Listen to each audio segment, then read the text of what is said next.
1, wake up early, gonna rise with the sun. Step 2, get some good, some food in you. Step 3, think real hard about what you wanna be. Step 4, everybody just do your thing. Wake up, today's gonna be a good day. Wake up, today's gonna be a good day. Wake up, today's gonna be a good day. Wake up, today's gonna be a good day. Wake up, today's gonna be a good day. Wake up, today's gonna be a good day. Wake up, today's gonna be a good day. Wake up, today's gonna be a good day. Yo. Set your affirmations, aspirations. I got shit to do, the aftermath of preparation. Good food, good mood, blood in circulation.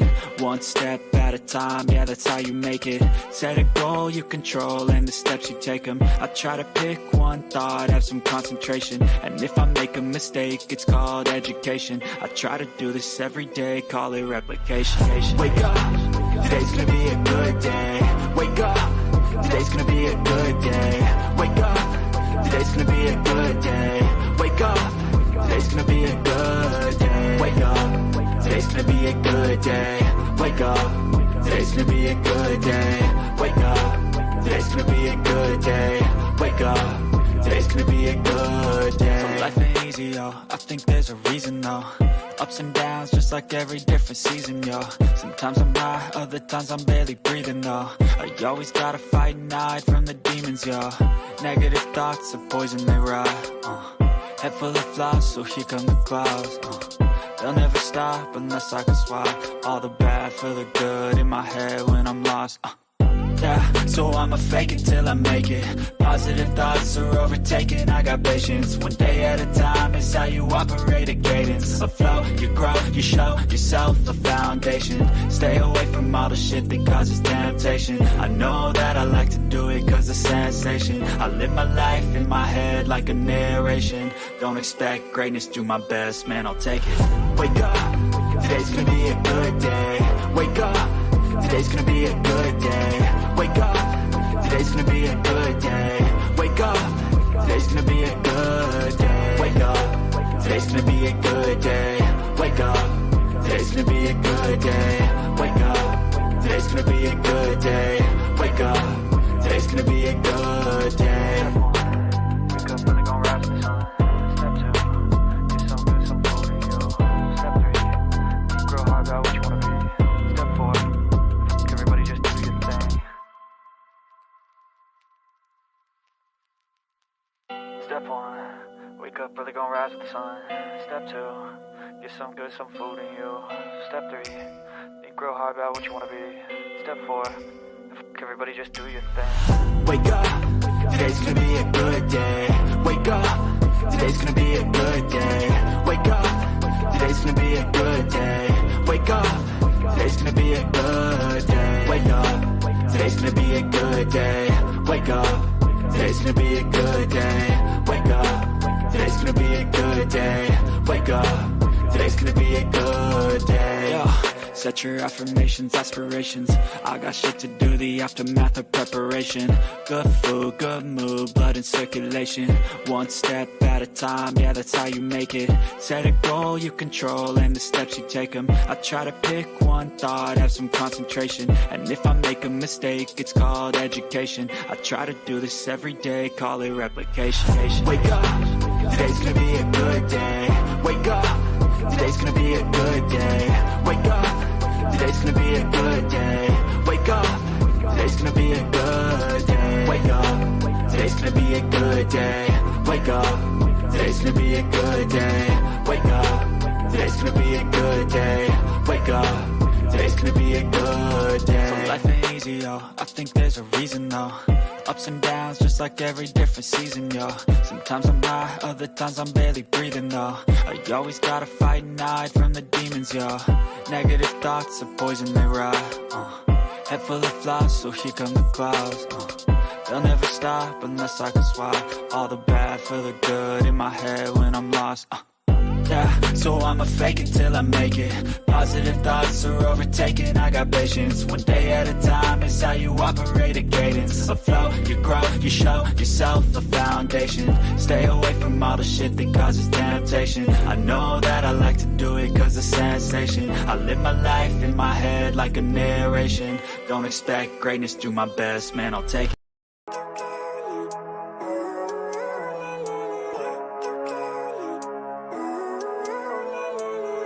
Living life, every day, late at night, not okay. All I want, and I pray, all I need are some better days. Fuck me, I'm looking in the mirror, so foggy, but I've never seen clearer. I don't really think anyone can save me, and honestly I'm not really sure I want saving. I like to be my own worst enemy. There's no risk if you don't try at anything, so I'ma just get buying everything. See you in the next life, have to be a better me. I don't think that my head's on straight, gotta flip it and grip it and go and get an x-ray. What's wrong with me? I just feel weight pushing on my chest and it squeezes till I suffocate. Better change my mindset, meditate. It's pretty cool that I'm alive and have better days. I could walk, see, hear, I should celebrate. Think I could change my mind, maybe elevate. Living life, every day, late at night, not okay. All I want, and I pray, all I need are some better days. Yeah, all I need are some better days. Cause all I want, and I pray, I believe in the better days. I'm kinda stuck between a rock and a hard place. Do I work hard or live at my pace? You're only young once, yeah that's all great, but I also want a future where I'm okay. Living life is doing lots of cocaine. Wait no, it's living with no shame. Wait no, it's sleeping in on Sundays. I guess it's different for each of us and that's okay. Well I just wanna be happy, how to get there? Glad that you asked me. I think it's different for everyone. Some of us need work, others need fun. Some of us need purpose to overcome. But try to do what you love when it's said and done. Cause there's so many differences in each of us. Trust your gut, it can show you what you want. Living life, every day, late at night, not okay. All I want, and I pray, all I need are some better days. Yeah, all I need are some better days. Cause all I want, and I pray, I believe in the better days. Living life, every day, late at night, not okay. All I want, and I pray, all I need are some better days. Yeah, all I need are some better days. Cause all I want, and I pray, I believe in the better days.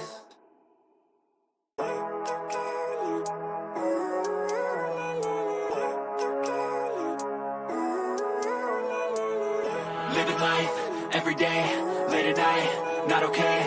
All I want, and I pray, all I need are some better days. Fuck me, I'm looking in the mirror, so foggy, but I've never seen clearer. I don't really think anyone can save me, and honestly I'm not really sure I want saving. I like to be my own worst enemy. There's no risk if you don't try at anything, so I'ma just get buying everything. See you in the next life, have to be a better me. I don't think that my head's on straight, gotta flip it and grip it and go and get an x-ray. What's wrong with me? I just feel weight pushing on my chest and it squeezes till I suffocate. Better change my mindset, meditate. It's pretty cool that I'm alive and have better days. I could walk, see, hear, I should celebrate. Think I could change my mind, maybe elevate. Living life, every day, late at night, not okay.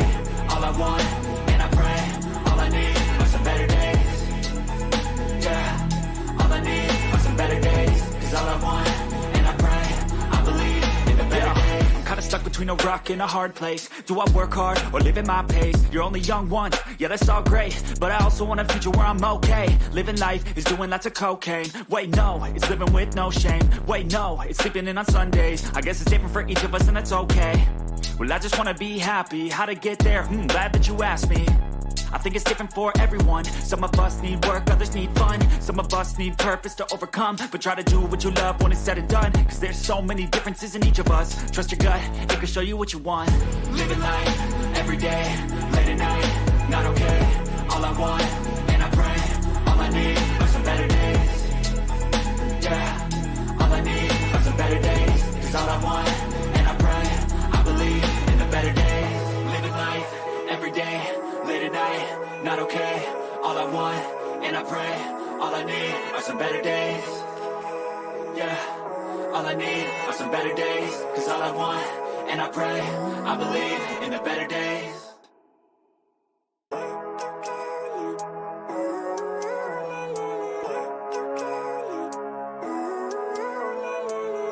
Living life, every day, late at night, not okay. All I want, and I pray. All I need are some better days. Fuck me, I'm looking in the mirror, so foggy, but I've never seen clearer. I don't really think anyone can save me, and honestly I'm not really sure I want saving. I like to be my own worst enemy. There's no risk if you don't try at anything, so I'ma just get buying everything. See you in the next life, have to be a better me. I don't think that my head's on straight, gotta flip it and grip it and go and get an x-ray. What's wrong with me? I just feel weight pushing on my chest and it squeezes till I suffocate. Better change my mindset, meditate. It's pretty cool that I'm alive and have better days. I could walk, see, hear, I should celebrate. Think I could change my mind, maybe elevate. Living life, every day, late at night, not okay. All I want, and I pray, all I need are some better days. Yeah, all I need are some better days. Cause all I want, and I pray, I believe in the better days. I'm kinda stuck between a rock and a hard place. Do I work hard or live at my pace? You're only young once, yeah that's all great, but I also want a future where I'm okay. Living life is doing lots of cocaine. Wait no, it's living with no shame. Wait no, it's sleeping in on Sundays. I guess it's different for each of us and that's okay. Well I just wanna be happy, how to get there? Glad that you asked me. I think it's different for everyone. Some of us need work, others need fun. Some of us need purpose to overcome. But try to do what you love when it's said and done. Cause there's so many differences in each of us. Trust your gut, it can show you what you want. Living life, every day, late at night, not okay. All I want, and I pray, all I need are some better days. Yeah, all I need are some better days. Cause all I want, and I pray, I believe in the better days. Living life, every day, late at night, not okay. All I want, and I pray, all I need are some better days. Yeah, all I need are some better days. Cause all I want, and I pray, I believe in the better days.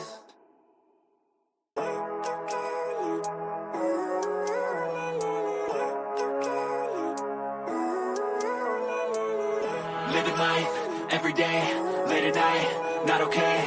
All I want, and I pray, all I need are some better days. Fuck me, I'm looking in the mirror, so foggy, but I've never seen clearer. I don't really think anyone can save me, and honestly I'm not really sure I want saving. I like to be my own worst enemy. There's no risk if you don't try at anything, so I'ma just get buying everything. See you in the next life, have to be a better me. I don't think that my head's on straight, gotta flip it and grip it and go and get an x-ray. What's wrong with me? I just feel weight pushing on my chest and it squeezes till I suffocate. Better change my mindset, meditate. It's pretty cool that I'm alive and have better days. I could walk, see, hear, I should celebrate. Think I could change my mind, maybe elevate. Living life, every day, late at night, not okay. All I want, and I pray, all I need are some better days. Yeah, all I need are some better days. Cause all I want, and I pray, I believe in the better days. I'm kinda stuck between a rock and a hard place. Do I work hard or live at my pace? You're only young once, yeah that's all great, but I also want a future where I'm okay. Living life is doing lots of cocaine. Wait no, it's living with no shame. Wait no, it's sleeping in on Sundays. I guess it's different for each of us and that's okay. Well I just wanna be happy, how to get there? Glad that you asked me. I think it's different for everyone. Some of us need work, others need fun. Some of us need purpose to overcome. But try to do what you love when it's said and done. Cause there's so many differences in each of us. Trust your gut, it can show you what you want. Living life, every day, late at night, not okay. All I want, and I pray, all I need are some better days. Yeah, all I need are some better days. Cause all I want, and I pray, I believe in the better days. Living life, every day, late at night, not okay. All I want, and I pray, all I need are some better days. Yeah, all I need.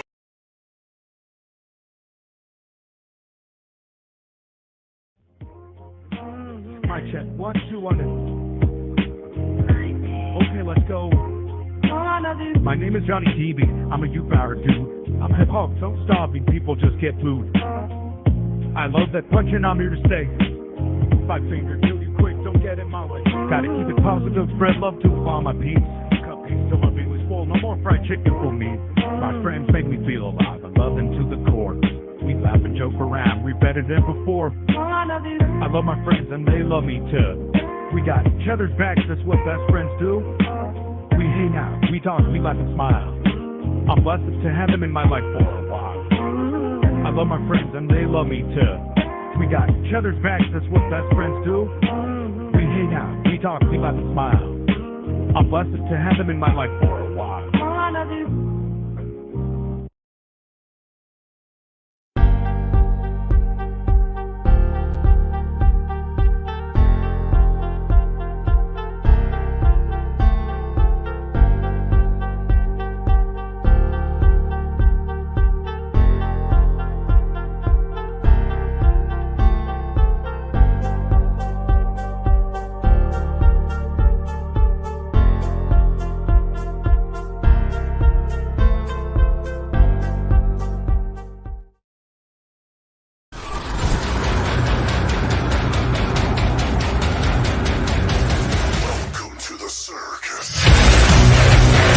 You know what? Hey, you know what? It's showtime. Blocking your vision, but no, you can't listen. That shit is all fiction, cause you hold the power as long as you're dreaming. There's no way that you make it. And maybe you can fake it, but you're never gonna make it. Aren't you just gonna take that? Make them take it all back. Don't tell me you believe that. Aren't you just gonna take that? Or will you fight back?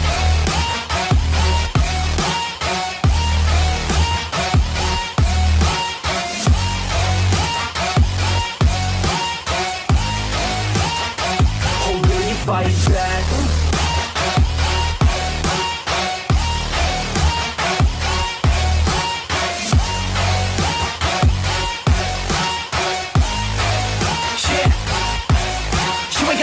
You ain't never ever gonna break it. You can never beat them and they're better than you face it. Thinking that they're giving it, you're not thinking straight, kid. No, they don't give it, you got what I'm saying? I'm not playing, I'll give it to you straight, man. There's too many others and you're not that great, man. Stop what you're saying, stop what you're making. Everybody here knows that you just faking. Nah, I don't wanna hear it anymore. I don't wanna hear it anymore. All these thoughts, they are not what I need anymore. I'm about to shut the fucking door on all you poor haters with your heads in the clouds. Talking out loud so proud, you better shut your mouth before I do more speak out. It's about to head south. Never gonna make it. There's no way that you make it. And maybe you can fake it, but you're never gonna make it. Aren't you just gonna take that? Make them take it all back. Don't tell me you believe that. Aren't you just gonna take that? Or will you fight back?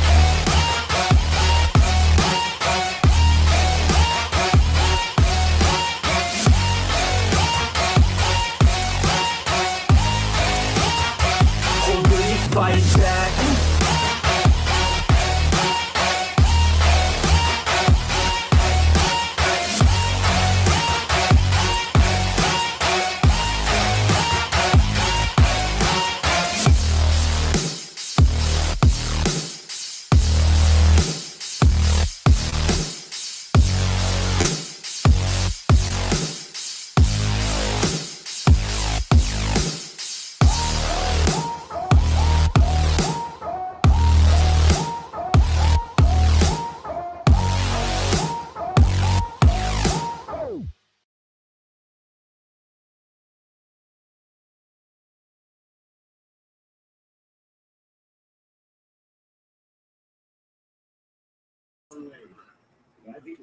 Ladies and gentlemen, nice to see you this evening.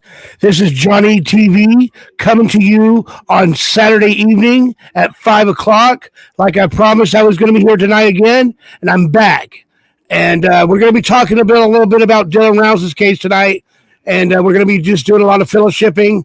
And I got a someone special that's in my corner tonight, and his name is TY CORBIN.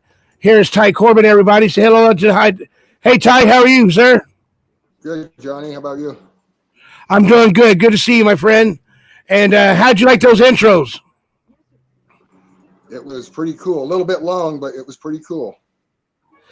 Yeah, I started it so we can be right at 5 o'clock and start talking. You know what I mean? So that's where we were standing out with that. Whoever did a really nice job. So yeah. And did you see me? Did you see me rapping a little bit? Yes. Hey, that smile looks really good on you, Ty. That smile of yours looks really nice on you. How's your mouth feeling? It's doing a lot better. That's good. That's good. It's been what? Let's see, Wednesday. It's been a week now, so feeling a lot better, doing better every day with it. No longer having to take the pain medication for it anymore. So that's good. That is right. Eat a lot of ice cream. Hey guys, and tonight, if there's any questions you guys want to ask Ty on the Dylan Rouse case, you're more than welcome to Cash apps are open. Super stickers and super chats are open. Also, if you got a question to ask Ty Corbin, you're more than welcome to ask him with a question like that. And we're just going to be. He's going to be telling you a little bit more about a little bit more down. And and do me a favor, guys. Do not smash. Don't smash the. Don't smash the parents. The parents. Okay, and the family. Don't smash the family. Yeah. Go ahead, Ty. I want to make it perfectly clear that even though I've had disagreements with some of the things that Candace has said, I in no way, shape, or form think that she was ever part of this, and I never did.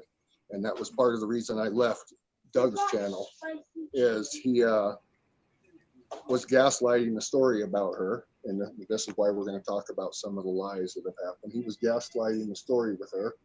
And I had a phone call with him, and I asked him, just as normal if we're talking now, Doug, you got to stop doing that or I'm not going to participate in it. And that show, that very night, he did it again. And I got off the show and never went back. And then I saw a few months later that she went on the show. And that was the whole reason I left the show. And the excuse he used to her was, I was misinformed. And he wasn't misinformed, you guys. He just flat out lied to get her on his show. And it's things like that that we're going to talk about tonight. And anything anybody wants to talk about as far as that goes. So, and no, I didn't get the new teeth for Paramount. I'm not in it. I won't be in it. And even if they asked me to be in it, I wouldn't be in it. So that's how I feel about that. That's the new one that's been going around.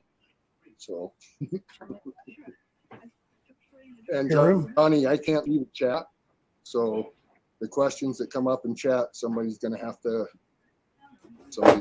go there, or I turn off the camera and then I go to chat. It'll have to work one way or the other like that. Is there any way you want to do it, my friend?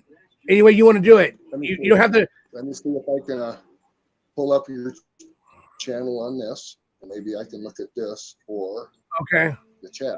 Let's see if it'll do it without ruining your internet or connection. Hey, Buster, I have backed away from the microphone. There you go. Does that sound a little better? Does that sound a little bit better? Okay, is it still showing up pretty good, Johnny? Yeah, you're doing good. Does that sound better? I'm away from the mic. Does that sound better? How am I speaking? Yes. Am I speaking too loud? Is that better? It's all right, Johnny. Sounds good. Okay, so I will read the questions. I will start reading the questions. If anybody has any questions today. I can see the chat now, Johnny. I'm going to use this other device and look at the chat. So we'll go from there. Okay. And it says right here, Joseph has the first one. I hope and I will address some of the accusations of the Kylie video with Kurt interview. Whatever. Yeah, I can see that. He was on Salty's show today. It was pretty funny. How can I put this? With all the evidence that they have against Brenner, their new one was, it's a government psyop. And how I feel is that trailer park that follows Salty, if they think that any of that shit's true and most of the stuff that he has said, I mean, it was just a few days ago where he was blaming Gail and Louisa. So what is it, you guys? They are so far all over the map over there, you guys, it's not even funny. And the best thing to stick to is exactly what law enforcement has came out with. So, and they made it pretty crystal clear yesterday with their charges against Brenner and the reasons why. So I'll look at your chat here. Okay. Let me say hello to some of the chat room. It's the truth. It's the truth. Will to be. So to back off away from the microphone just a little bit. Turn it down. It's a little bit staticky still. All right. How's that right there? How's that chat room? Is that better? Is that better, chat room? I think so, Johnny. Okay, cool. Miss W, thank you for coming in. Original Iris Rose, Miss Wilderbee, Huggy Bear, Nance, De-Icer Dave, and everybody else that's coming in the chat room. Thank you for coming into our chat room tonight. Vonda, nice to have you here. Gorilla Jack, Huggy Bear, and everybody else. Thank you for Kate, Classy Colt. Thank you for coming in. Guys, Miss W. Oh shit! Guess who's here, King? Guess who's here? Guess who's here, Ty? King Samoan. Ladies and gentlemen, let me introduce you to King Samoan. Hey, King, how are you, sir? I'm doing good, brother. Sorry I'm late. Hey, you're fine. I was watching fights. You're only 11 minutes. Fights are on, so I was watching them. I apologize. No, you're good, brother. You're good. You're 11 minutes late, but that's okay because we don't have no communication between me and you right now. And I don't have you blocked, by the way, my friend. I will never block you, my friend. Johnny, you blocked me, you dick. No, my phone's not working at all. It doesn't give any calls at all. I don't receive any calls. Really? Nobody receives them. Well, you got to get you a new phone then, brother. No, I'll just go grab the other one out of the truck. Oh, your business one? Yeah. Want me to start calling you on that one? I'll have to go get it first. It's at the shop in the truck, but yeah. Johnny, okay. Rochelle Batt asked if the shirt was found at the pond or in the photos. I don't kind of understand the question, but I believe, don't hold me to this. I don't know where they found the shirt, but I think that when everyone said, oh, well, how could law enforcement just let him take off with all that garbage? I'm not so sure that they just let him. I think they let him do that on purpose. That's my personal opinion. I think that maybe the shirt might have come out of the trash. I don't know exactly where they got that from, the shirt that's in the video. That would kind of make sense. I don't think that they just let him run off with a bunch of trash bags and didn't keep track of it. I think they let him do that on purpose to incriminate himself. That's my personal opinion. I'm not mad at law enforcement over this at all, you guys. I think that they did a pretty good job for what they've been handed. I mean, you have to realize how remote that is out there. And the amount of evidence they were able to collect, I think, is astonishing. And I just think it takes time. I'm sure that Irish Rose will agree with that. Evidence takes time. If you guys look at that case that happened in South Carolina, look at how much time that took. We might not even see court with this for another year. Who knows? And as long as they do it right and get the person or the people involved, if there was more, so far they say just Brenner. So as long as it goes that way and they get everything they need, all their ducks in a row, all their T's crossed, all their I's dotted, it just takes time. And I'm not going to be in any hurry. When the snow clears, we're going to go out searching again. And I mean, people are going to come help, and we're going to stay off the private properties like the family has asked. But we will go to places out in the desert that we think are high probability areas. I can hardly wait for that to start, you guys. Hey, Ty, I got another. Only able to go a few days this morning. Hey, Ty, here's another question. It says, Ty Corbin, everything on Saturday that the Box elderly has tracked it has been from Dylan's trailer to the lunch Lucen pond. Do you think Dylan was within that area? I think there's a good chance that if Brenner did this by himself, he's probably within 10 miles. That's my personal opinion. And I think that usually the most obvious is it, not all the time, but usually. And it just has to be we've missed him. That we just missed him or haven't been to that area that he's at yet. So right. I do think that he will be found one way or the other. That's my opinion. I think he'll be found. So let me get this done real quick. Super before it goes away. $9.99. Red Horse gave a super sticker for $9.99. And your next question is for you, Buster Cummins. Question, Ty, how did your muscles get so big? I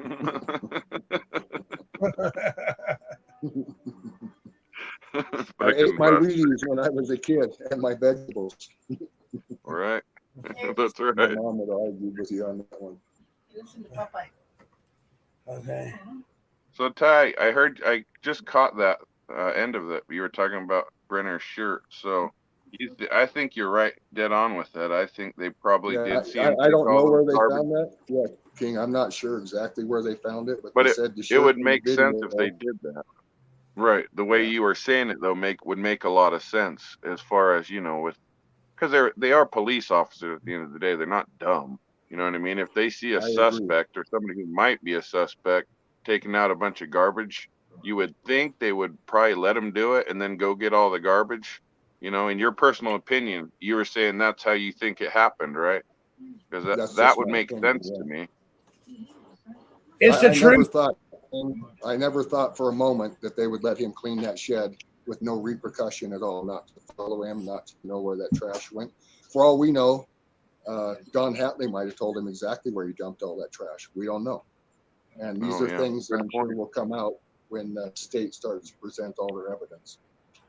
Well, and I know they said Brenner's truck couldn't go very far, right? That it had overheating, it would overheat all the time or something. I'm pretty sure a lot of people said that. And I don't know if that's true or not, King. Well, what I wanted to know is how far away from that property he was on to where they dump all the trash. Is that in Montello, that trash dump, the transfer site? Well, there's a dumpster in Montello. There's one on Pilot Road that's about halfway to Windover.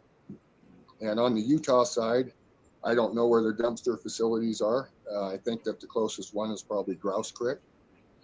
So that's a good question. And that I don't. Is there somebody on site there all the time? Or is it just a dump at your own leisure?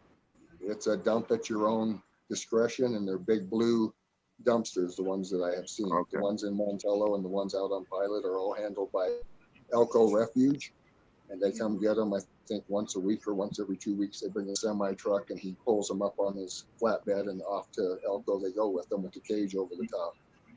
But they're big dumpsters. They're big commercial dumpsters, and I don't know if that's even where the shirt came from. But I'm assuming that there's no way law enforcement would have just let him clean that place out, not followed him or find out where that trash went to. Right. Well, and we could be all off. They might have found that shirt at his residence. Hey, Ty Corbin, there's a couple questions on here that we gotta get right now. Okay. It says, Ty Corbin, how do you think Kurt's involved? So my thing with Kurt is this, you guys. I don't have any evidence that he's involved, and I don't think that the cops do either. But here's why I think that he was involved. I think he knows more than he's saying, and this is why. First off, he didn't tell Box Elder cops that Dylan was living at his place for a few days till after he was missing, till law enforcement was told he was living there. Then he made every excuse of why he was living there. The next reason I think Kurt's involved is he called the family and told Justin and Candace Cooley that their son was being held at Yvette's house. And Kurt has known Yvette for 20 years. He knows that she's nonviolent. He knows that there's no way she would ever do or participate in anything like that. So when the family left Lucin to go check on that lead that Kurt gave them, the key fob and the gun were put back. That's really suspect to me. Another reason I think that Kurt may be involved is Salty found out where that phone was at somehow, and it wasn't from me, and it certainly wasn't from law enforcement. You guys heard the argument on Jim's show where he tried to say law enforcement, and I said, no, they didn't. They wouldn't have told anybody. Right. Then he tried to say Don Hatley, and I said, no, Don Hatley wasn't there. And he goes, you were? And I said, yeah, I was there when the phone was found, and I never said a word about that to him, to anybody. So the only way they would have found out by that phone is directly or indirectly from the person that put it there. And the person that put it there was James Brenner. And that's my personal opinion. So another reason I think Kurt may be involved is one time he screamed, well, you guys aren't going to find him up in those mines. Well, how the hell do you know that he's not up in those mines, Kurt? That's true. He did say that. Just things like that. Boy, the list is long. Yeah, we got more questions. We got more questions. Stop yelling at me. Okay, Joseph Lloyd wants to know, do you think the printer will do a deal to give up the location of Dylan? So I imagine he's saying, do I think that Brenner will do a deal to give up the location? No, the printer. The printer. I know, but I think the they meant Brenner. Nothing to do with it. Yeah, he meant right. They meant Brenner. So I don't know if the death penalty's put on there. I couldn't imagine him if he was offered to take the death penalty off that he wouldn't cooperate. So I don't know. We'll find out. That's a good question. I think that will have to be offered before that man talks. That's what I think. And then Red Rose says, where would Banner clean the shower? Brenner. His camp Brenner clean the shower. His camper had no running water. So if he cleaned himself, it would have to be at the pond, or they have water on that property that they used to water the horse with. So he could have very well cleaned himself at water from that property that he was staying on, which means the Grand Shed property. Whether the water was working there at that time or not, I don't know, you guys. He definitely went to the pond, though. He could have cleaned himself there. I do not know. I'm pretty sure it was working because, well, remember the way Candace Cooley said that there was water at that property that he was at, and she said there was a lot of water because they used to have 30 or 40 trailers that stayed there permanently when it was getting farmed. So I would imagine there was probably something water there for whoever, the animals or himself. But Johnny needs to quit yelling at. I too am very interested to find out where law enforcement found that shirt that they talk about on the video. That's part of the evidence. That's just right. Incredible to me. I am so glad that they have that kind of evidence, because without a body, this is a tough case. No ifs, ands, or buts about that. And I'm going to make this crystal clear. I'm going to keep searching for his body because I don't want Brenner to be able to make a deal with them. He deserves the death penalty for what he did to Dylan Rounds, and there's not a doubt in my mind he did it. How's that, guys? Is that better? If anybody else is involved, yeah, they deserve the death penalty too, and that includes. How's that? Is that better? Body. Yeah, that's better, Johnny. Way okay, better. Cool. Thank you. Thank you. Johnny. Thank you. Real quick, Johnny forgets and leans into the microphone. He isn't doing it intentionally. He needs a barrier so he can't lean into it. Okay, turn so it up just a little bit, Johnny. Turn it up just a little bit. There you go. How's that? Better. That's better. Okay. That's better. Dylan deserves proper burial. Life with Nick. Yeah, that's true. And Irish Rose, I agree. Yes, they can. He's not talking. Can you hear me better now? Yeah, it says, Johnny, please tell Ty to turn up his volume or something. I can't hear him. It's up all the way. Let me make okay, sure. We can hear you. I can hear you. Okay. My mic showed that it was working good. Okay. Yeah, you're good. To speak louder, you guys. You're good. I can hear you too. Okay. Okay, so the next question is, let me find it. Okay. It will be interesting to see if we find out whether that in Brenner's possession still, if it was still in his trailer, if it was in his truck, or where they found that shirt that had a bunch of blood on it. You'd think for somebody who committed a crime, that would be one of the first things they'd get rid of is any blood evidence that they had. So it's kind of odd that they found that shirt, or that he kept the shirt around, but I don't know. It's interesting. It says exactly Kurt covered for Banner to put the FOB in the gun back. Yeah, now there's no proof of that, but what the fact is, so there's no proof that Kurt covered for him, but this is a fact. Kurt called Justin, told him that Dylan was being held at Yvette's house, and when they left Lucien to come check on that lead, that's when the key fob and the gun were put back. Now, also, I had an argument with Salty about this, where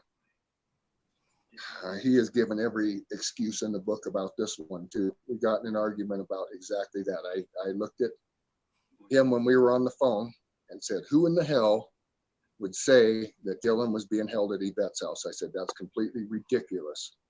And in the heat of the moment, he said James Brenner. And then the next day he tried to say psychics. The next day he said he was mistaken and meant Jim, Terry, all sorts of bullshit. That's one of the other reasons I feel Kurt is involved. And at this point, I don't know what his involvement would be. I've never seen Kurt as a killer. I'm not going to say that because I've never seen Kurt. I never felt that he was capable of killing anybody. But it's just some of the things that he has said and some of the things that he has done since this went on that really makes me wonder. And I've listed the reasons. I mean, you guys can make up your own mind. I think you're smart enough to do that. But is there any physical evidence that links Kurt to that? None that I know of whatsoever. Another question. It says, do you think the printer will spill his guts about Wadsworth and he will find all this out? He's cooked hell talk. Who knows? That's a hard question to answer, Johnny. Can't really answer that. Yeah. The documents say Tom says that the documents say forensic evidence was found in Brenner's trailer. So maybe the shirt was in the trailer. Yeah, you'd have to be a real idiot to do that. Of course, he's not the smartest, but I'm really interested to find out where they found that shirt. That just wouldn't make sense. You know what I mean? Yeah, it wouldn't make sense to him keeping it in his trailer. No. Yeah, that doesn't make any sense at all, does it, King? To me, not at all. That's it says right here. It says right here, Mrs. W says, finding out how or who recorded the video will be interesting. It will tell a lot. You know, so Weezer earlier today, I'm going to go with what Weezer said earlier today. He thinks that Dylan might have had the phone on record since he was and stuff. He might be documenting that and forgot to turn it off. And as far as I know, I've heard people say that iPhones have a button on the side that you can hit and the camera will come back on. And perhaps that's what happened. Perhaps it was already on. Perhaps Brenner hit the button and started or whatever it takes to get back into the phone to shut it off. I don't know. Those are all really good questions. Evidently, though, they know the exact time of the day and what day it was done. They said it had a time lapse and a timestamp to it. So all of that will come out in court, I'm sure. Ty, did you ever hear that interview that Kurt Wadsworth did with that Crime with Jess chick? The one that she hid behind, deleted it, or I don't know what she did with it. She hid it behind her paywall or privated it or something.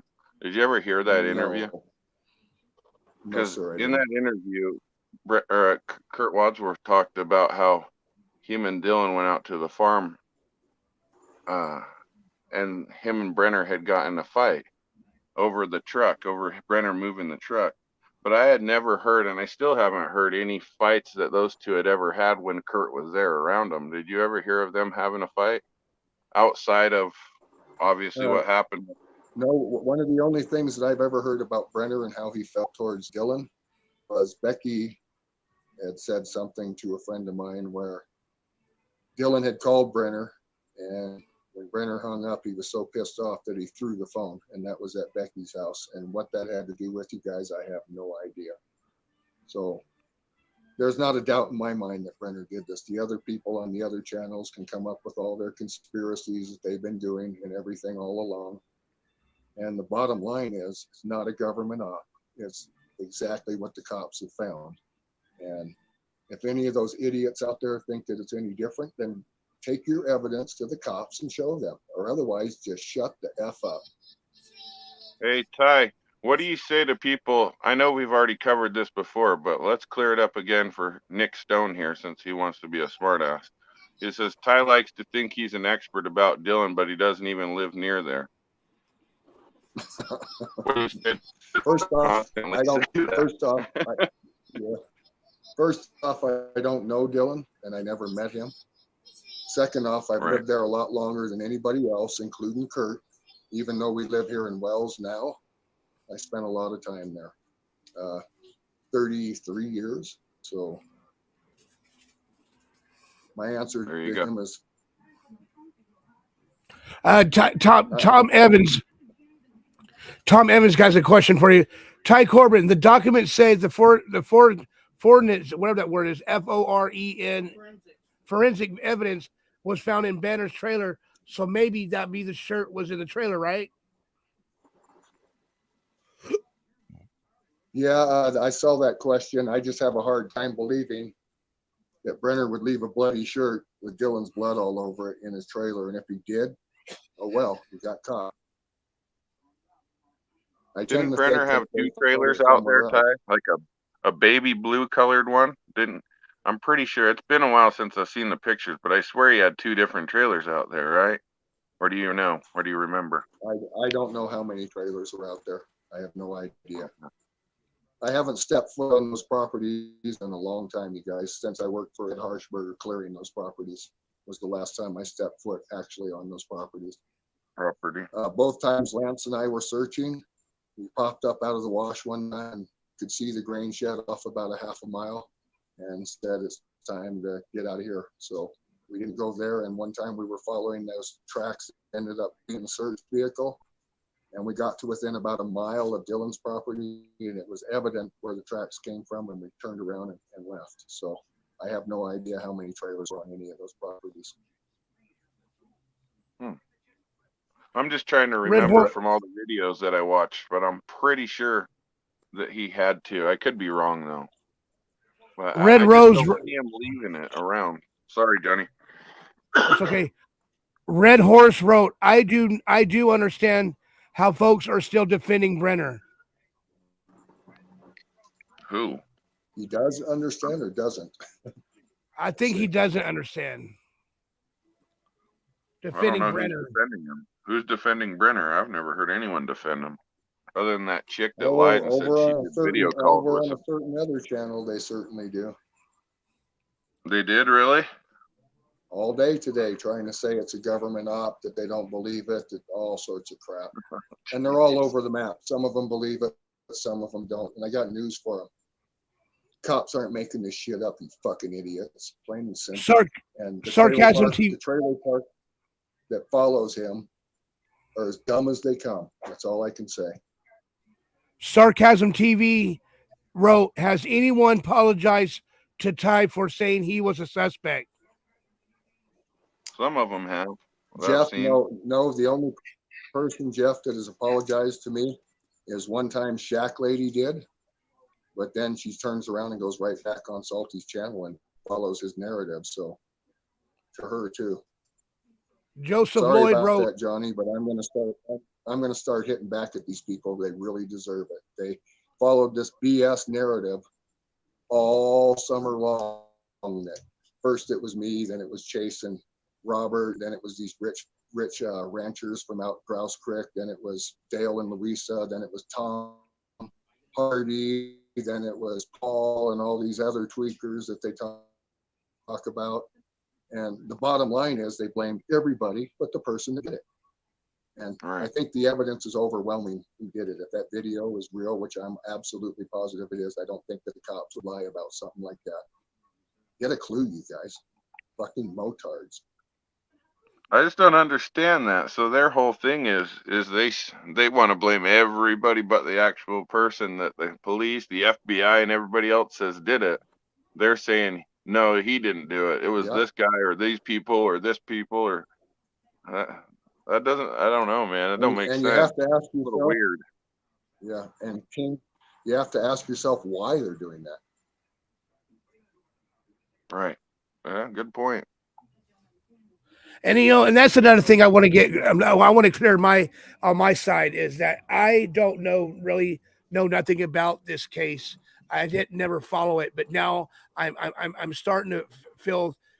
I want to know more about. That's why I'm asking you, Ty and Corbin and King and King. I could kind of feel yesterday your sadness yesterday, King, when they were starting to talk, because everybody seems like they want to see what's wrong with what's up with Dylan Rounds, and Dylan Rounds deserves to have a proper burial. He does have a, I hope one day, because I wish that upon nobody that nobody is ever ends up dead somewhere in a ditch or someone dies up underneath the mud or somebody dies up underneath the concrete. I hope somebody will find that boy and bury him like he should. I agree, Johnny, and I don't care who finds him. I don't even care if Lance finds him. I hope that somebody finds him. And the reason I hope that is that way they don't have to make any deals with the devil. because the family definitely deserves to have his body back. I agree with that, Johnny.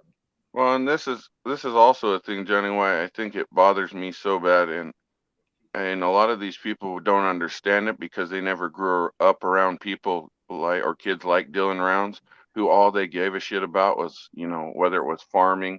There's a lot of people, all they care about is sports. And a lot of people say, well, all he did was he didn't have girlfriends or boyfriends or any of this. He had a few friends. But I've grown up with kids that are just like Dylan Rounds, man. They didn't give a damn thing about harvesting, farming, and that's pretty much it, the farm life, man. I've met many kids over the years going to schools all over the country. Um, Unfortunately, my parents moved around a lot, and I met a lot of different kids like Dylan Rounds that were really obsessed with being just like their father or their grandfather or their great grandfather and so forth, so on. You know what I mean? So I can understand a kid like that. It's just sad to see that somebody, uh, you know, from what we understand now, is there was no purpose to them getting rid of this kid. I don't see a motive at all. Still, I don't understand it other than maybe anger and rage, which could definitely kill somebody. You know what I mean? There's definitely people out there that can get that mad. So Buster says, Ty, I apologize for being bigger, stronger, faster, better looking, and getting more women. You do okay. Buster. I like Buster a lot, you guys. He's been kind of an inspiration, keeping me on the straight and level about some of this when I got really mad earlier this summer about these fuckers. But thanks for everything you've done. And same with Miss W. Thank you for everything you've done. There's been a lot of them, you guys, that have just hung in there. Campos Tacos, she's been a big supporter. All sorts of people out there, and I just want to thank all of them. And Johnny, there's a lady out there that knitted some stuff for Phyllis and I. Yeah. And I somehow missed her when I was thanking people with the cards and everything else, and she knows who she is. And she goes, I think, under the initials LE. And I really want to thank her for everything she did. If she's listening or if anybody has seen or heard from her, my apologies for missing you, and thank you for everything. Phyllis wears that shawl like you wouldn't believe. And I don't know if you can see these blankets and stuff back here, but a lot of this was knitted all by people that sent this stuff, and she knitted a lot of that, and that takes a lot of personal time and care. And I want to thank her for that. If I missed her, I'm so sorry, but so many people have sent a lot of things like that where unfortunately I missed her, and it's my own fault. So I apologize for that. Thank you immensely for everything you sent to Phyllis and I. Campos Tacos is coming in and says, we love you, Ty. You've done so much for Dylan. No sides, no games, just like me.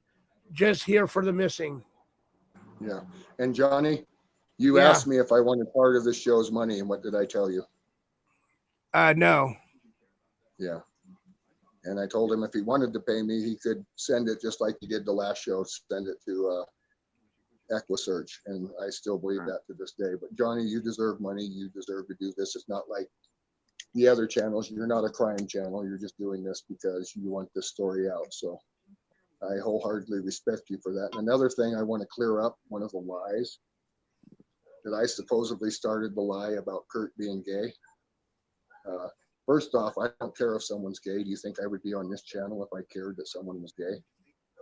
I've had cousins and first cousins of mine that were gay and unfortunately died of AIDS back in the day.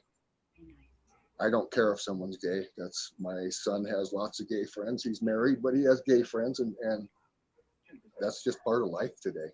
I don't care. I'm not going to hold it against somebody. It's not my cup of tea, but I don't care if somebody is. And I'm not going to knock or harm somebody for that. The only person that ever cared about Kurt being gay was Kurt. And there's I was not the first person to tell Jim Terry that. There was plenty of people that did. If you've listened to the recording that Candace did of her and Ellen Berg at the casino, Ellen Berg told her that. I just put it this way. There was a lot of people that said that to Jim long before I did.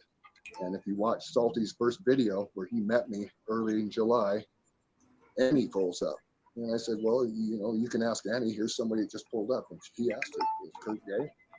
And I don't know if it was him or me, but anyway, she said, yeah, but none of us care. Something to that effect, or we accept him anyway, or something to that effect. That has never mattered to me, other than the person closest to Dylan is where you start and work your way out.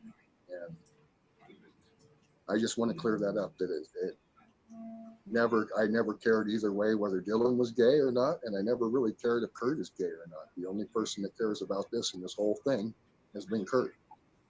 And I just want to make that clear. I don't care. And I never have. And to this day, I don't care. And I didn't lie about anything.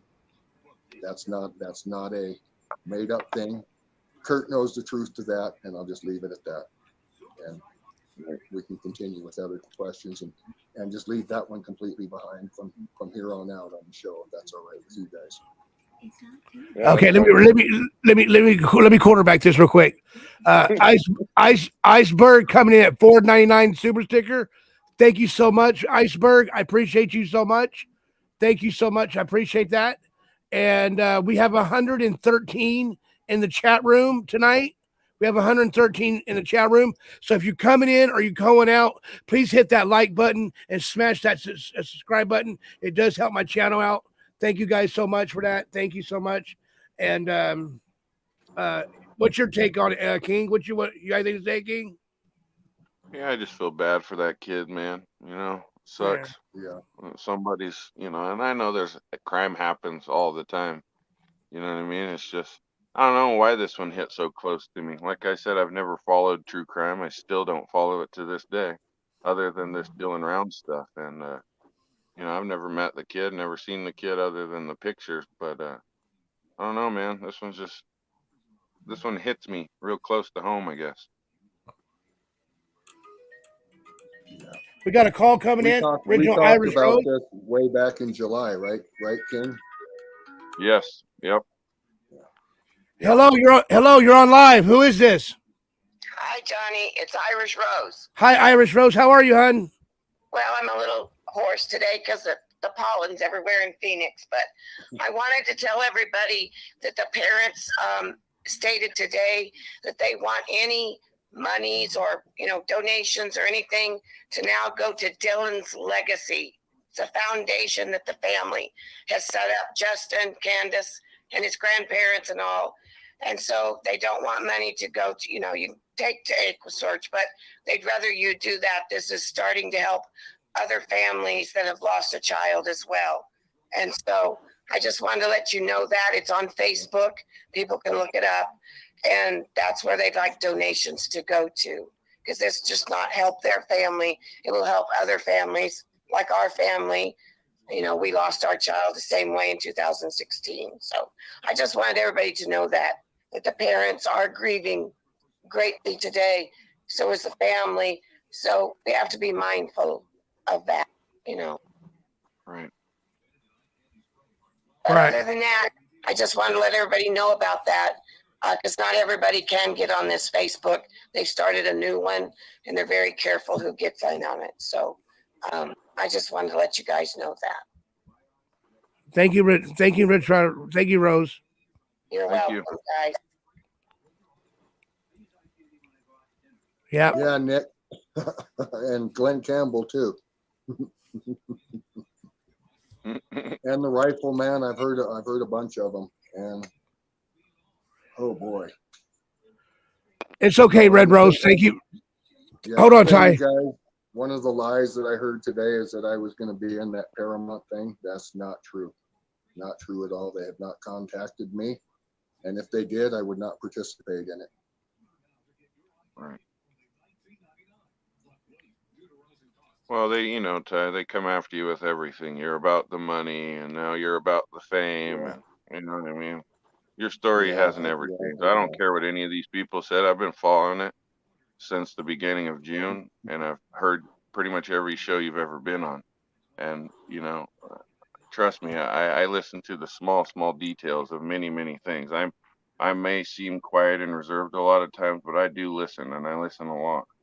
And your story has never, ever, ever changed. It really hasn't. It's always been the same thing.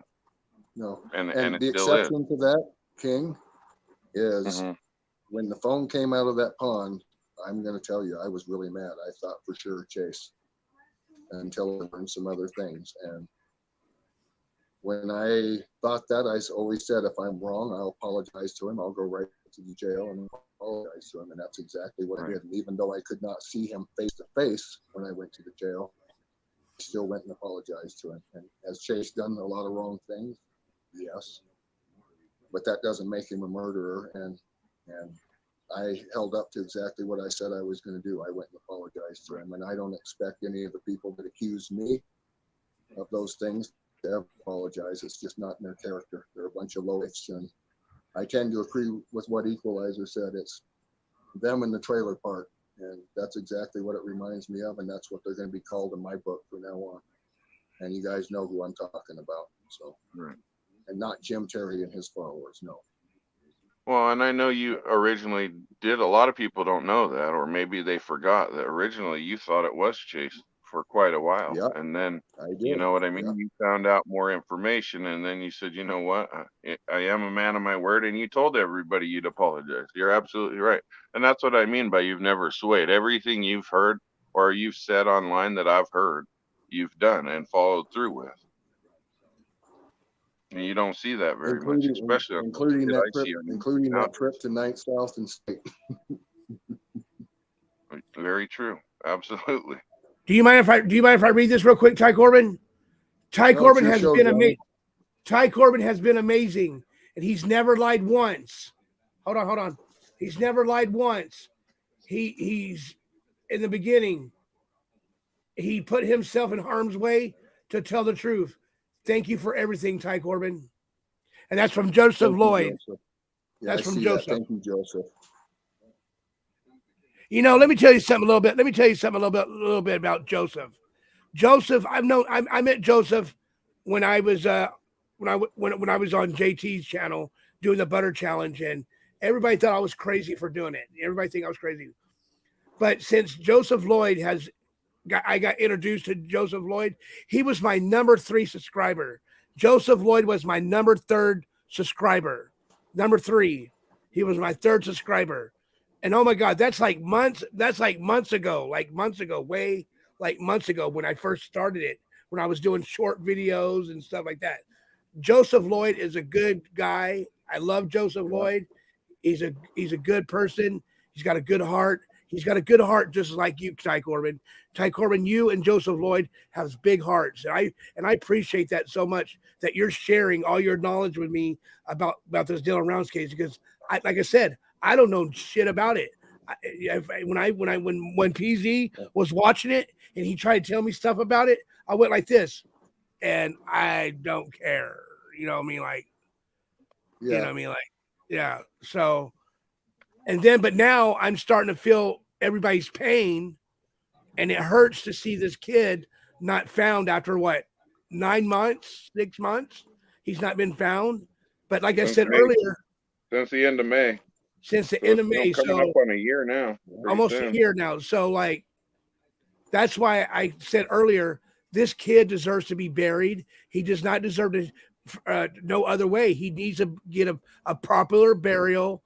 And I hope it happens. I hope it happens for him and his family too. And I hope his family hopefully will get over this one day, and it will be okay. Right. Johnny, well, and you know, Johnny, I watch so many shows on this kid. It's something you have to live with. So yeah, Johnny. And I used to follow. I don't think this is something we'll ever get over, but they'll. No. Not the family, no. I wouldn't imagine losing any child. I would imagine you never get over it. I've never lost a child. Johnny, I can say this for a fact. Yeah. I know of someone that was missing, that was murdered, that was very close to me. And her mother will never be the same. And I can honestly say that I'll never be the same about it, Johnny. When something like this happens, you don't get over it. And I know that I know that Celia will never be the same. It just hurts. It hurts so bad that it's something that you never get over. You just learn to live with it day to day. every time I go to Windover, I look off at those tracks where Michaela was found, and my heart just sinks. It's every time I go by there. And you don't get over it. And I don't think Candace will get over it. And I don't think Justin will ever get over it, or the grandparents, or the whole family, the brothers and the sisters. It's just something you have to learn to live with.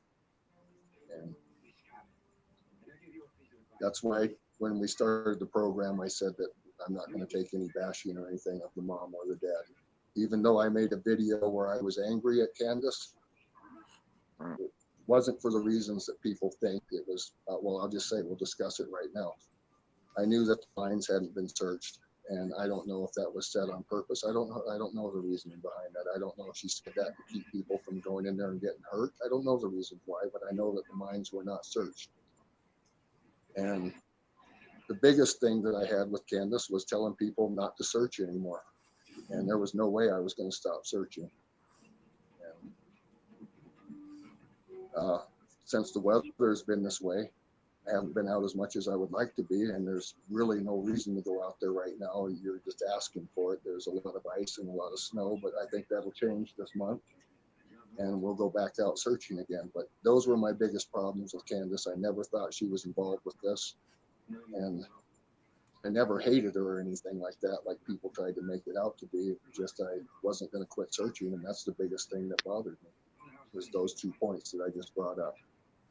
And I'm not going to bash her here. There's not a doubt in my mind that she loves her son, regardless of what kind of mother people have pointed her out to be. You don't carry a child for 9 months, and I'm not a woman, but I'm sure that there's a lot of women that agree with this. You don't carry a child for 9 months and not love that child. So that's where I'm at on that. And to this day, I would never bash. I've never said anything rash about Justin, and I never will. I have personally met Justin. I've watched him hurt over this. I've watched him hold himself and rock back and forth like this. And in no way, shape, or form have I ever thought he was a bad parent. And my heart just hurts for him. It really does. I've seen him hurt. And like the thing that happened at the grain shed that he put on Facebook. Until one of your children have gone missing, or you've lost someone you really love to being murdered, you have no idea the things that go through your head and how you feel and what you want to do. And to me, he was just acting out. He probably had a lot to drink that night, and things hurt, and that was his way of venting it. And I would much rather see him do that than go after people that he thought was involved. So I have nothing bad to say about Justin Rounds. I think he's a great man, and I think he's hurting. And he's doing one of the hardest things there is to do. Raise kids and run a business. And heard people point their fingers at the parents for letting him go out there. And to me, not the parents' fault, not 20%, not 40%, not 0%. The only person or people whose fault this is the people or persons that did this to Dylan Rounds, nobody else's. He should have been perfectly free to go out and work in this area without being harmed, molested, stolen from, and beaten and murdered. To me, it's ridiculous to blame the parents in this in any way whatsoever. And that's just the way it is. Dylan was, even though I didn't know him, it was evident that he was an industrious man. And I will say man, even though he was only 19. I do use the term boy a lot. He was a young man, but how many other 19-year-olds have you seen trying to do what he was doing? And that alone earns respect from me. I know what it's like to farm out there in that area. And for a man his age, he was doing a hell of a job. And whether it ever came up or not, I don't care what people say. At least he was trying. And you never succeed unless you try, right, baby? That's right. So I'm not going to knock him for trying to farm out there whatsoever. I think he had a great idea trying to develop pivots throughout that whole valley. So that's Ty Corbin, when the laborers lived on the pole barn property, do they have to use the use of a septic tank? I don't know. I was never aware that people were living on that property besides James Brenner. So I know when Ed Harshberger owned that property, we did have brand new trailers that he had bought somewhere in Salt Lake. And I don't know whether they were self-contained. I don't know whether they were into a septic. I don't know. I think I know where he's going. Is could he possibly be in septic? I don't know. I believe that law enforcement has probably checked every square inch of that property and Dylan's farm. That's my personal opinion. And that's the reason that there's no way that any of us should even be going on there, because they've asked you to stay off. So be respectful and stay off the properties. And Tony 801 wrote, at Ty Corbin, I can see the hurt when you talk about Dylan. You have shown by your actions how much you care, and I know your heart is hurting, and you are a great, and thank you for being here. That's from Tony 801. Thank you, Tony. My heart, Johnny, doesn't only hurt for Dylan. Yeah, it hurts for the family. It hurts for other people that have been murdered out there. It hurts, yeah. I'm tired of that stuff happening out there with no repercussions. Sarah Bailey was murdered right outside town, found 100 yards outside of Montello. And nothing was done. And they said that they felt that it could be a suicide. Yeah. We know different, don't we, Phyllis? Yep. We know what happened that night. And there's not a doubt in my mind that she was murdered by a man named John Gregory, who is dead now, and nothing was ever done about it, you guys. And everyone in Montello knows what I'm talking about. Was Sarah suicidal? Well, they say she was, but I watched her get up out of the road one time when a semi was coming. She was laying in the road and got out of it. So she must not have wanted to die that much. So, little things like that, you guys, and it's not little, don't get me wrong. But Dylan's not the only person that's been murdered out there. And not only the murders that went on, but other capital crimes like child molestation. And I'm tired of it happening. We have Wade Shute that's about ready to be released bail again. And personally, even though I don't live in Montello anymore, I don't want him there, and I don't want him in Wells. I want him somewhere where they can keep an eye on him. He's done it before, and there's no doubt in my mind he'll do it again. And you guys can look up Wade Shute if you want. He's on the internet. You'll see what I mean. And to my knowledge, he still has a restraining order against me, and that's all right with me.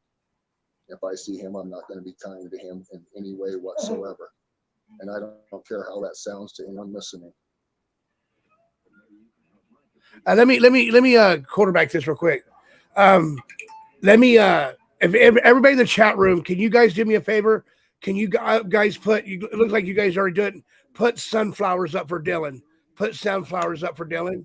And let's get this chat room all lit up with sunflowers for Dylan.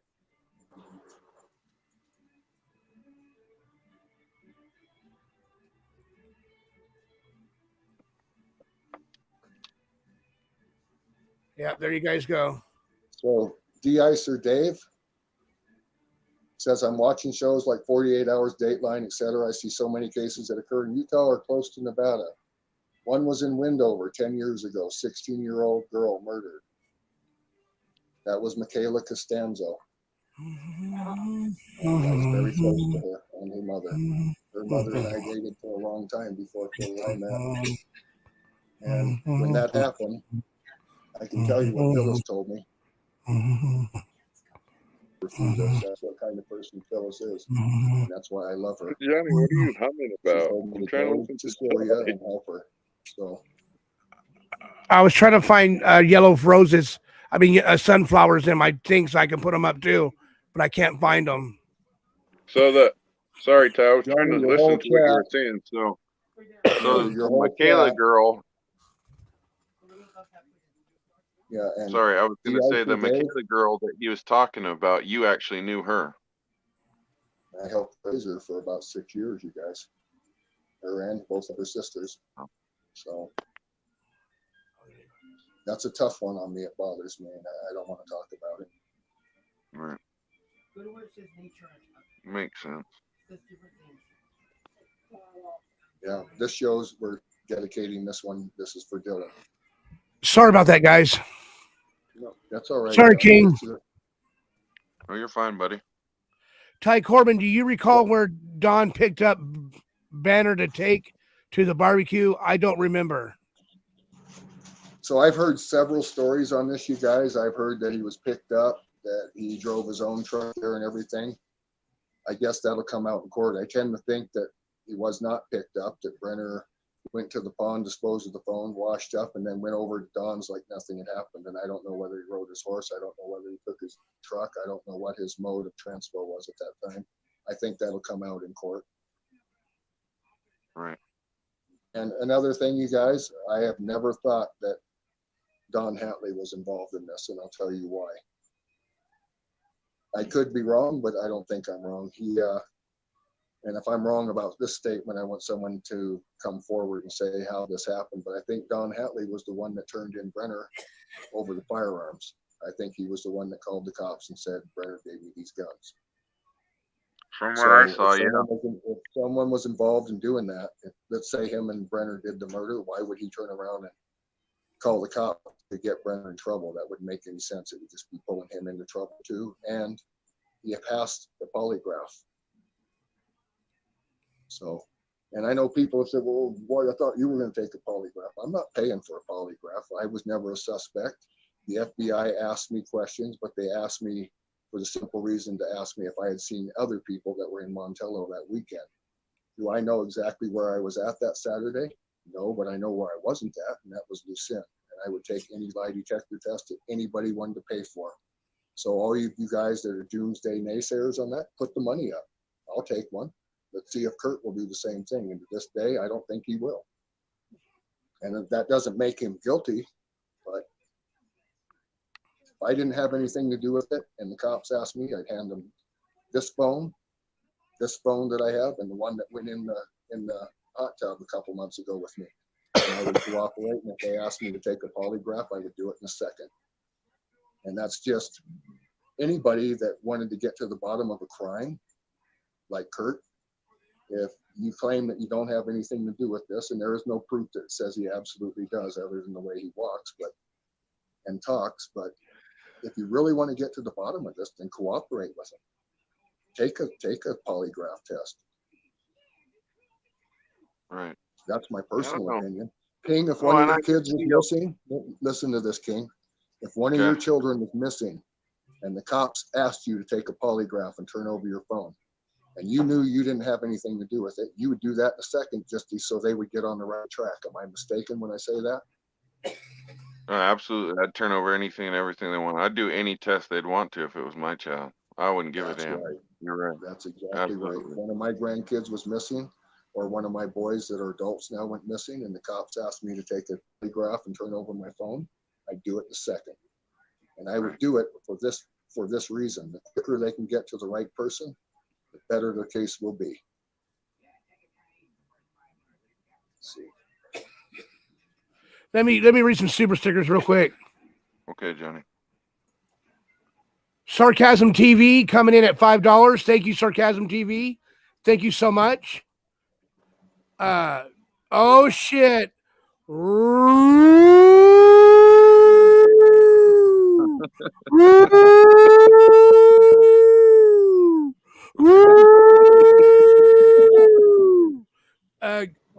At GGSCG, $20. Justice for Dylan Rounds. Great show, Johnny. At SCG. Thank you so much for the $20 super sticker, sir. Thank you so much. Red Rose. Oh, he left? Here, I'll start that one then. He's going to get a drink. He'll be right back. Got it. Okay. What is it? Oh, do you think Brenner had help covering this up? Yeah, Red that's a Rose, good question. I still think he did, but I don't know about what Ty thinks. Red Rose coming in at $9.99. And her question to you, Ty, is do you think Brenner had help cover this up? So, Red Horse. Right now, all the proof, from what I understand that law enforcement has, says that Brenner did this himself. The only reason I believe Kurt's involved, you guys, I don't have any direct evidence, and I'll say this once again, was because of him not telling law enforcement about Dylan living with him. for calling Justin and saying that Dylan was being held at Yvette's house when he's known Yvette for 25 years and knows that she'd never do anything like that, or at least 20 years plus. Where the phone was found and how they knew about that, the key fob being put back and the gun being put back after the call came from Kurt to get the parents out of there. There's just things like that that I think are awful suspect, and it's my own personal opinion. It doesn't mean that Kurt's guilty of anything. One thing that really bothers me with Kurt is to this day, he still won't admit that he was in a relationship with Dylan. And whether Dylan was gay or not, to me, I've never said whether I thought he was gay or not. But I know Kurt is. And I don't care what he thinks, says, or does anything. That's one of the reasons I thought it was highly suspect. And I used to think that it was just because he didn't want anyone to know he was gay that he didn't say anything about Dylan living with him. After some of the things that he said since then, Phyllis agrees with me. I don't know. I don't know why he would say things like you'll never find him up in those mines. I don't know why he would have called Justin and told him that Dylan was being held at Yvette's house. I don't know why he omitted telling the police that Dylan lived with him. There's all sorts of reasons, and I've stated all these before. It's just my personal opinion. It doesn't make it so. It's just my opinion. It's just, I find all those odd as well, because I heard all those as well, and there's multiple more that I could name as well. It's just, I find it odd that I'm sure I'm missing many. Like, yeah, you're right, King. Yeah, it's just, and a lot of people said it was just him running his mouth, but that's odd that he's running his mouth saying those things, because there's been many people from Montello that have talked on the internet over the last 9 months. And a lot of them didn't really say much, and some of them said more than others. And Kurt's one of those ones that said a lot of stuff that just kind of, you hear it and you're like, well, how is he not involved saying this or that? So I just find it odd. Yeah, and also, he was hanging out with Brenner and Don Hatley at the bar after it already happened. That's just weird to me. That they were together hanging out at the bar. Those were Kurt's words, that they were together hanging out afterwards. That's it. And King, I know that Ellen said something on one of the shows a few weeks ago, and she called me the next morning. About, we're going to go finish burying him or something. There's a difference between what she said and how she said it, and some of the things that Kurt said. And I'm sure that anybody that's been following this case would probably agree with me about that. So I keep getting messages I want to look at, but I'm not going to disturb this to do it. So people sending me messages on my phone right now, please stop. It's messing up time. I'm trying to keep. There's just a lot of weird stuff. There really is. There's a lot of different angles in there. And I think you're right when you had talked about earlier, because I had asked you before on the show we did before about this, about why Kurt would have his daughters come out, even though they've never really lived out there, right? They just come and visited him. Yeah. But they just made it, because I heard their interviews, and I heard both their interviews, both the daughters, and I just thought it was a little odd that they would, that more or less it made sense that they came on for damage control because of all the things that their dad was talking about on the internet. I don't think they realized how far those words would travel in the community. Yeah. And there was a big lie I heard today on Salty's show, you guys, and I'm not going to lie. I went on his show because I wanted to see what his reaction would be. And Kurt said something to the effect that I was growing marijuana underground. Phyllis is even laughing at that one. I built that greenhouse so I wouldn't have to grow pot underground. And if I was growing pot underground, I certainly wouldn't have been there. I would grow it inside in a regular room. I wouldn't try to grow it underground. The hole that Kurt dug for me. Yeah, the hole that Kurt dug for me on the property, was originally going to be what's called a wahine, so it wouldn't have been underground. It would have been partially underground with the greenhouse showing on the top to get the insulating effect of the dirt, but I pulled out of that and decided to build a greenhouse attached to the house. And if you guys go on my Facebook page, which I'm sure is still out there, even though I don't use Facebook anymore because of my political views, you can see that I was growing in a greenhouse, not underground. Another big lie that I heard today on that show was Kurt was talking about his son, Aaron, and how he used to hang out with my kids. And he did when he was like 14 and 15. But Aaron wasn't doing the things back then that he was doing now. He smoked weed and he drank beer. And Aaron was actually a pretty good kid, but no thanks to Kurt. It was actually because of his mother bringing him up. And was she having problems with him at the time? I'm sure she was. But sending him to Kurt certainly didn't straighten him out any. And Kurt can say what he wants. I watched that kid kick his ass, and it was over being gay. They got in an argument about that, and my son, I'll walk across the street and go get him, and he saw the same fight. Yeah. So I know what I'm talking about when I said those things. Yeah. Kurt, your son didn't learn to do drugs with my boys. My boys have never done meth. They've never been busted for meth. I have 3 boys that smoke weed. Out of those 3, one of them only once in a while. I have 1 son that doesn't smoke weed at all, and 2 that do pretty steadily, like me. So the thing, and none of them have ever done meth or have ever been busted for anything like that. So Kurt, the only person in this whole thing that I know that's been busted for meth is your family, not mine. So let's get that straight right now. And to this day, you guys, if someone wants to pay for it, I'll pull one of these hairs. You can go do a test. It goes back years. You can see that I've never done it and never would. So the lies, and the more lies. That's why that video came out on Starcasm. And I absolutely mean that, King. If anybody out there in chat doesn't believe me and wants to pay for that drug test, I'll go to Salt Lake. You pay for it. I'll find the place. You pay for it. I'll let them pull a hair, and they'll tell you exactly what I'll do. They'll tell you that, he has marijuana in his system and he has tramadol in his system, and that's what they'll tell you. Right. And stool softeners. Yeah, and stool softeners. Stool softeners. The tramadol, that's for back pain. Man, you must have bad back pain all the time then, huh? Because that's what the tramadol, I know they, when I hurt my back, that's what they gave me, tramadol. Quite a bit, King. When I wake up in the middle of the night, it's because my back's sore and I got to let the dogs out. And they usually get up twice a night and go outside. But I'm up, Phil will tell you, probably a couple hours a night now, baby. Yeah.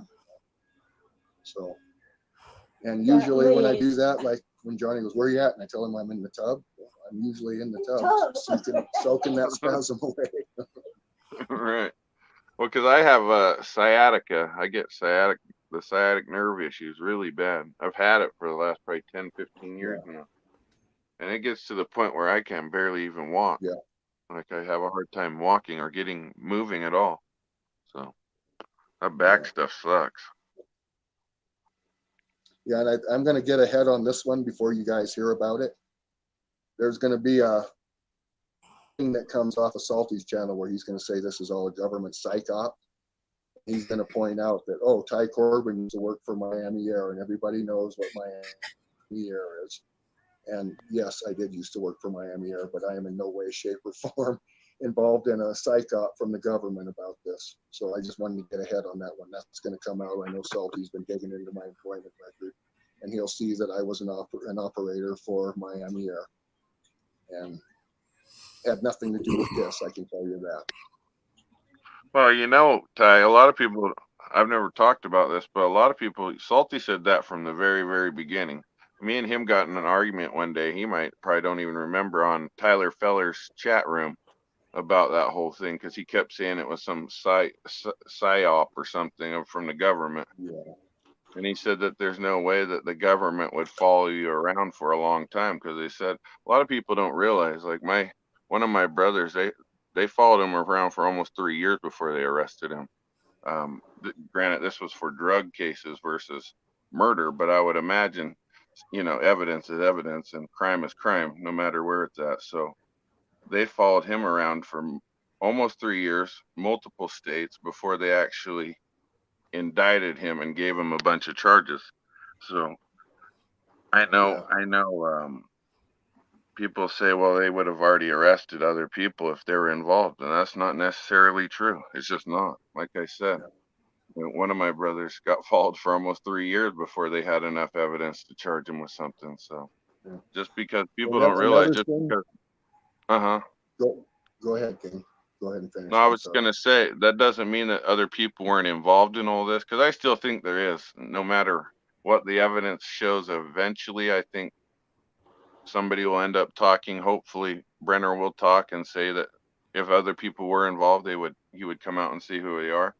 But I still think somebody else was involved. I really do. Hey, King, let me quarterback this real quick, King. I just want to say, everybody, thank you for, everybody is filling I'm watching the chat, King, Ty Corbin and King and Ruben. I'm watching the chat, and every single person in the chat room is getting along with everybody. The panel is is basically on the same note. And I just want to say thank you guys for coming over here, making this happen. And you guys are rock and rolling tonight. We're just going to keep on trucking. I'm not going to end the show until somebody gets tired of talking. So this show's going to go for a while. And so, because we got a good show right now, and I'm not trying to run nobody off or anything like that. So everybody that's in the chat room right now, hit that like button for me so the channel can be in the algorithm, and hit the subscribe button. And thank you so much. That's all I want to say. The floor is Ruben. Nice to have you here, Ruben. How are you, sir? I am a fruit basket.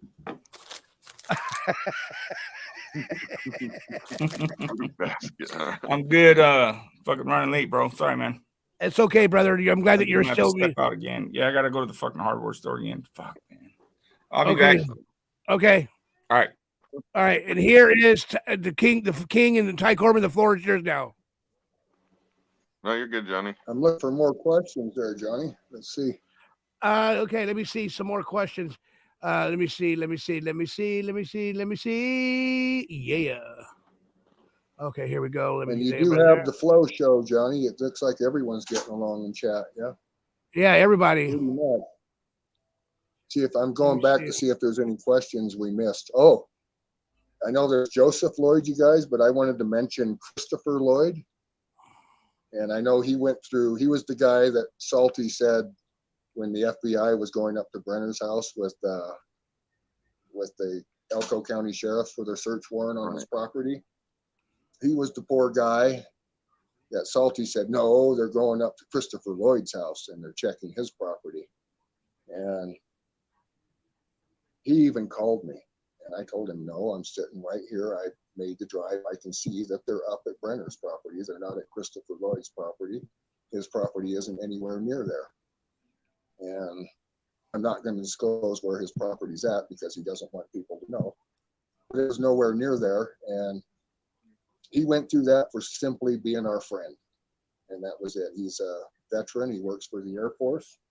And he knows a lot about the test area and the area that we've been searching. And I just want to put a shout out to him to thank you for everything you did, Christopher Lloyd. And I'm sorry that you got drug into this by certain individuals that are jerks. So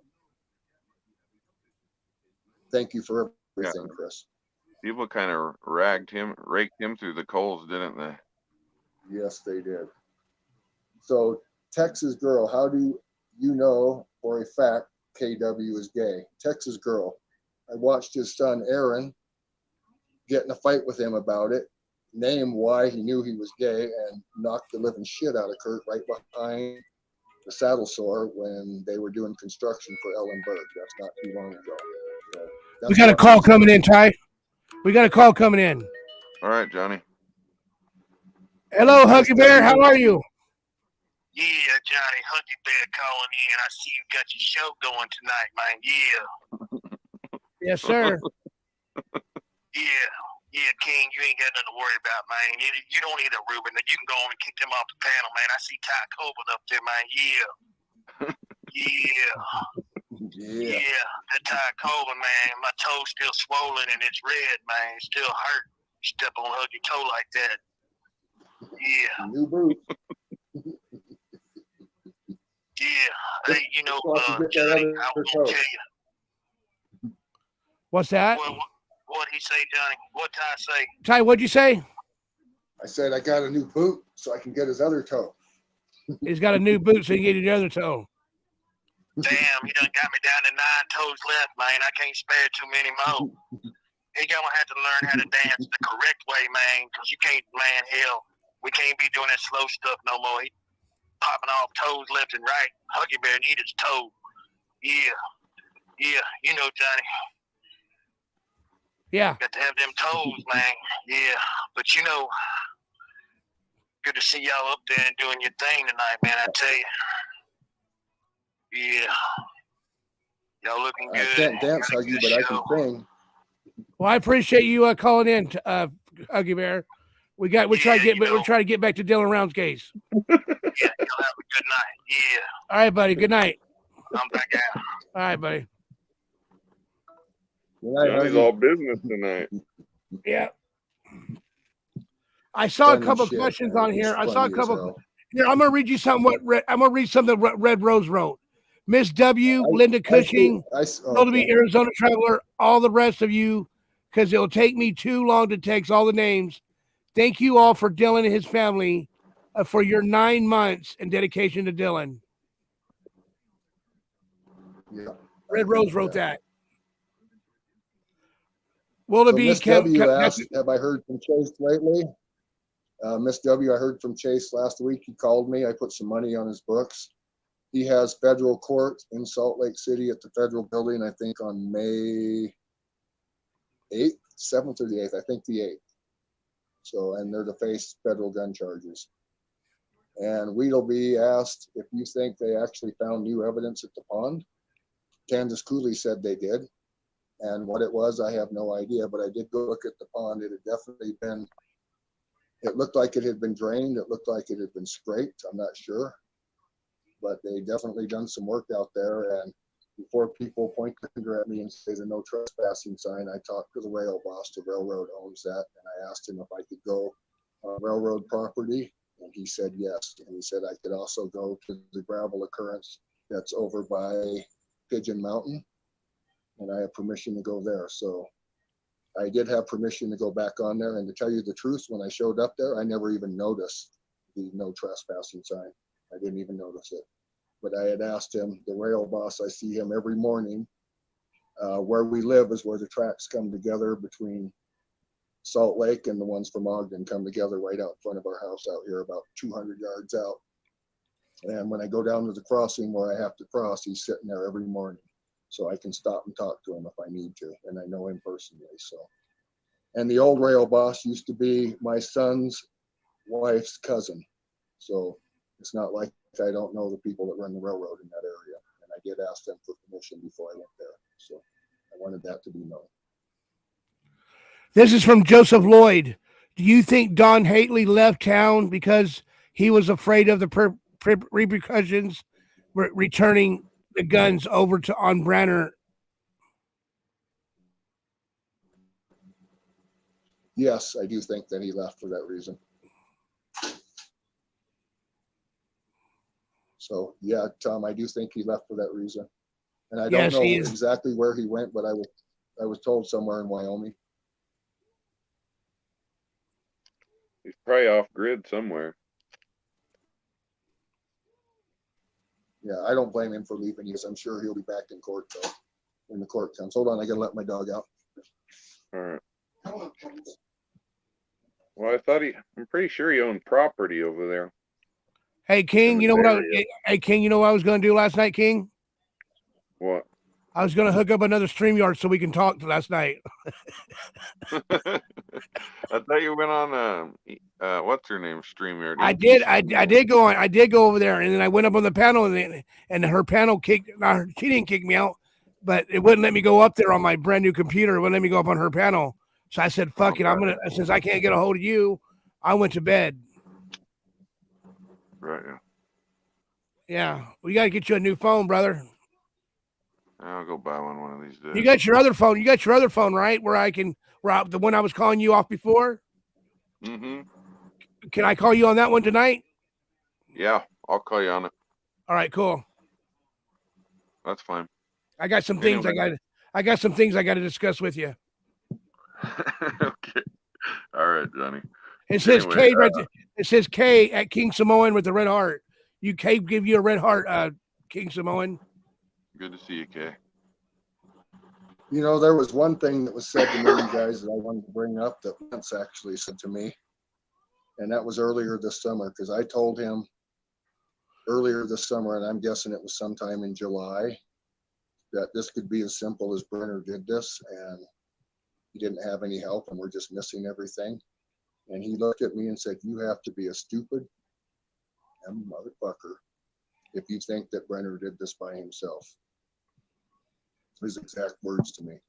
And I've always felt that Brenner was underestimated, you guys. I think that he's playing the part of a feeble guy, and I've always felt that way. The only reason I thought anybody else was involved was because of some of the things that the person said, not because I actually had any proof. And to this day, I still feel that way. Do I think that Kurt's involved? Only because of the things that he said. And I don't think it's so much involved in the murder or even disposing of the body. To me, I think it's he doesn't want other crimes that he's done exposed because of this. That's what I think. And I think that part of it may be money he owes Dylan.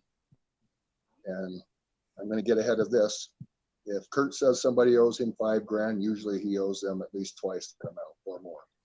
And I'm just going to leave it at that. And I hope that he certainly doesn't try to go to small claims or something like that and say a dead kid owes him money. That would really anger me. And not that he's done that or anything, but he's outright stated on every chance that Dylan owed him money. And I got news for him. Tough shit. Sorry about the language, John. You know what doesn't make sense about that whole thing of owing him money?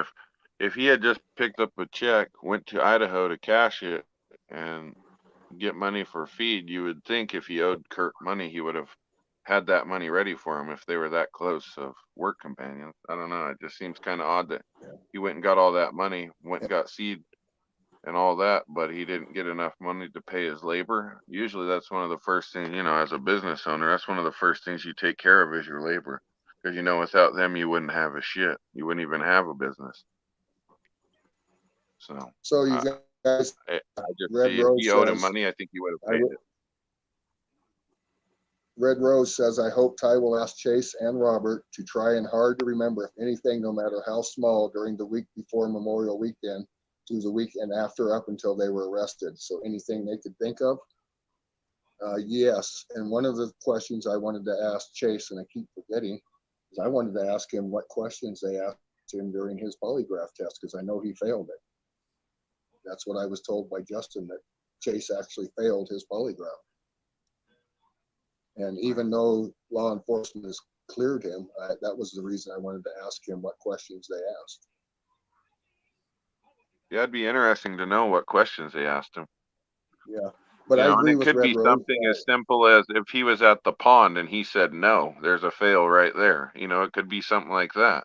Just as simple as that. You know what I mean? I don't know how in-depth the questions would have got. So it'd be interesting to hear what the actual questions were that got asked and what's failed. Yeah. Is that a question? Let's see.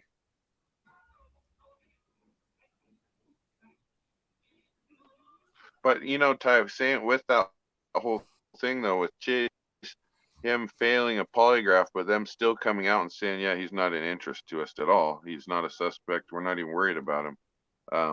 Kind of shows you, even if you fail a polygraph, that doesn't mean that you're guilty. You know what I mean? So he could have failed it. Who knows how he could have failed? So.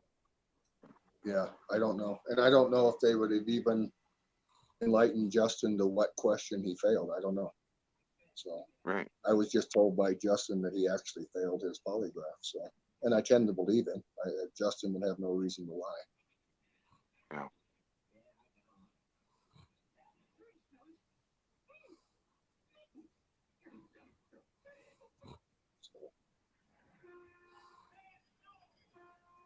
Johnny, well, I see you have 107 in chat tonight so far, maybe even more. That's what my phone says.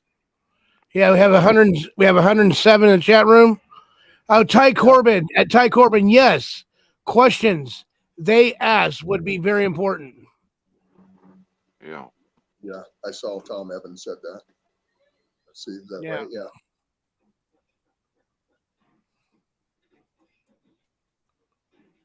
I hope they haven't run out of questions. I hope they didn't either. Oh, I doubt it.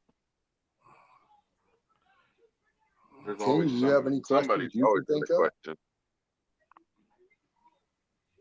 I was just trying to think of some myself. Yeah.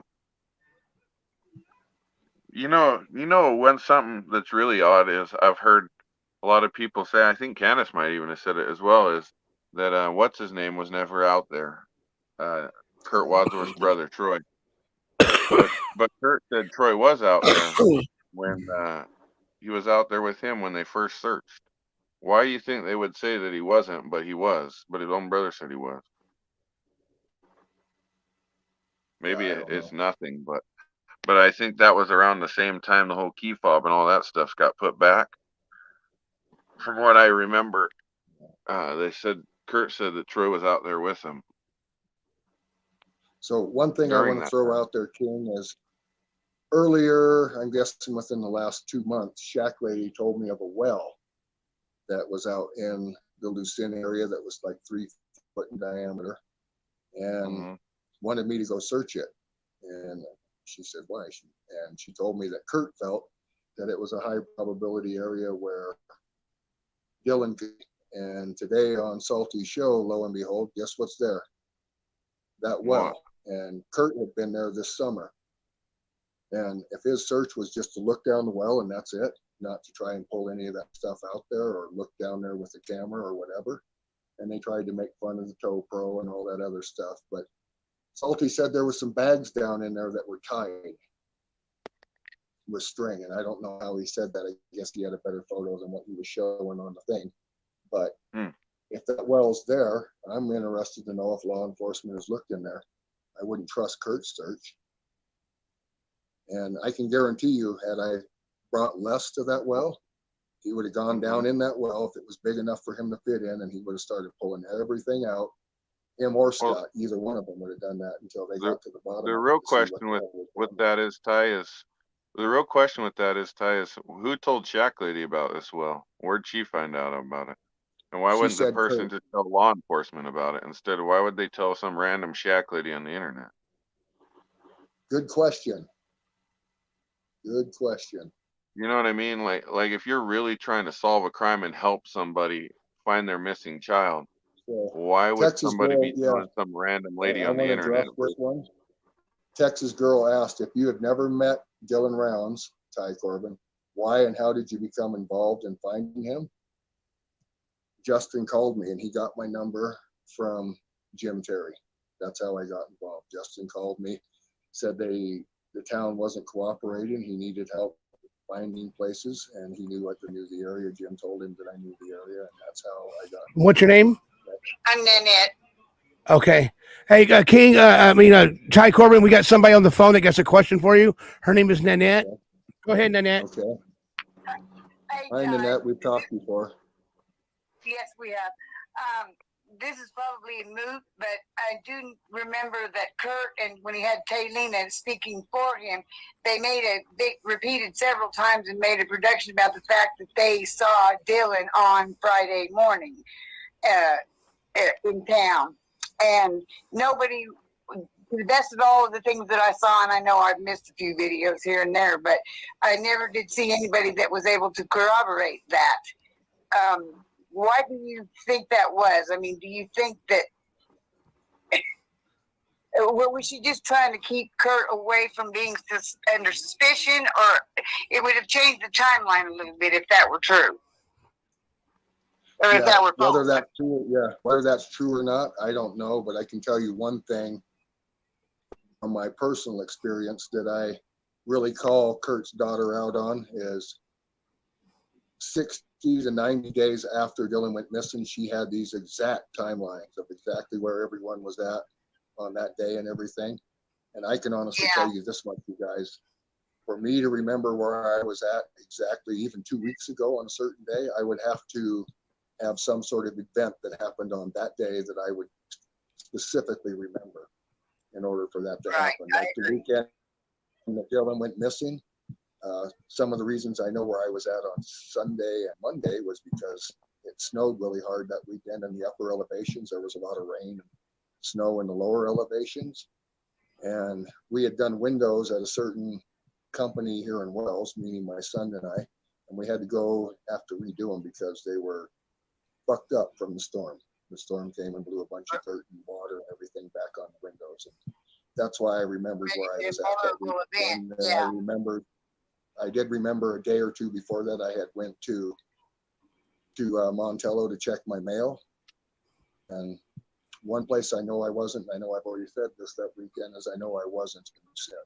So her exact timelines and stuff like that are really suspect to me. There's no way someone's keeping track of exactly where they were at and what fucking time and all that other shit. I really feel like it was damage control, but I can't prove that. That's just my opinion, but it feels like damage control. Mine also. Oh, it's absolutely damage control. She's a well-spoken lady. That Irish Rose said that she heard that where Kurt admitted that Dylan was the love of his life. I wholeheartedly believe that. I wholeheartedly believe her. Have I ever heard that recording? No, but I'll tell you the reason I believe her is I know Kurt, and one of the first things she said when we talked about it is he would not shut the fuck up. And when she said that, I said, yep, that's Kurt. And if you ask Bria about the times she interviewed Kurt, she said the same thing. He wouldn't shut the fuck up. And if you guys listen to him, when he's drunk and it's on a roll, he won't shut up. He's run a lot of people away from the bar because of that, from what I understand. And that's how I know she's telling the truth. And hey, quick call. Thank you. I just kind of wanted to get your take on that, and I agree with it. So I hope I agree with that too. Had such a good time in chat, and I thank you for supporting Johnny, Ty. Thank you so much, man. Another thing that I want to clear up is a couple of days ago I saw something where people had asked if somebody was on Jim Brenner's property where his trailer had burned down before law enforcement was there. And Christopher Lloyd saw a certain Can-Am side-by-side with certain people in it, Kurt and his daughter, leaving that property days before law enforcement had actually gone up there to search it. I had never stepped foot on that property till after they had searched it. We were looking for it. Before they searched it the first time when Grandma called? I didn't hear what she said. Before they searched it the first time because Grandma had called? No, we're talking about wrong James property. Brenner's property in Montello, in Nevada. He had a property that was east of Montello. And since law enforcement searched that property, I will say that I've been there with Heavy D and his crew. I've been there numerous times with Lance, and I've been there numerous times with Les and Scott Nuttall. We actually searched every wash that was up above his property. We walked them, and we spent 2 days doing that. So yes, there was people say, well, you've been on that property too, but I didn't go on that property until after it had been searched by law enforcement. And one thing I want to say that was found up on that property was a horizontal digging bar. And I don't know if you guys know what that is, but it's a bar that they use in the mines that you hold this way. And it's got a big chipping side on the pointed end of it and a big mushroom on the back side of it for someone to hit it with the sledgehammer. Right, sledgehammer. I actually called Lieutenant Fisher, that's with Elko County, and told him what I hold on, I got that again. So I actually called him and told him what I had found, meaning that digging bar, because I figured they just messed it and didn't know what it was. And his exact words to me. Can you still hear me, Johnny? Yep. Yeah. Okay. We can hear you. My picture's frozen up. Okay. My picture's froze up on your thing. But the exact words he said to me was, Ty, we don't need that digging bar to prove that James Brenner had been up in those mining districts. So they know that he'd been up there. How they know that, I don't know, but they knew that he'd been up there. And I have that digging bar. I'm not going to lie. I have that digging bar. And the shovels that were supposedly staged by Lance and Kimber, and even though I'm angry at them and I'm really pissed off at them, there's no way, shape, or form that they would have staged those shovels. and I'm going to say that. And I don't believe that Lance in no way, shape, or form staged those bag of bones. Was I mad at him for putting that on the internet? Damn right I was mad at him, and that was part of the reason we split ways. He was told not to put those bones on the internet, and I knew that it would do. And I want to tell this story. Let me shut off the camera because mine's froze up. I don't know if it's froze up on you guys' side, but it is on mine. No, it's not going to do it. I'll just keep talking. Yeah, you're Where fine. was I? You're going to share one more thing with us? Say that again. After the bar thing, you're going to tell us one other thing about the Lance, and putting that on the internet, maybe? Oh, yes. Okay. So the bag of bones that Lance put on the internet, we're headed back up Bald Eagle Mountain in Bria's two-wheel drive truck, and we're hauling ass on this trail. And he says, stop, stop, stop. So I stopped, and it was on a hill. It kind of scared me to stop. He told me to back up, so I did very slowly, and the bags were there. And I asked him, how did you notice those bags? And he said, I saw the blue, I guess the ties in it. And we took the GPS coordinates of it, took pictures of it, sent it to law enforcement. We weren't sure whether they got it. So when we got to the top of the hill, did the same thing again, sent the coordinates again. And then we called Kimber on my phone and transmitted the same stuff to her, and she transmitted it to them. And I asked Lance, I don't put this on the internet. I said, don't put this on the internet. That evening, law enforcement called me. They didn't call Lance. They called me and said, we'll be out there to check on that tomorrow. The next day they called me, and I was assumed that they were going out to look for it. So that was Thursday. Friday rolled around. I didn't hear anything. Saturday rolled around. I'm at my grandson's football game here in Wells, and I get a call from an investigator from Box Elder County, and he's asking me where those bones are at.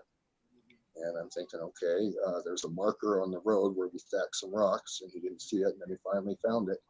But he said that the mother has called me and said these bones were on the internet, and I didn't know what he was talking about. He seemed angry, and I had no idea what he was talking about. When I checked the internet on Lance's channel, he went ahead and put those bones on there, which I completely disagreed with doing. And he'll say, oh, well, you talked about it on Shack Lady. There's a big difference between talking about it and showing something that would really disturb the family. And any of you out there, if your child was missing, Ty? was missing, yeah. Another question just came in. I'm sorry to get you off that matter right there, but it says Texas girl says, I'm sorry, I don't want to be a bother, but how do you know the PI Jim at Ty Corbin? How do I know the PI Jim? Yeah, Jim. How did you find out about Jim? Oh, Jim Terry. On the posters. Are you sure, honey? Yeah, I'm sure. Okay, go ahead, Ty. Johnny, I found out about Jim from his number being on those posters of Dylan missing. When the original posters of Dylan missing, it had Jim Terry's number on there, Box Elder County's number. And that's how I got in touch with Jim Terry. Well, there you go, Texas girl. Jim Terry is the one that put me in touch with Dylan Rounds. With Justin Rounds, he gave Justin my number, and I guess a day or two later, Justin ended up calling me. So I didn't insert myself into this. Justin actually called me and asked me for help. So that's one of the big lies that has been going out there for a long time, that I inserted myself into this. That's not true at all. Justin actually called me and asked me for my help, and I was more than happy to give it to him. One more question. Linda Cushing question. Do you think Banner has killed before? Yes, I do. And I'll tell you why I think he has before.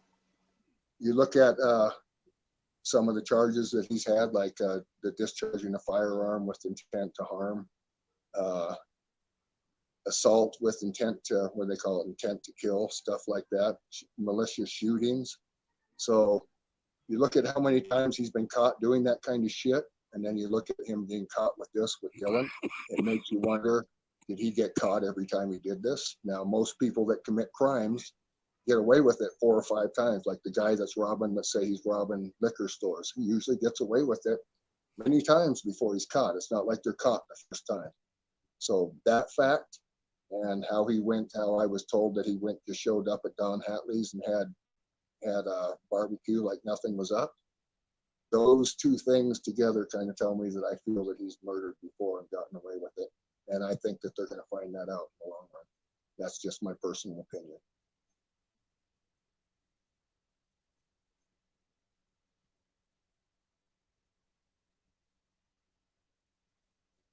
Johnny, am I froze up? Everything's froze up, huh? I'm going to leave and come back in if you can hear me. You're not froze up. I can hear you. Oh, I can hear you. okay. You're not froze up. I can hear you as well, Ty. You're good. Texas girl wrote, okay, thank you. You're welcome, Texas girl.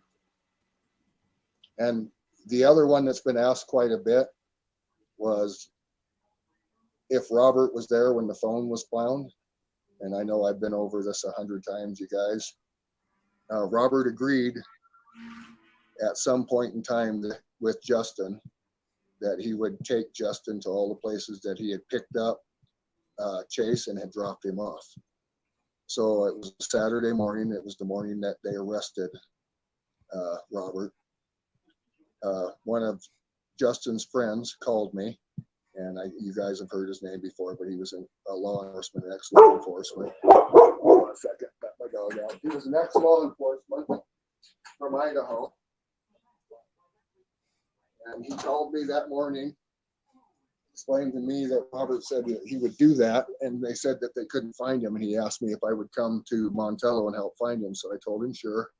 I jumped in the black Volkswagen, drove to Montello. It took me about 10 minutes to find him. He was at his mom's house. And he told me, yes, I did say that, and I will help them, but I want to ride with you. I don't know them, and I'm a little bit scared. So he rode with me. We started out for Lucin. He pointed out places along the way where he had picked Chase up. And as we were going down the Lucin Road and approaching the pond, I was pretty sure that that's where we were going. He said to pull in there. When we got there, there was law enforcement and a big search team doing the pond. And he got out of the car, went to Justin's friend, who was the law enforcement officer that's retired. And that person told him, Robert, there's law enforcement here. You have an arrest warrant out for you. Do you want to leave? They're probably going to arrest you. And Robert said, no, I didn't have anything to do with this. And I will cooperate, even if they're going to arrest me sooner or later anyway. And this was after Elko County had already been to his house, meaning Yvette's house where he was living, and searched it and did not arrest him in Nevada where the warrant was at. So Robert said, no, I'm going to cooperate. They arrested him. He cried a little bit. He cooperated with them, took them to the places that he had dropped Chase off, showed them where the 4-wheeler was parked and everything, and then they took him away. And it was in the back of a King cab pickup, and it had like a cage in the back, and it was from Box Elder. They took him away.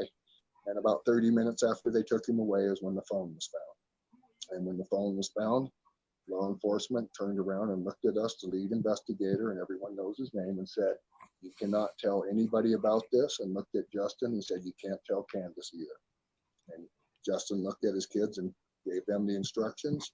And basically they said, under threat of interfering with the investigation, you'll go to jail. And I never said a word about that phone. And that's how I know why I was angry when Salty said that he knew that the phone was found in the pond.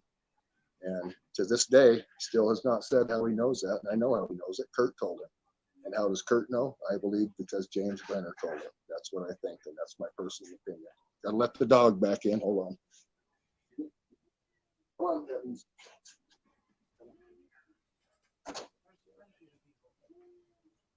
There's certain things like that that people don't know, and that's why I feel the way I feel about Kurt. And like I said, that's just my personal feelings.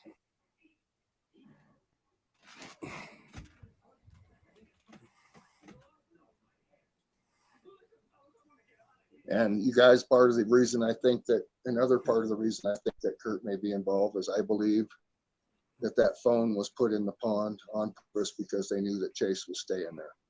And there was only a certain group of people that knew it. and Kurt being one of them, Kurt being the biggest one that was keeping track of where Chase was going and where he was living and everything that he was doing. You notice how Kurt took Salty to every single place that Chase had ever lived out there? Every single place. That's how much he was keeping track of him. So they had to have thrown the phone in the pond for some reason. And I don't think it was to get rid of it. I think it was to set somebody else up.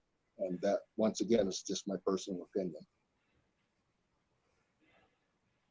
You know what was? I don't, Tom. I have no idea what kind of receipts were from Walmart. Will come out too in the court. Let's see, Johnny. Hey, Ty Corbin. Hey, Ty Corbin. Why I got Bug here? She came up and jumped in my lap a while ago, so she wanted to tell everybody hi tonight. So Bug, there you go. Okay. Tell everybody hi. Hi, everybody. How are you? Yep, she's a beautiful. She just wanted to come say hi to everybody. There she is. All right, get out of here, girl. I'm busy. I'm doing a show. Go ahead, go. All right, go ahead, Ty. I'm sorry. Yeah, Ty, can you hear me? Yeah. Yes. Irish Rose, that's exactly why I kept the shovels, because they were good. And what should I do? Just leave them out there to rot like they had been for the last year? So, yeah, and yeah.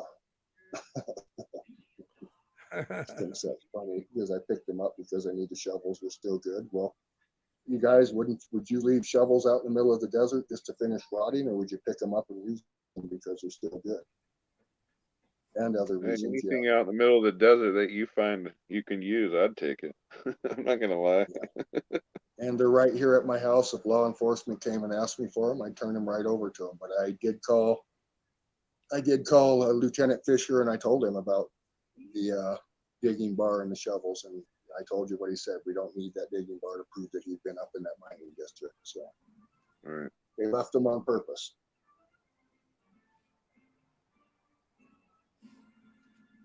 Yeah, me too, Nick. Any tool I can get my hands on that's good to use that's being tossed, you damn right I'd pick it up and use it. And that includes digging bars. They're worth their weight in gold out there. So let's see. I'm seeing if I missed any questions, Johnny. Do you see any on there? Yeah. It says, Ty Corbin, I had 12 hours of Jim Brenner today. That was enough. Thank you for all your knowledge of the gut cases. Good night to you and yours. Good night. That's an awful long day, Tom. Yeah. It easy, buddy.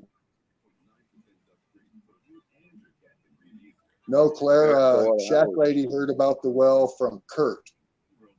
And I saw the picture that Kurt took, and it shows that well, and it had a bunch of pallets and stuff in it, and they said trash bags down in the bottom of it, and I'm wondering why none of them have ever gone back there to dig that shit out of that well and see what's in those bags.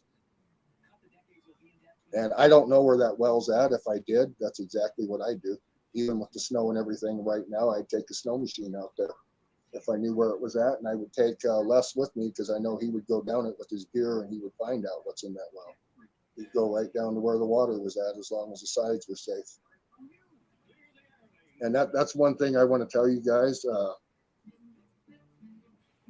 Les and Scott Nuttall have actually been professional searchers. Les has actually been on a search and rescue team, and he's personally told me that a lot of those vertical shafts that search and rescue teams would never be allowed to go down there while they're on the county time or on the state time or whatever search and rescue team he belonged to. But he will go down them on his own time, no problem. And I just wanted that fact put out there. He said a lot of those vertical shafts they declare dangerous, and they would never send their search and rescue team down any of them. And I tend to believe what he says. And I've seen him go down some hairy verticals, and you've seen the video. So I tend to believe him when he says he'd go down them, even though they wouldn't let him when he was on the search and rescue team. So let's see. Yeah, I don't. You see any questions there, King or Ruben? No, I don't. I got to kind of take my glasses off. I don't want to get a headache from trying to keep track of the chat. Hey, King, you still here with us? Yeah, I'm still here, Johnny. Okay. Hey, Nick, do you have any Scott questions? Lee and I'm wondering if Nick has any questions about what he saw on Salty's show today, because I know he mods over there. That's why I'm asking. What's going to happen now with Shaq and Salty now? Oh, you're talking about covering Dylan Round? Yeah. Well, he still hasn't gone to court, so there's still the whole Brenner stuff. So there'll still be more to talk about. Yeah, what's going to happen with Shaq and Salty? That group of trailer parkers that follow him are so goddamn stupid that they don't know the difference between the truth and a lie. He could tell them whatever he wants and they're going to believe him. So shame on them. That's what I say. And I call it Salty's trailer park. And that really pisses them off. And you know what? I don't care. I'm not going to be nice to those people anymore. And they know who they are. One of them being that thing that he has as a co-host. Another one being Mini Me. There's a bunch of them. And Mini Me, if you think I'm going to feel sorry for you, I don't. I'm sorry, I don't. And I've known that lady, huh? Yeah. TY CORBIN. She thinks that she thinks that I don't, and I've been telling her false information on purpose. So I know who she is. Her name's Susan. I'm not going to give a last name or anything like that. I know exactly who she is. And she said at first that I sold her son methamphetamine. And then, no, she said first her daughter, then it went to her grandson. And the thing is she's told so many lies, she can't keep track of them. I know exactly who she is. And her ex-husband is the one that's the meth guy. Red Horse asked a question. There's a guy that's going in with your picture and everything else. I don't know if you've seen that. But Nick said, no, I've not modded over there since the 1st of November. There was a guy in there today that says, he's using your picture and he's using the name Nick. So yeah, Original Rose says that he doesn't. There's somebody over there using his picture and his name. So you can check it out today's show. If you don't believe me, you can go and look. That's why Red Horse asked the question, would Brenner be strong enough to put Dylan in a mine? I think, like I said, I think that Brenner's been underestimated all along. One of the reasons I say that, you guys, is it's a fact that he had rode that horse that's dead now from Sin all the way to Montello to go to the bar.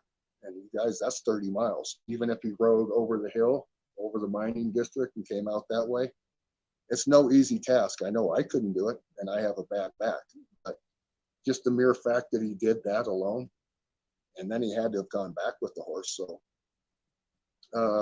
his physical ailments and stuff that he pretends goes on, I think he's more than capable. I think he's more than capable of getting Dylan's weight in the back of a truck or anywhere he needed to do it. If you've worked on a ranch, you're capable, or else you don't work there very long.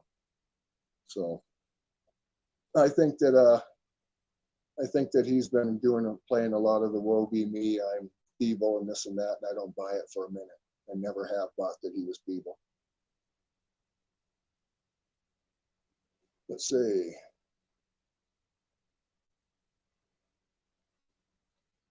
Today, yeah, I'm trying to see. Okay, Red Horse says I have not seen Nick and Chad on Salty. Yeah, there was a moderator today that went by Nick or something like that, has the exact picture and everything. And I'm not saying it's Nick. I know there's been a lot of copycatting done, including my account. There's been a lot of that being done. There was a lady that I got mad at about a month ago where somebody had been copying her account, and then I didn't realize it till she said something in chat, and I let her know too, there's somebody using your name in people's chat. So that's been going on quite a bit, people copying other people's accounts and going for it. No, Nick, it went by Nick, and it had your exact picture, buddy. So I'm not saying it's you, I'm just saying that somebody's using your account. So if you guys go back on Salty's show today, you'll see what I mean. It wasn't Fast Eddie. I saw him in there too. It was a different account. So yeah, today's show, Nick, you can go back and look on it after this show is done. That's okay. I got nothing against you. So, been a lot of that going on, you guys. People with false accounts, people calling, using fake numbers and stuff like that. And it's, I don't know. We'll see. And people got a lot of time on their hands, it sounds like. That's what I'm saying. Salty supposedly went full-time YouTuber now. So, and he supposedly had like 500 people in his chat, but I certainly didn't see that many people actually in chat. It looked like before the winches with the wrenches and only about 50 or 60 people at the most. So those paid bots, you don't do that, Johnny. You actually have everybody in chat that's here. I can tell. Yeah, I don't know why people do that. What do you think they do that for? Ego thing? Because I noticed a lot of people try to attract do more that people type of in, stuff. acting like it's a popular show. King. What happened? What happened? So Talking today about on people paying fake people on different shows, you know, how it makes them look like they have a lot of people watching their show. I was just asking Ty why people do that for, if it's an ego thing, you know what I mean? Make them feel like they're important on the YouTube. Well, I got 125 people in my chat room. Right. Yeah. I think they do paid subs to do that because it makes it look like there's a lot of people there and it attracts other people to come watch. That's the only reason I can think of. But if you watch the chat and you're familiar with what goes on in chat, you can tell about how many people are in there by how many people are actually speaking and saying stuff in chat. You kind of get a good idea. And when you see mostly blue wrenches, you know that there's not a lot of people in there. Right. Yeah, it's just so weird. I see wrenches on your show, Johnny, but I see a lot of people in between them too. Yeah. And I'm sure well, we have 125 people right now, and that's all organic people.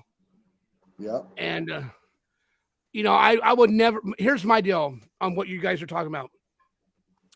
I will never, ever, ever pay for viewers. If viewers wants to come over here and be a part of what Johnny TV does, a part of what King wants to do, Ruben Sanchez and Ty Corbin and Richard Rose and everybody else wants to come over here, they're more than welcome to come over here and stay over here. But if they like other people, they want to go watch other people, they can go do that too. I'm not that type of person that, well, I want you to just stay here on my team and blah, blah, blah, blah, blah, and no, it's not all about that, man. It's about doing a show the way you're supposed to do a show, and that's be great at everything. Try to be great at everything you guys do. Right, Ty Corbin? Right, King? Yeah. That's it, buddy. Defined integrity is here now. Oh, is she? Defined integrity. Good to see you. Yeah, Inky's Linda here says too. Salty doesn't know the difference between Inky, nice to have you here too, Inky. Defining integrity. Nice to have you here. I just want to tell everybody thank you so much for coming over here tonight. And this is a good show. It was a great show tonight, and we're still not done yet. If anybody's got any more questions for Mr. Ty Corbin, I want to know. I want to know more about this well that the Shack lady brought up that she got information from Kurt about. I've never heard about this. Is this something new that they found out? You said you heard about it months ago? Yeah, she talked to me about it about 2 months ago, and she asked me if I knew where it was at. I told her I know where there's one up on Luray Pass, and that means right off the 233 between Montello and the I-80, and it would be on the west side of the tracks. I mean, on the west side of the highway over by the railroad tracks. Now, I do know of a well that's like that, and it's a lot like the one I saw in the picture today. But the one that's out there by Lucin, I'm not familiar with where that's at. I'm sure I could look it up in the Department of Natural Resources site in Utah. I could probably look it up and find out where it's at. But if Kurt says it needs to be searched, then get your ass out there and search it, Kurt, and take Salty with you. So is it a deep well? Dig that stuff out. Is it a deep well? I saw the picture of the well today. Shack lady told me about it a few months ago. I told her I didn't know where it was at. And she said Kurt was afraid to go search it because he was afraid people were following him, this or that, or whatever he said. But today, lo and behold, I see a picture of it, and Kurt had been there. So she was lying to me all along, like trying to bait me to get out there. I don't trust her at all. And I've let her know that today. I don't trust you at all, lady. I think that you've been sucking salty all along. And I say that, you guys, not in a mean way. When I say that, I mean like sucking salty urinal cakes and stuff like that. Hey, Ty. Hey, Yes. Ty, not to cut you off or nothing. Do you see that hat right there? Do I see a hand? Let's see. You see my brand new hat right there? It says 2023. Yes.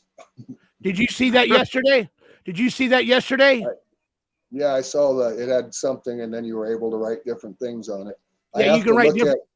Yeah, I have to look at this phone, Johnny, because the phone I'm doing the show on is all froze up right now.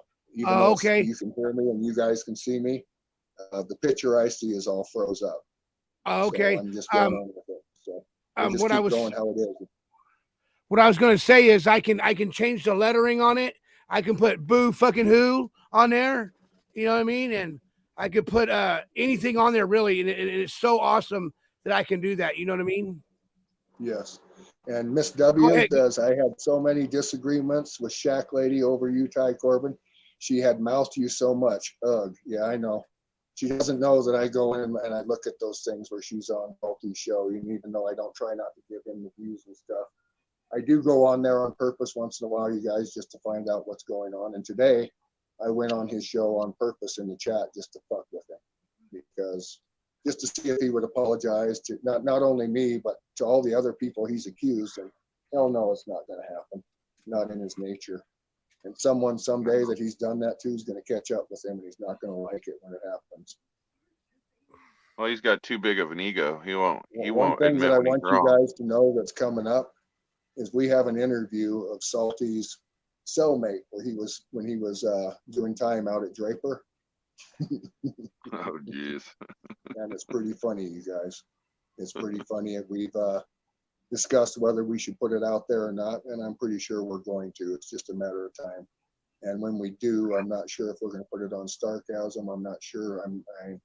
I haven't discussed with Jeff, Bria, and a few of the others what we're going to do about that yet, but it's coming.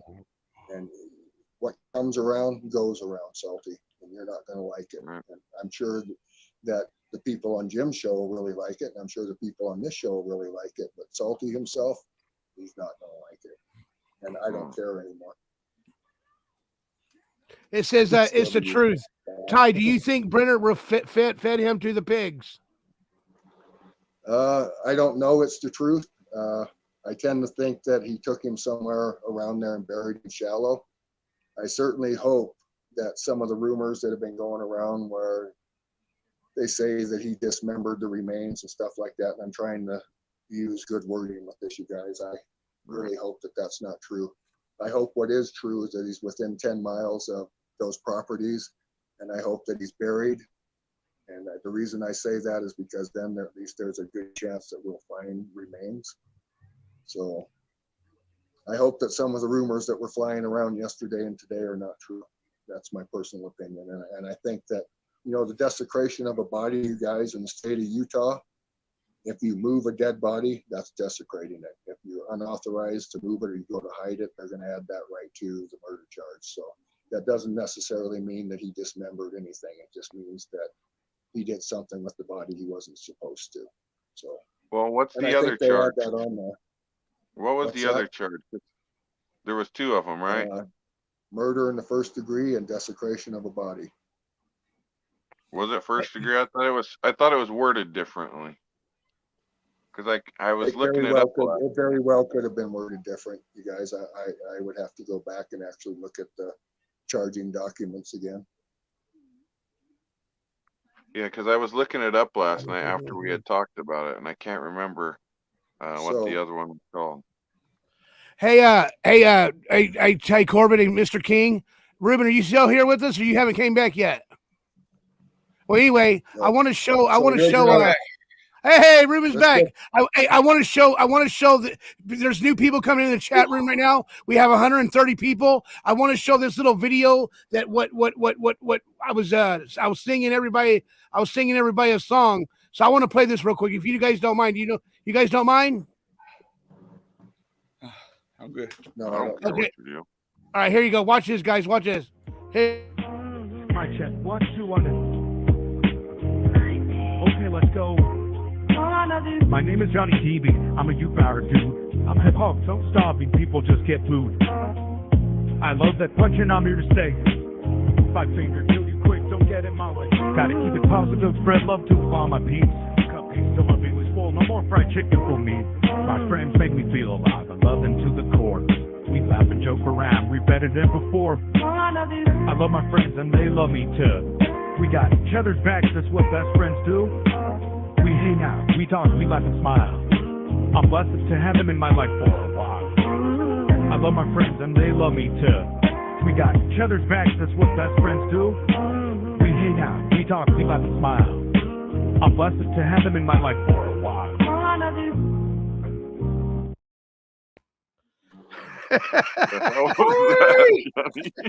I told you Johnny used to get Johnny, down. really quickly, I want to go over some of this. Did you like that, guys? Irish Rose, yeah. So original Irish Rose says desecrated means that. She said, talk with an attorney in Utah, he would disagree with me.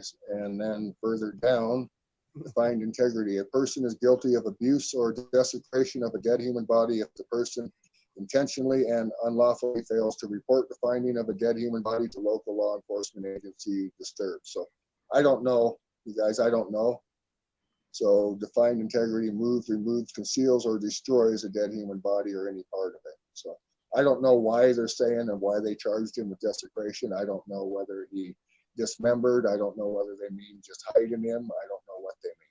So I'm not going to pretend I do. I'm just hey, Ty Corbin. Law of the state. So I don't know what it states. You know, I don't know what the definition and what they consider desecration. I don't know if they mean actually dismembering or just moving the body. I don't know what they mean by that.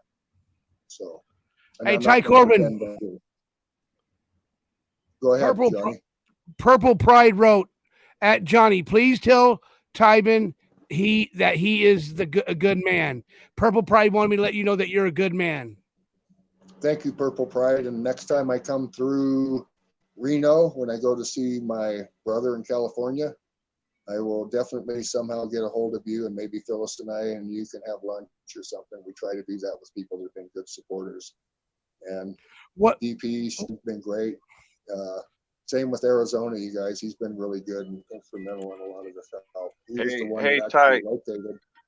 Yeah. Hey, Ty Corbin, I think it was the aggravated murder part, because when I looked it up last night in the Utah code, aggravated murder is the when the act of dismembering or mutilating somebody, the victim's body, before or after death. So Ty was right. So they could have put desecration because he hurt him real bad before, for all we know. I don't know, you guys. Right. And I guess that'll all come out. Hey guys, hey, let me quarterback this. We got a caller online. We got a caller online. Go ahead, caller.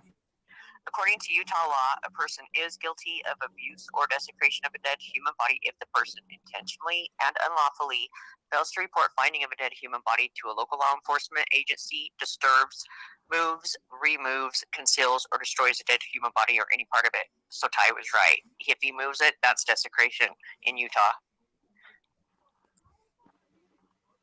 Yeah, and I'm not sure on that, you guys. I was just saying what somebody else had told me yesterday. And that's what it says in Utah law. Yeah. So I thought the video might have had more on it, but maybe it don't. Remember, we don't know. Yeah. And I certainly hope, guys, that it's not. I certainly hope that he didn't do anything like that. Hopefully that he just took him out and buried him somewhere. And I'm really hoping and praying that's the case. I know. I hope to God it makes you wonder what was in all those freaking bags now, huh? Or do you think that's how they were able to test that shirt? Is because it was in the bags and they recovered those garbage bags he was moving out? they haven't said yet where they recovered the shirt from. That was just my personal guess. I didn't think that the cops would let him go anywhere cleaning out that shed and not know what he did. And my personal opinion is they let him do it on purpose so they could see what he was cleaning out there. Maybe it was self-incriminating. And maybe that's exactly where they got the shirt. I'm not sure. I don't know where they got the shirt. I'm just guessing. That's my opinion too. That could be totally off, you guys. Yeah, that could be totally off. They could have found that shirt in a truck. They could have found it anywhere. I don't know. I'm just guessing that it was probably part of the trash he was trying to remove. And I could be wrong, so don't take that as that's where they found the shirt. I'm just guessing. Yeah, it's just my opinion. Well, you've been right so far, Ty. You've been right so far. And I've been wrong about things too, you guys. I've been wrong about a few things. That's for certain. Well, you own it. I'm not right about everything all the time. If I was, I wouldn't be doing this, right? Oh, you mean you're not a perfect human being? Certainly not. We're humans. We make mistakes. That's all right. Well, good job, Ty. Good job, John. Thank you. Hey, defined integrity. You know what I'm going to do on my hat? I'm going to put on there, I love cupcakes. That's what I told you to put in the chat. Yeah, put on I love cupcakes. Do a picture of a cupcake. That'd be cool. Fucking who or something. Yeah, boo fucking who. Do the I love cupcakes or boo fucking who. One of them. I'm going to try to put both of them on there. All right. Dude. All right. Johnny. See ya. Yeah. Nanette said, I came in so late, this may have been covered, but has anybody talked about how the video Jim Brenner cleaned the gun and bloody came to be? It's been covered. If that's okay, I'll catch it on the replay.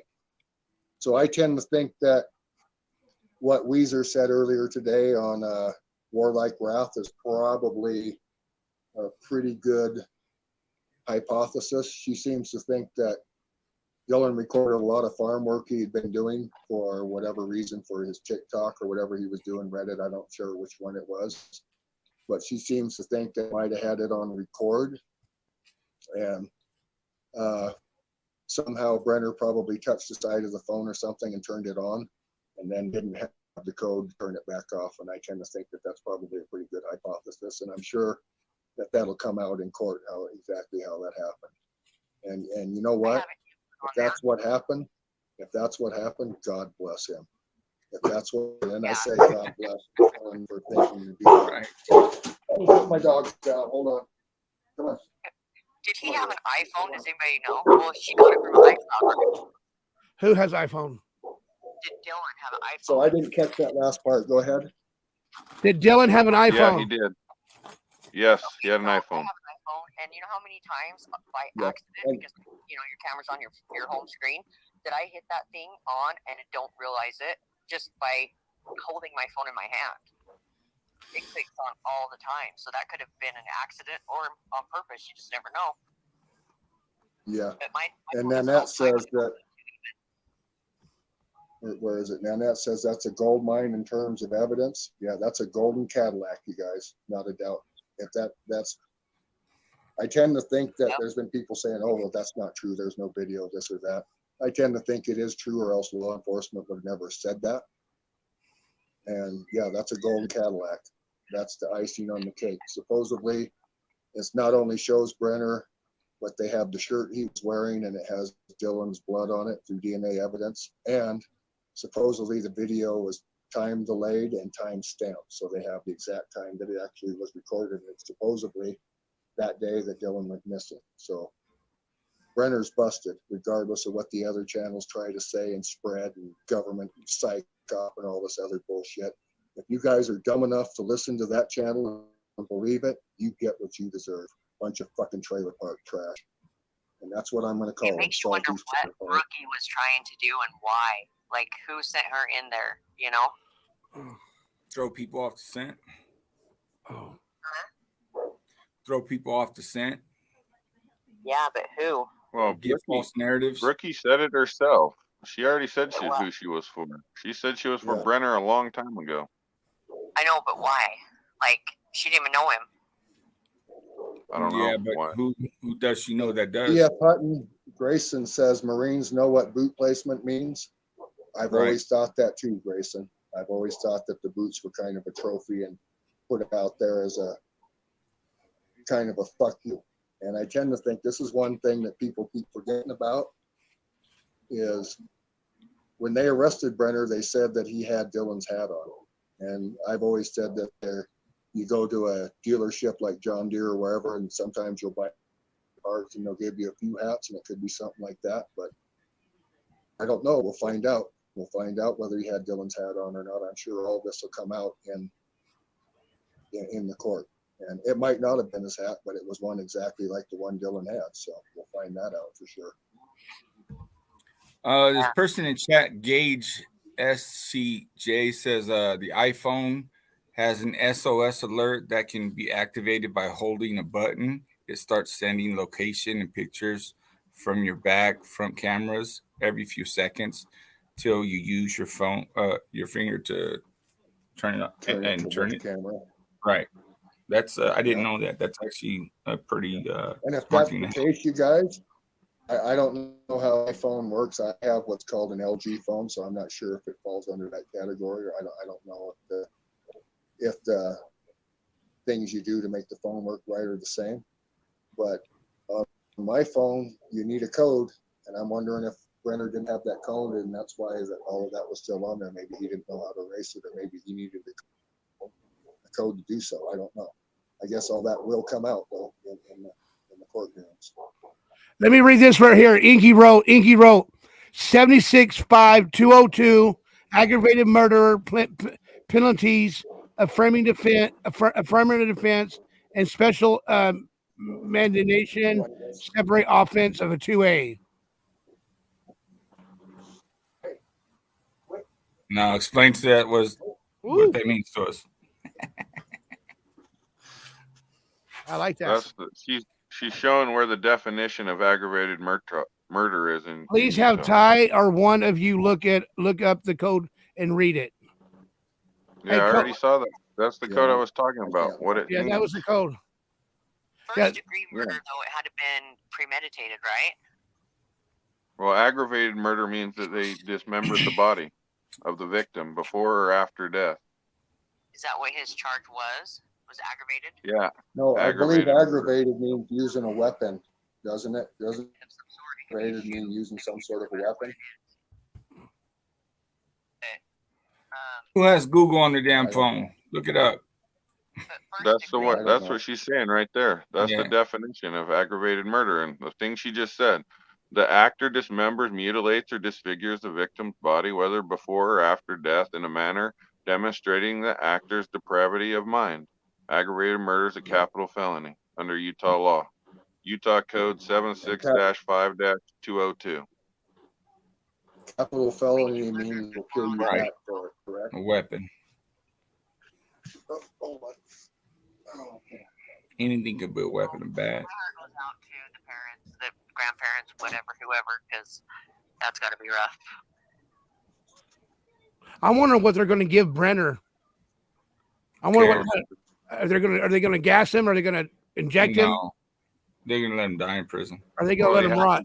You have to get the death penalty first, Johnny. He could plea out just to life in prison without parole, you know, or whatever. You got to remember, this is just the start. You know what I mean? Like, you know, this isn't over. It's going to take time. You know, going through the court system, all that bullshit. So you just got to be patient and let them build their case, take it to the courts, you know what I mean, in front of the judge, and see what the fuck happens. Thursday night, we're going to have ladies' night, so you're more than welcome to come on the panel. Okay. Yeah, I think that, with his past, it's really going to hurt him. Yeah. He's got, you know what I mean? Sorry about the phone, Johnny. Would give him the death penalty, but Utah hasn't. It's all good, Si. In a long time like that, I don't think. Not that I'm aware of. In Utah? Yeah, like we haven't executed anybody for quite some time. Oh. Used to all the time. It seems like it's been years now, and it hasn't been by firing squad. Like, I mean, the last one was either by firing squad or it was lethal injection, and that's been some years if I remember right. I don't know. I hope you're not. I think the death penalty is just a way out. I think they need to sit there and be tortured, like sitting in that cell every single day. I think think when people get the death penalty, it's just an easy way out.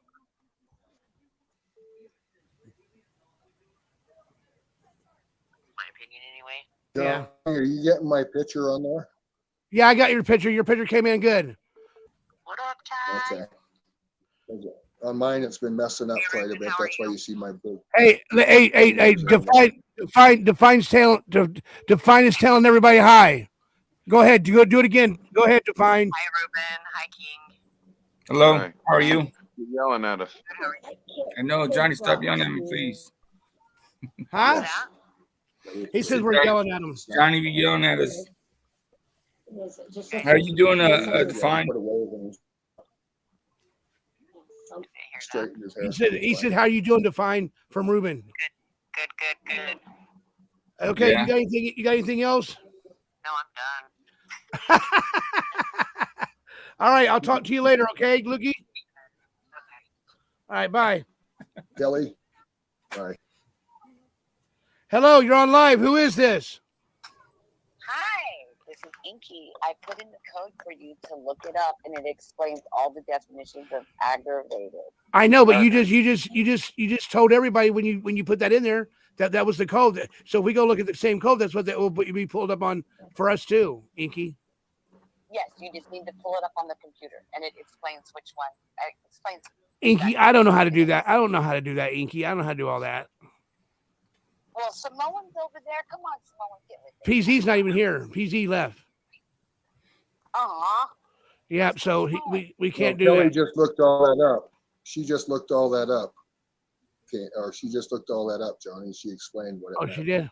That's what okay. Yeah, there's a difference between aggravated murder and desecration of a body. Well, I thought he got charged with both. Two separate charges. He's charged with both. Yeah. Yeah, right. He got charged with both of them. Aggravated murder and desecration of a body. Right. He's charged with both. Yes, that's both charges. So if King Samoan's able to look it up, or whoever can look it up, you guys can see exactly what it means. Ty can do it too. That's the one I just read. Dismember, mutilate, or disfigure the victim's body, whether before or after death, in a manner demonstrating the actor's. Yeah, that's the one. It says aggravated murder is a capital felony. That's the code that 76-5-202. That's the one you're talking about, right? Now, is there like a by code? 5-202. Yes, I'll tell you what it says since no one else has. Okay. Hold on. Okay. Dude, Bo Nichols is a fucking beast. That guy is an animal in the UFC. I have to read it. Just gotta say Johnny, I'll be right back. Okay, Ty. Give me a minute. I'll be right back. Okay, no problem, Ty. No problem, Ty. It says, an actor commits aggravated murder if the actor intentionally or knowingly causes death to another individual under any of these following circumstances. 1, the actor commits homicide while confined in jail or correctional institution. That's marked out. Right. 2A, the actor commits homicide incident to 1 act, scheme, course of conduct, or criminal episode during which 2 or more individuals other than the actor were killed. That's marked out. 2B, the actor during commission of the homicide attempt to kill 1 or more of the individuals in addition to the deceased individual. Okay, 3, the actor knowingly created great risk of death to another individual other than the deceased individual and the actor. 4, the actor committed the homicide incident into act, scheme, course, or cause conduct or criminal episode during which the actor committed or attempted to commit aggravated robbery, rape of a child, object of rape of a child, forcibly sodomy upon a child, forcible sexual abuse of a child, aggravated sexual abuse of a child, aggravated, etc., or aggravated sexual assault, aggravated arson, aggravated burglary, aggravated kidnapping, or kidnapping. The actor committed homicide in the incident to 1 act, scheme, coerce, or of conduct, 2 criminal episode during which the actor committed the crime of abuse or desecration of a human body as described in subsection 76-9-704. That's what he read originally. but that any of those causes is aggravated murder. And then they also added on the desecration of the human body, which is Utah's statute code 76-9-704. So that's a separate code then? Yes, that's 2 charges. He has 2 counts. So not only did he have aggravated murder, but he also had the desecration where he could have, after he severely abused the body or whatever, or sought whatever, the sexual assault, or because the other ones really don't go along with it unless we find another body somewhere. You know what I'm saying? So this is where Ty would be able to chime in and kind of explain this thing. I kind of went over it a little bit yesterday, but yeah. But thank you for listening to me. Love you all. Love you too. Thank you for bringing that to our attention. Now that we have that established. Thank you so much, young lady. Kissy kisses. All right. Kisses back. Bye-bye. Yeah, so it could have been any of those circumstances, more or less, other than the ones that don't apply. So that makes sense. I didn't know there was all those, whatever they are, add-ons to it. Yeah, subsections to the law. Yeah. Yeah. Subsections suck. Actually, you know what? Sometimes they can work in your favor, but sometimes, you know what I mean, they suck. That's a lot of laws. It's just the way that they change shit up, you know what I mean, to make it work in their benefit. Caroline. Right. Well, ladies and gentlemen, I don't know if anybody else got any more questions or whatnot. This has been a very good night. It's been a very good night, very good show, and I just want to say thank you again for showing up here tonight. My back is starting to hurt me a little bit, and I got to keep on. I got to start moving around a little bit. If you guys still want to talk, I can take a little break so you guys can keep on talking. And I just need a little so I can stand up and move around. And because this wooden chair hurts my back very much. So you know what I'm saying. So that's where we stand on that. Hey, Johnny's like my neck, my back, my butthole in my crack.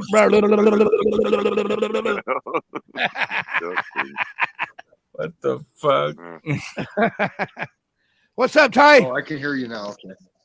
I can hear you now. I couldn't there for a while. I think my internet's starting to get busy here in town because you guys kind of turn robotic once in a while, and I'm sure it's my side. So. Yeah, we have 120 people in the chat room. There's no way I'm going to be getting off this channel yet because there's a lot of people that want to still ask questions and stuff like that. So if you guys can help me in the chat room, Ruben or Johnny, you can go take a break anytime you want, buddy. We can keep talking. Man, go ahead. Get gone. Okay. Get gone like Donkey Kong. Okay. Yeah, take your poo-poo break. You're good. Okay. How about the Lakers, guys? No, I'm just kidding. I wasn't watching the Lakers. I was watching UFC. That's for sure. What happened? What happened? What happened? Go take your break, Johnny. I think you're going to take a break. Okay, one more thing, guys. One more thing. I got a text message a while ago. Be careful. Watch the chat room really close, okay, guys? Watch the chat room really close. All right. Like, you want us to I get don't watch the chat on room, it? but okay. Can we watch it from here? This one.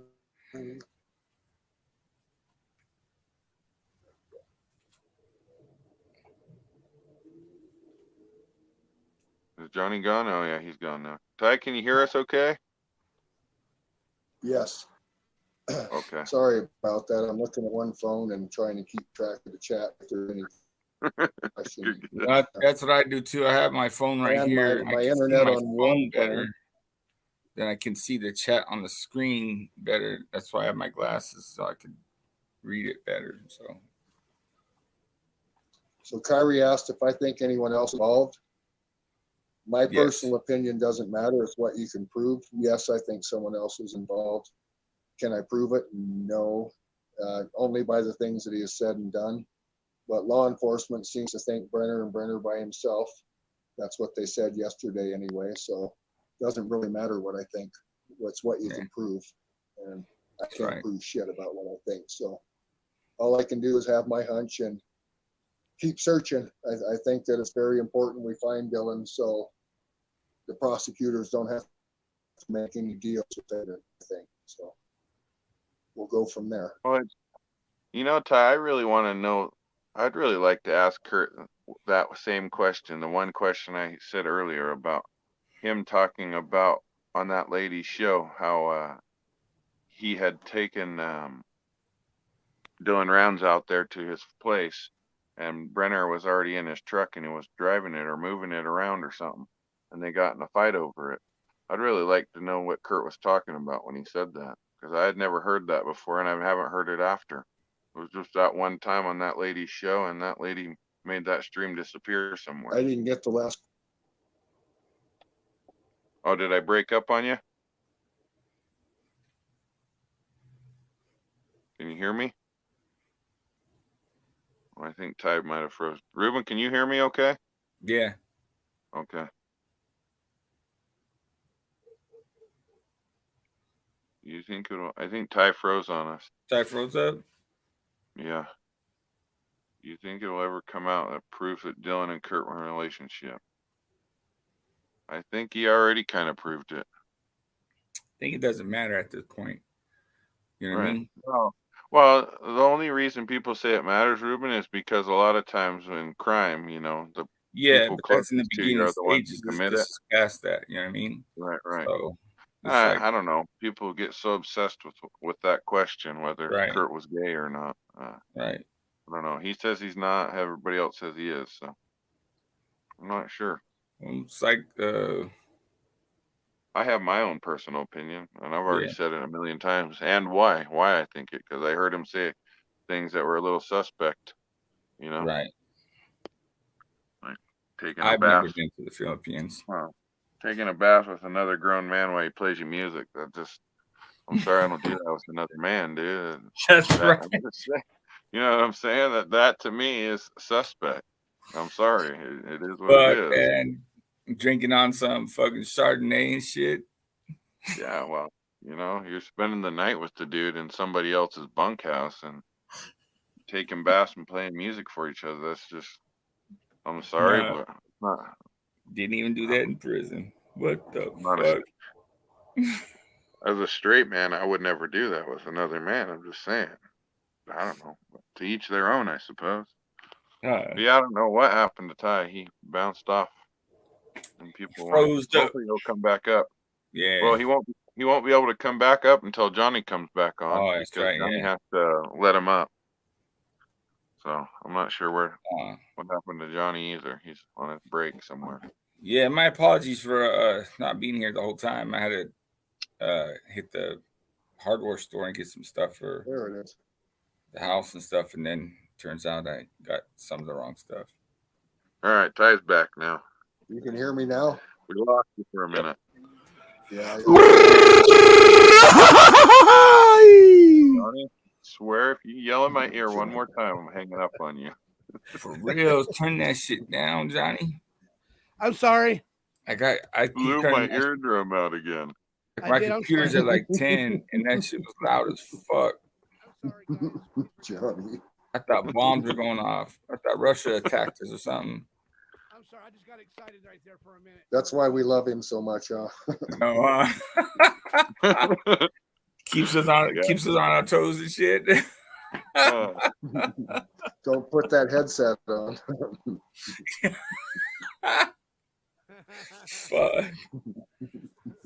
I have nightmares waking up like Johnny screaming at me like, "Oh, what, Johnny? Oh shit!" It's the truth. Asked, do I think Kurt owed Dylan money? Yes.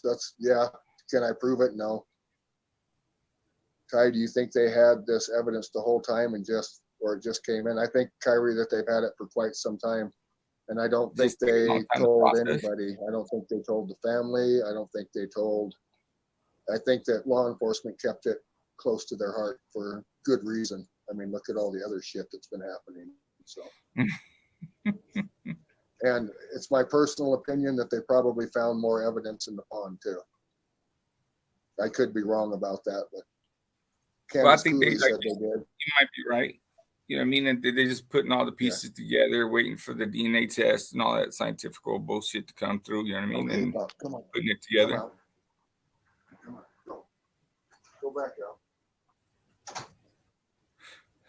So I'm the doggy door for my puppy. Sorry about that, you guys. I let her in and out 100 times a day. You think I'd just buy a doggy door for her? Let's see. Questions. Huggy Bear is back. Huggy Bear. So, EF Hutton Grayson, what month did they find the phone when you were there? I think it was July. Let's see, June. No, it might have been June. God, so long ago. June. Kyrie says, I wonder why Brookie did what she did. Why she proclaimed his innocence.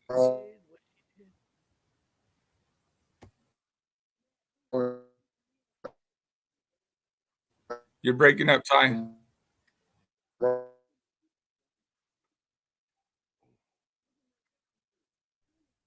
You're doing the robot internet like I had the other day. But months ago, how hard it is to exactly play. Does that help? There we go. Yeah. Yeah, we can hear you now. I think what's going on, you guys, is Phyllis has her tablet going. 2 phones go. Hey, King, how are you? Right, that makes sense. Hey, King, how are you? Hey, Johnny, you can turn your mic up a little bit, man. You know what I mean? You know. Hey, King, how are you, King? Are you all right? Hey, King, Yeah, you I'm okay? Yeah, I'm good. Trying to hear Ty. This is Miss Fabulous right here. Miss Fabulous just came back. Just to let everybody know that she is here. Much and of to the let bandwidth everybody on know, our internet, so let everybody know, I'll just go with this. Johnny doesn't. Yeah. Johnny doesn't mean to yell. Okay, So please Johnny. give Johnny a break, y'all. Give Johnny a break. He's doing well. He's doing okay. Mrs. Fabulous is in the motherfucking house. Yeah. Okay. Hell no. And that purple pride over there, you're right, girl. Chip, them pigs might eat everything. Like them pigs like to eat them donuts. Wrong kind of pigs, Johnny. Wrong kind of pigs, Johnny. I thought you were talking about me, Johnny. I'm like, hey, Johnny. I'm eating a donut right now. Oh, we can hear you now, Ty. Okay. I disconnected the camera because I kept losing the internet connection, so maybe this will help. Yeah, we can hear you good now. Go with the mic. Yeah, it seems to be working. Okay. Let's try it this way for a while, and hopefully it won't drop me again. I think what goes on here in town is during peak hours, and it's about 7:45 here right now. So probably there's a lot of people using the bandwidth on our internet here in town, and I think that's what's going on. I don't know if it's so much us as everybody's using it. So I'll just go with the audio, and hopefully that'll help. Hey Ty, you said that you lived you're headed back this way. What part of California does your brother live in? If you don't mind sharing that with us. Northern California, on Sacramento. Oh, by Sacramento. So you won't be coming down this way, will you? No, Phyllis and I are headed that way on Tuesday. We're going to go to Arizona, and we would like to go over and visit Ruben and maybe have a barbecue, and you guys come out to maybe where Ruben lives, and we all meet up like that. We're going to try and do that on this trip. Well, you got to let me know so me and PZ can do it. Yeah. Okay. If the weather is like it is right now, it's probably a no-go. Hey, you know what? We'll go live with it too, guys. We'll go live with it. Yeah. Hey, look at this. What we'll do. I was hoping you come to Long Beach Strong. I thought you'll come to. Hey, Ty. No. Hey, Ty. I thought you'll come to Long Beach Strong. Hell no. So come to Long Beach. There's two modes that I don't like people to see. One of them's combat mode, and the other one's party mode. And I know when we go to Rubens, we're going to be in the party mode. Yeah. Party over here, a party over there, a party over there, a party over here. I Party, got party, like party, party, party, party. I got Party, three party, neighbors party. that are Pisces, man. They got parties every weekend. You know what I mean? Hey, Paul. We could party hop each one of them. Fuck it.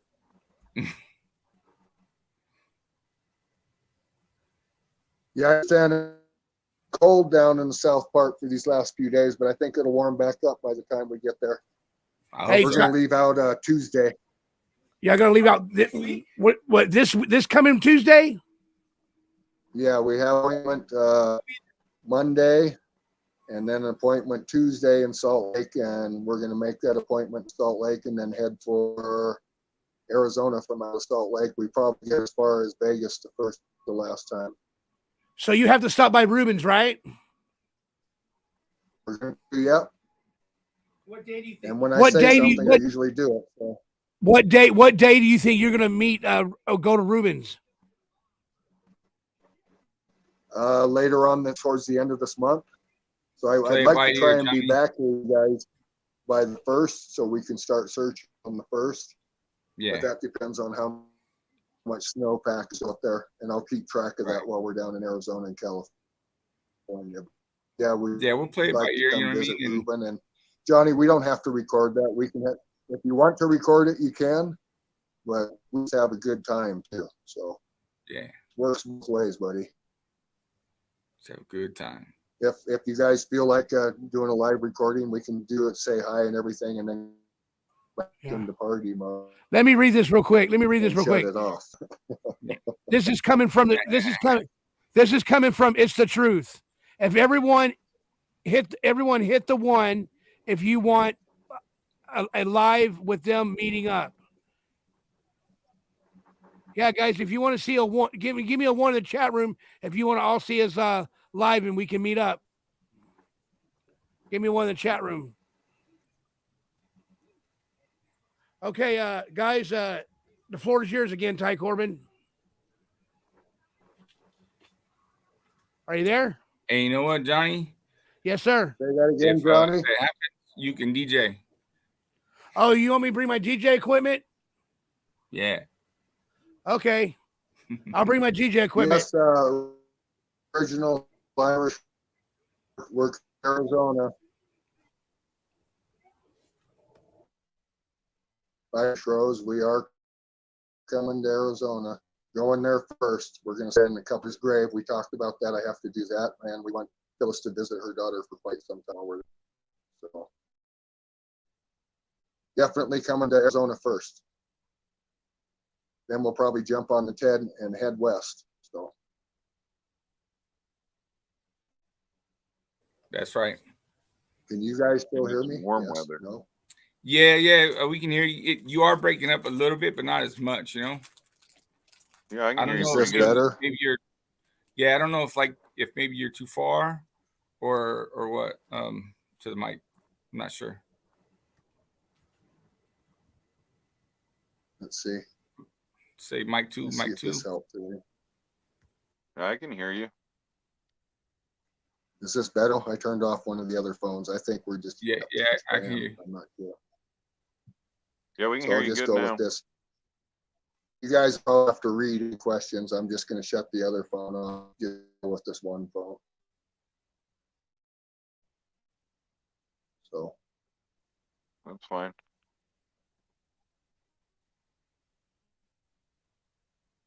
Yeah, you guys, I thought that on the 27th, I thought they were going to come out with the charges on Brenner, and evidently they did transport him because of the snow day that day. And yeah, they can't. That very same day, I was called. That very same day on Salty Shit Cake channel, he called me a liar. Transport Brenner. Had they transported him on that day, I think they would have charged him that day. But it worked out where they charged him anyway, and I think they have overwhelming proof. I don't even think they need the body anymore, but I think the family definitely needs the body. So I'm going to keep looking.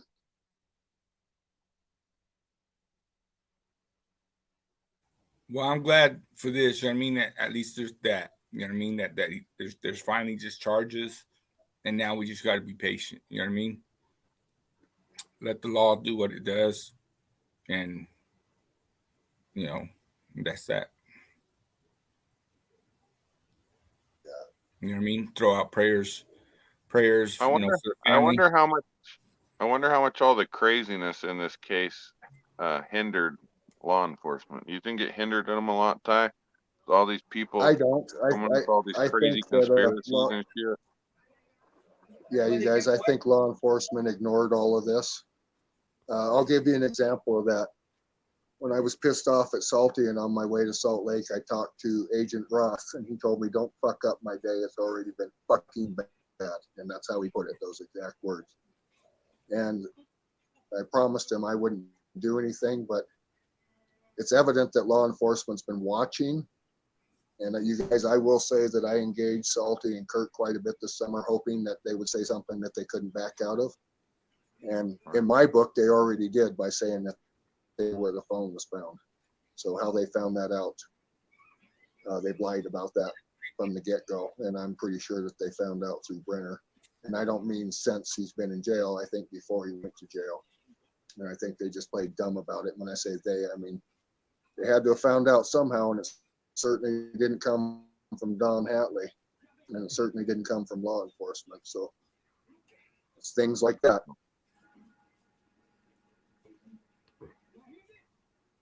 I wonder with these charges, you know what I mean, if there's going to be other charges, just like say with all the bullshit that's been speculated in that town, if other things are going to go down in that town.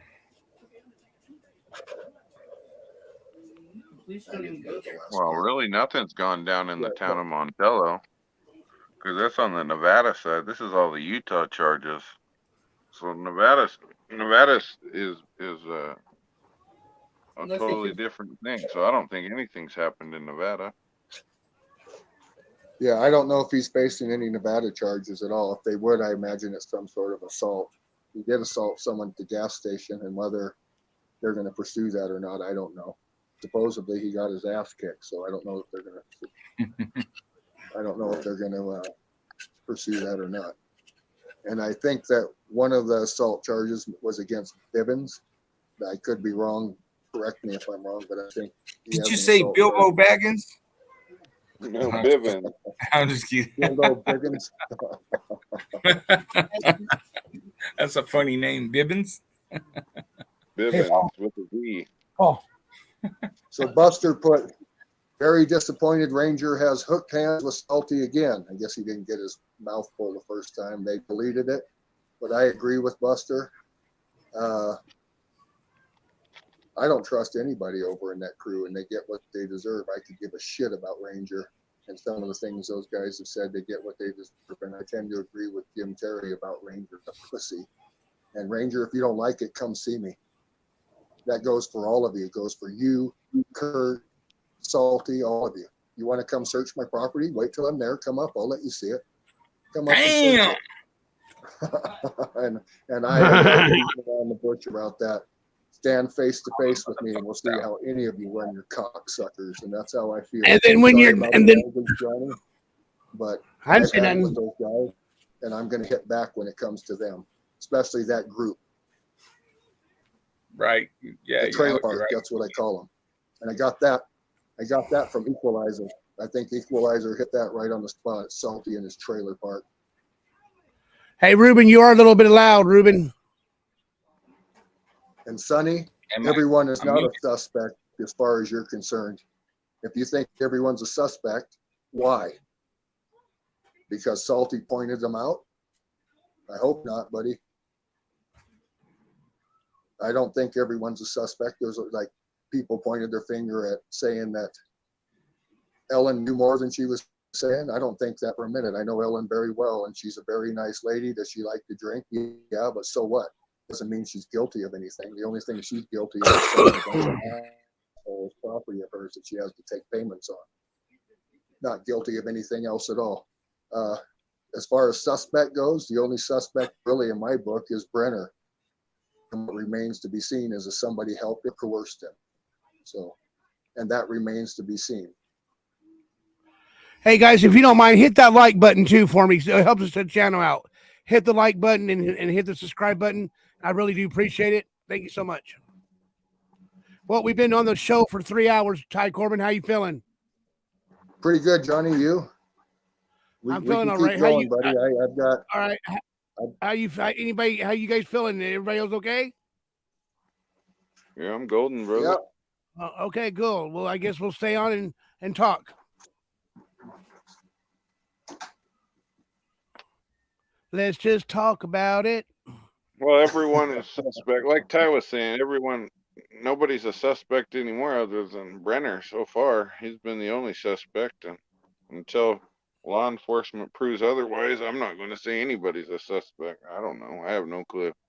There's been so much conspiracies thrown in this shit with people, outsiders, I should say, accusing people in that town. I feel bad for everybody in that town, man. I would imagine they're going through hell. Everybody pointing fingers at each other. Well, I can tell you this much. There's no way Louisa or her husband have anything to do with it. I know I didn't have anything to do with it. They've ruled out Chase and Robert. As a matter of fact, they've already let Robert out of jail, to the best of my knowledge. Lots of ranchers that have their fingers pointed at them. I know they didn't have anything to do with it. And same with the Aiden Clune thing. That asshole Salty has already pointed his finger at a rancher that's down there in Curry, in that area. And I've talked to some of the people that live out in Clover Valley, south of here. And I've talked to some of the people that live down there in Curry, including some of the people that work for the road maintenance station down there, and they're not happy with that asshole. As a matter of fact, they want to talk to him face to face. So he can say that there's nobody thinking that. I got news for you, Salty. Show up and find out. Show up and you'll find out exactly how people feel about you and Kurt. I have a question about that. Why does, and this goes for anybody that wants to answer this. Why do you think that, like, nobody's really doing any kind of searching for that kid? It seems like he might be able to be found almost certainly, because they knew what direction he went and they followed him for quite a bit of distance, and just called it off. Yep, let's move forward, everybody. Let's move forward. With what? Let's just move forward. With what are we moving forward on? I'm lost. Yeah, I don't get that. What are you talking about? This is a positive channel over here. So, and I know there's certain people that are upset with other people. We just don't want to mention their names because that's what they want us to say. They want us to mention their names so fucking bad because that's what they want us to do. You know what I mean? So let's not mention. So let's not mention their names no more. Okay? Let's start calling them something else. You know what I mean? Yeah, and Johnny, I agree, Irish Rose. Aiden deserves to be found too. He has a mother and a family too. And totally different circumstances, but yes, I believe that he deserves to be found too. Every family that has someone missing, their missing deserves to be found. Did I not say that? Yeah, I know that. Ooh. Yeah, you guys, and you don't need to time Buster out. He's a pretty good guy. I'll put it this way. He knows Salty for what he is, and that's the con and convict. So, right. I got to give Buster this much. He's been really good to me all along. He's never, how can I put this? I would want him standing next to my shoulder any day of the week. So it says, Buster, don't name the other creators. I've been guilty of it all night. I try not to, but you got to name the name to know what they've been doing.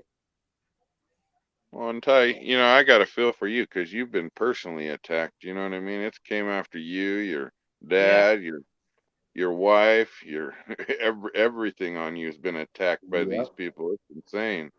And I think you've handled it pretty damn well. And I see people in the chat saying, Ty, you're not going to fight anybody and this and that. One, that's because they would never show up. A lot of people talk. Anybody in that chat that doesn't think I would bust that asshole's jaw if he stepped in front of me. I know I got you to would. say, step in front of me. And that means you, Salty. And you can take that as a threat. It's not a threat, it's a promise. You have it coming. That's not a threat at all. That's a promise. You have it coming. And not only from me, from a lot of people. So if something happens to Salty, it's not necessarily me. He's done what he's done to me, to a lot of people. He did it to Ty, you cut out again, Ty. Bob Farrell. Look what he did to him. Kiss his ass. So the cop guy. Yeah, they've done a lot of things over on that channel, not only to me, but to a lot of other people, to Bob Farrell, to Dale and Louisa. They accused people that live in Montello, like Tom Hardy, who never had anything to do with any of this. Like, the list is long. Rich ranchers that supposedly didn't want Dylan doing this or doing that, and they've changed their narrative so many times. Who the hell knows where they're at now? I think where they're at now is it's a government conspiracy. That's a psyop. That's what they were saying today. And Salty will try to go down the road that I work for Miami Air and I'm part of it. Go ahead and go down the road, you stupid asshole. And I know that's coming. I've already heard that. So, people that know the truth, just listen to what the cops say. Don't listen to what people on YouTube say. Listen to what the cops say. That would be my best advice. Well, and they got the FBI and everything. If these guys think they're smarter than a massive government FBI, you're insane, buddy. I'm sorry, but insane in the in-brain. Your YouTube digging and your internet digging, those guys in the FBI have 1,000 times better equipment than all you guys have. So if anybody thinks that they're not doing and working all those angles is crazy. That's what they do. Arianda Marjorie says, so what do we call him, pussy?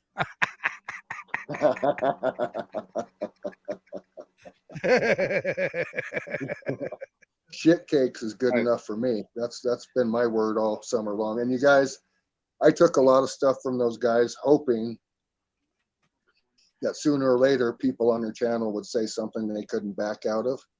And in my mind, Kurt's already done that. And that's just my personal opinion. But that's part of the reason I took and engaged with them like I did all summer long.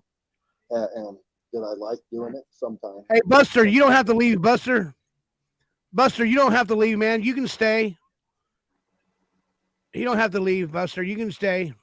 I think Buster's funny as hell. The shit he says. He says right here, he just wrote and said, Johnny just tries to get along. I admire the king for owning his past and respect to Ty Corbin for his straightforward honesty and shared beliefs. I better go as I'm in my own cups and I might regret what I say next. Buster, you didn't have to leave, man. We love you over here, Buster. By all means, say what you got to say. Yeah.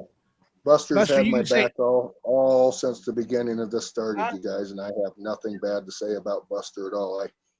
I like him a lot, and when I get to where he lives, I'm gonna make sure I visit him and that we at least have lunch or something together. Buster's funny. He's number 2 and he doesn't even try. You guys can say anything you want over here. This is what this is for over here.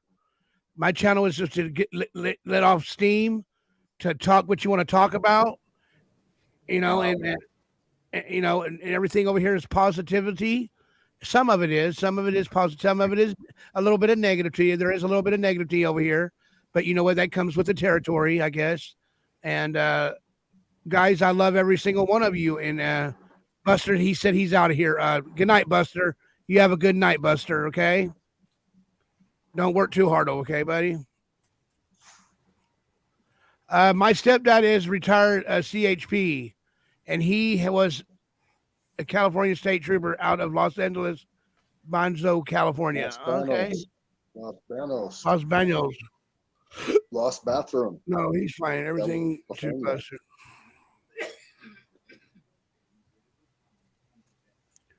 Okay, Regional Rose, thank you. So I guess our pretty much our guys that have that was asking questions, Ty has left. I don't see him back in the chat no more.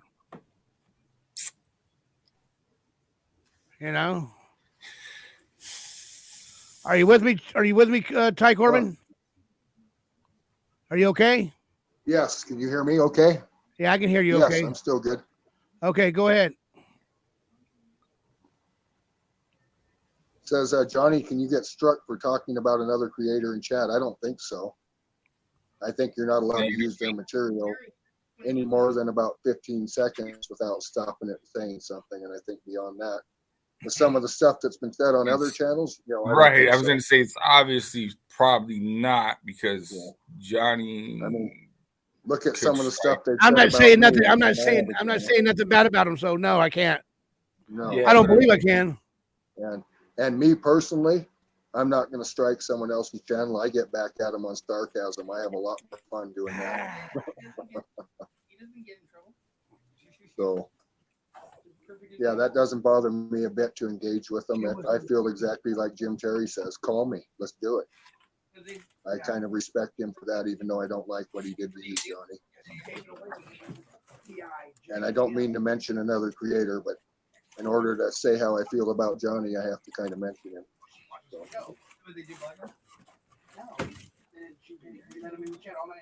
Yeah, if that's the truth, other channels would be in big trouble for what they do. That's right, Miss W. I think that's. Ask Ty what kind of trouble is going around Montello now. Huh? Are there any troublemakers in Montello now? Hey, PZ wants to know: is there any troublemakers in Montello now? Is there any troublemakers in Montello right now? Yeah, what's happening there crazy now? Does a bear live in the woods? Huggy Bear lives on the internet. So, yeah, I don't know if you'd so much call them troublemakers. Someone asked how the locals feel around there. There's a lot of them that feel Kurt's involved, you guys, and I could name 100 of them. I'm not going to put their names out there, but there's a lot of them that feel that way.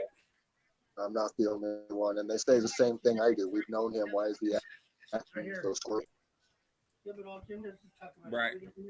That's not in the chat though. Hey, thank you. It's the truth, Johnny. You can get struck if people are talking about other creators in the chat. Oh, in the chat. Okay. Okay. So everybody that's talking about other creators in my chat, please stop it. Okay. I don't want to have my mods go after you and block you guys. So let me get this straight. The people in the chat that talk about creators, your channel can get struck, but the people on the panel that talk about creators, you can't get struck. Doesn't make sense. No. Yeah. The fuck is going on here? So. Maybe the exact opposite of that. JTTV and no one ever gets in trouble. That's all they do there. Well, I'm just thinking like, all the shit that Johnny's been put through fucking last, month? How does that make any fucking sense? Right. Phil says it's false. Word.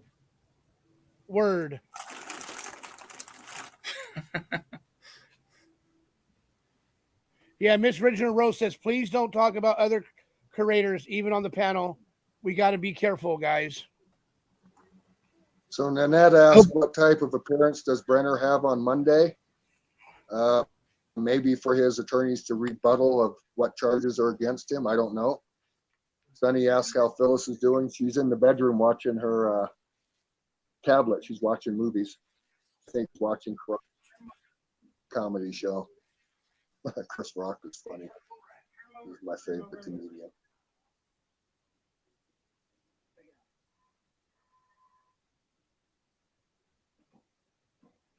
So let me find out E.F.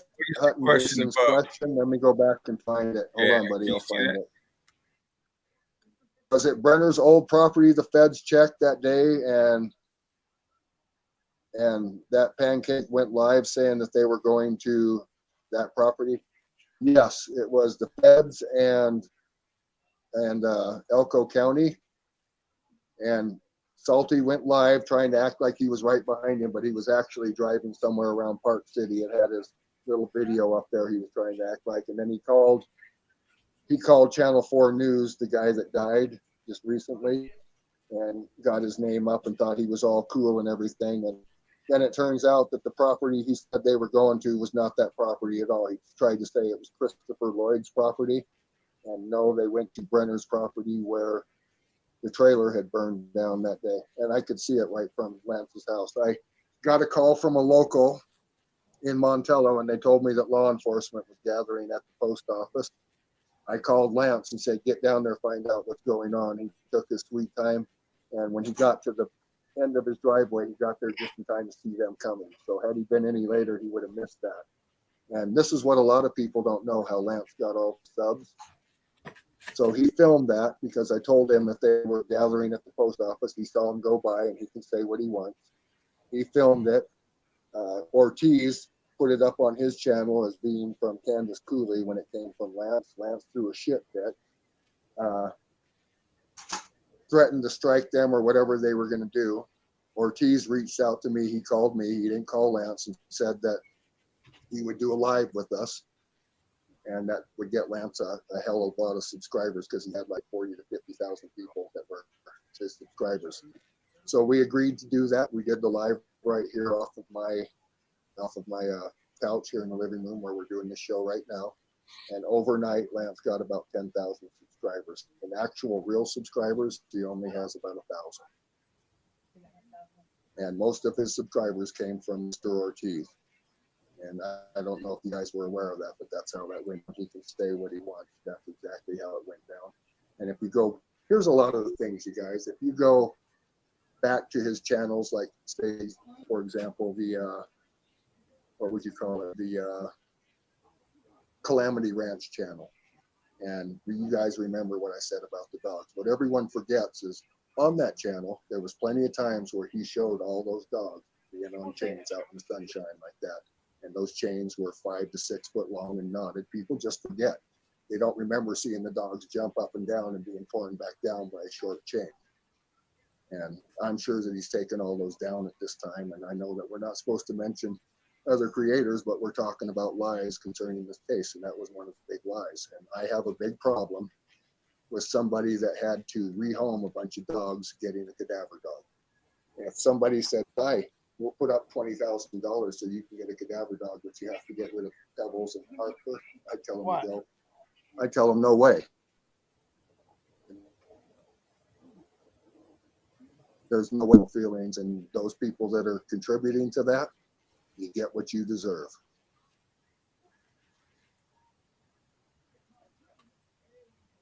Can you still hear me, Johnny?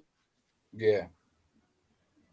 Johnny? King, can you still hear me? Yeah, I can hear him. Okay. Yeah. I was just wondering if you guys heard that rant. Yeah, yeah. I heard that before. King, would you give up any of your dogs for a cadaver dog? Hell no. I want people to ask themselves this. And if somebody offered me $100,000, $200,000, I wouldn't give up any one of my dogs. There's not a fucking chance. No way. There's not an amount of money I would accept ever. I'm not that type of person. No way, man. Not me. I wouldn't accept any amount of money. I agree with you. And everybody else out there that has dogs, would you give up your dog for a dog? Hell yeah. No, I'm just kidding. I don't have dogs. Paul said he'll never give his dogs away either. That's my personal feeling. I wouldn't give up either of my dogs for a cadaver dog. And well, here's Lance the thing. will try to say, and here's another thing, you guys. He said, how did he put this? Oh, I don't abuse dogs. I'm feeding wild dogs. Those wild dogs he's feeding are his dogs. They're his dogs. They're his dogs that either escaped or he let off the chain before animal control got there. And I'm sure that I'm not going to mention the lady's name because I still like her even though I'm angry at her. I'm not going to mention her name, but she promised me that all those dogs would be rehomed before he got a cadaver dog. And he the witness that wasn't even in state. And on another channel where I confronted him about those dogs, I said right to Lance, you had 2 vicious dogs that were males in that kennel. That if they got out, you'd have to protect yourself. 79 out of 100. He never denied it. If you guys watched, he kind of laughed about it. He thought that was real cool. And me personally, you guys, I'm not going to own a dog that I can't trust to have around human beings. I have Pebbles right now, which is our puppy. She is very, how can I put this, aggressive towards strangers, but there's no way I'm going to have her going around biting people or anything like that. All I can do is keep exposing her to strangers, and when she growls and I tell her it's okay, I know them, I just have to train her, and that'll come with age. Right. But to have two vicious dogs and think that it's funny that I have to keep them in a kennel, and if you watch on Jim's show where I said that to him, excuse me, on another creator's show where I said that to him, he laughed about it. He thought that was cool. And I'm sure those are two of the dogs that he's feeding that he calls wild dogs. Fuck.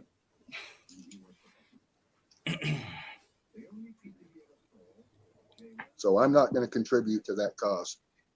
Yeah, fuck that. So did he what's it called? Rehome those dogs? Or did that lady the lady that called in, the one that's out of state, I don't remember her name. Right. The lady that called in with the New York accent, she promised me that she would have all those dogs rehomed. And I think for the most part, she did what she could.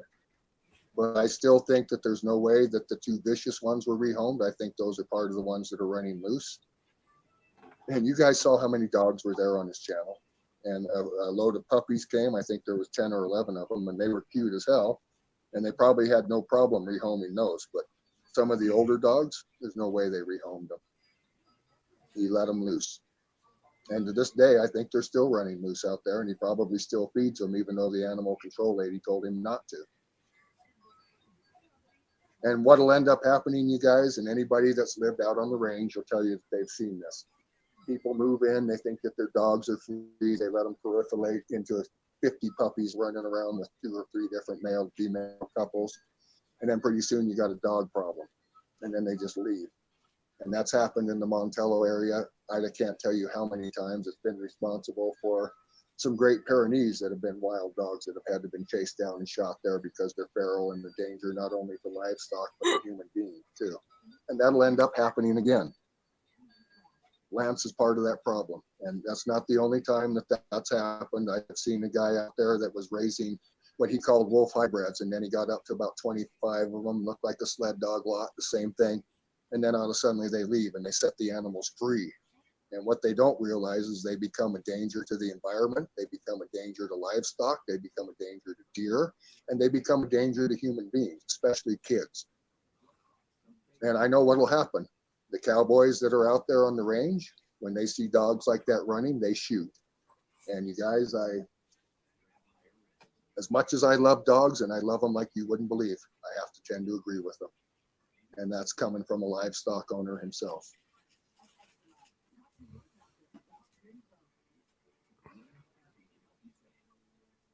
The red, let me put my glass. Red Horse said something. What'd you say about the? Yeah, Putton says spay and neuter. That's it. That way you don't have to worry about having the pups and the problem burdened upon animal control and the problem burdened upon animal shelters where they have to keep trying to rehome unwanted dogs. I agree with that. It says Red Horse says at Ty a kennel ? I though they were to stay in a hole in the earth. Okay, so Red Horse, this summer, those dogs were on chains and in a kennel, and most of them, I think, got rehomed or turned loose. And to stay in the hole in the ground, Lance was trying to say, oh, well, the ambient temperature is like 65 degrees. Oh, yeah. I'd like his ass to jump down there in that hole and stay the rest of the winter and tell me that the ambient temperature is 65 degrees. That's not true. Yeah, you'd have to be inside one of the tunnels, you guys, like what you have up on the mountain. Yes, I'm awake. There, and you go in one of those mines 50 feet or so. Yeah, the ambient temperature will stay about 60, 65. But that's not true with a little hole in the ground. All the cold air sinks right down to that little hole. And it's actually a little bit colder there than what it would be at ground level or higher. So the thing of the ambient temperature, I call BS on that. Yeah, I Very call him pleasant. bullshit. Lance, that's what we like to call over here bullshit. Yeah, Red Horse, that's inhumane to me too. I agree with you. Well, And and like I even said, if he all you did guys have had to do was look at earlier video. What I was to the truth, the dogs were on chains out in the sun, very little to no shelter at all. Now, were they being fed and watered? To the best of his ability.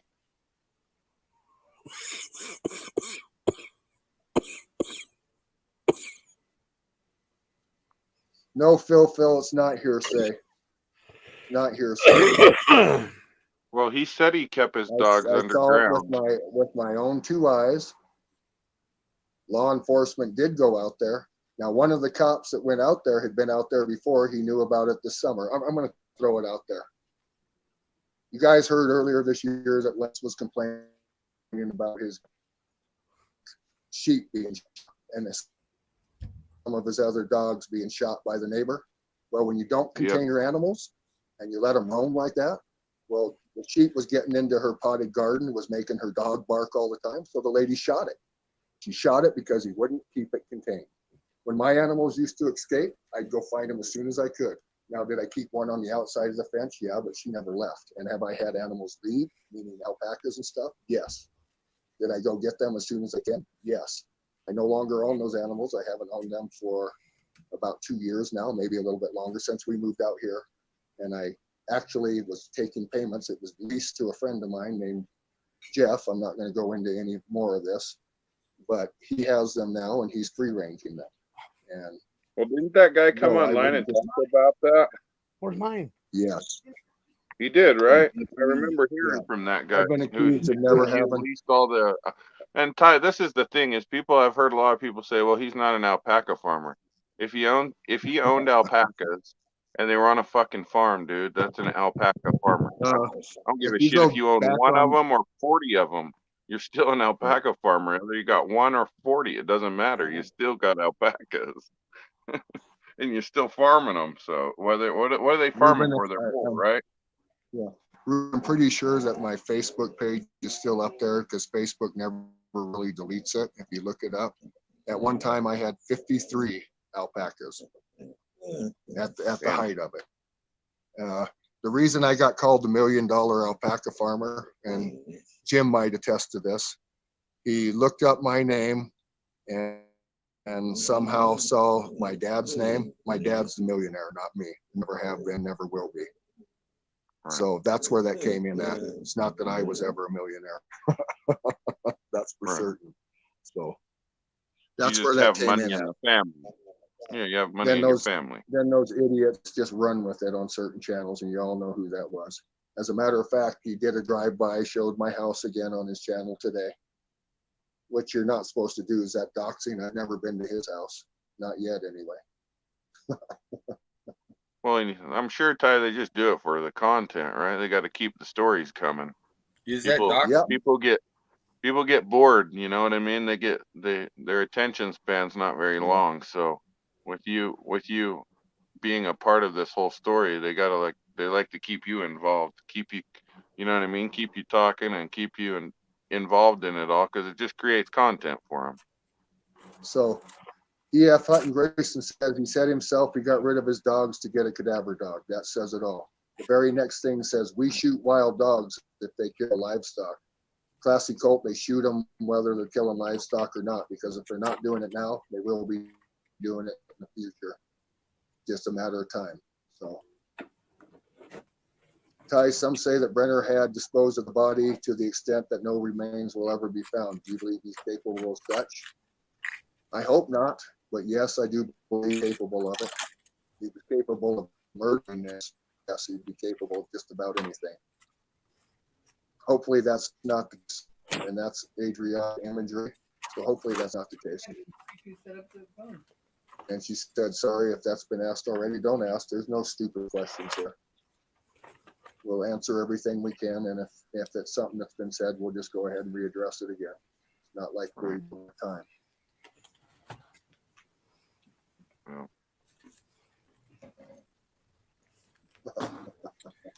I think Bear wants a riot. He wants a riot. That's what I'm talking about, Huggy Bear. Bears lives matter. True. Well, and Ty, I see some people in the chat were complaining earlier that you're complaining about this, or you're speaking your mind, and I understand the reason why you're doing it is because you're a part of the whole story, and at the end of the day, whether you wanted to be or not, you're involved in the story because of where you were located. You know what I mean? And your knowledge of the area, the people, all of that stuff, at least in my eyes, is invaluable when it comes to trying to solve something, especially when it comes to crime. So, hearing your point of view, I understand why you're on the attack or why you go after some of these people, because they've constantly done it to you. Absolutely. Yeah, and people that I thought wouldn't have. You guys, I've been called a murderer, a meth dealer. My dad's been called and harassed. Phyllis's appointments have been canceled. Phyllis has been called like she dropped some sort of a meth pipe at the food bank, all sorts of stuff like that. Just lie after lie after lie. And the funniest part about it is none of them will stand right in front of you and do it. So, right. Yeah. Like Kurt trying to blame his son doing meth on me today. Stand right in front of me and say that, Kurt, because you'll lose that can opener for a tooth you have in the front. And I'm not saying that as a threat. I'm saying you say that in front of me, Kurt, and I'll do some discount dental work real quick.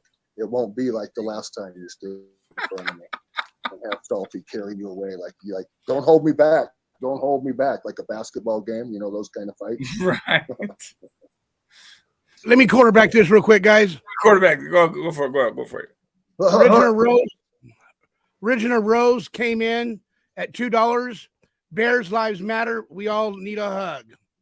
Thank you, Original Rose, for the $2 super sticker. And then Red Rose come in at $4.99 super sticker. Thank you so much, Red Rose. I really appreciate that. You ladies rock. You rock. I love you very much. Thank you so much, guys. Thank you so much. Yeah. Huggy Bear. Where's my hug? Yeah. And Miss W says, I have lots of love for everyone. I like Lance. I love Miss W, and I'm not mad at her for liking Lance at all. That's her prerogative. She can go wherever she wants. And I used to like Lance too, but not anymore, Miss W. But you're free to do what you want. I certainly love you, and you've certainly been very kind to us, and that's not going to change in my book. So the truth is the truth with me. Miss W's been great to us. She sends Phyllis's cards all the time. Right on. I love you too, Miss W. Hopefully I can meet her someday. I know she's somewhere in Utah. I'm not going to say where, but I'm pretty sure I know fairly close to where she's at. And someday we'll get to her.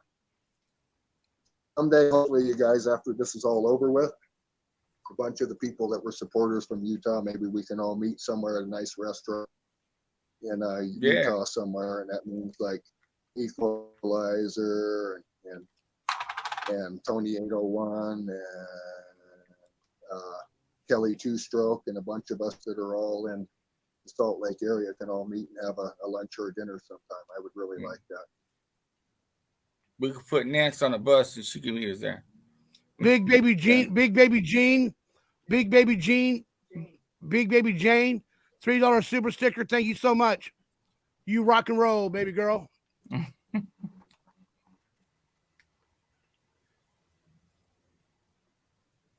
Yay, yay.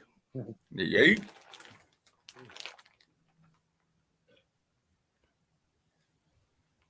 What does that say?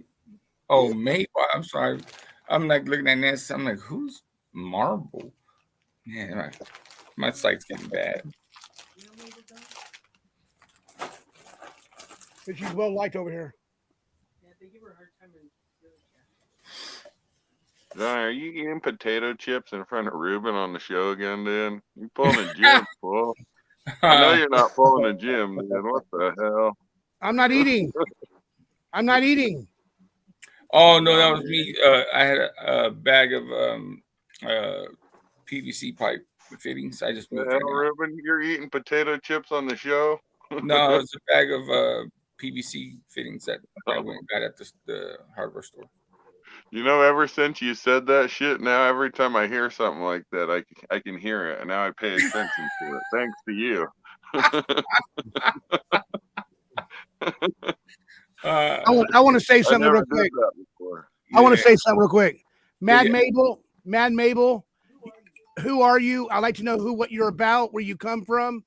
And another thing is, just to let you know that you do have a new home over here. If you want to keep staying back over here, because I see Nance and everybody keeps on talking to you. You seem like you're well liked over here.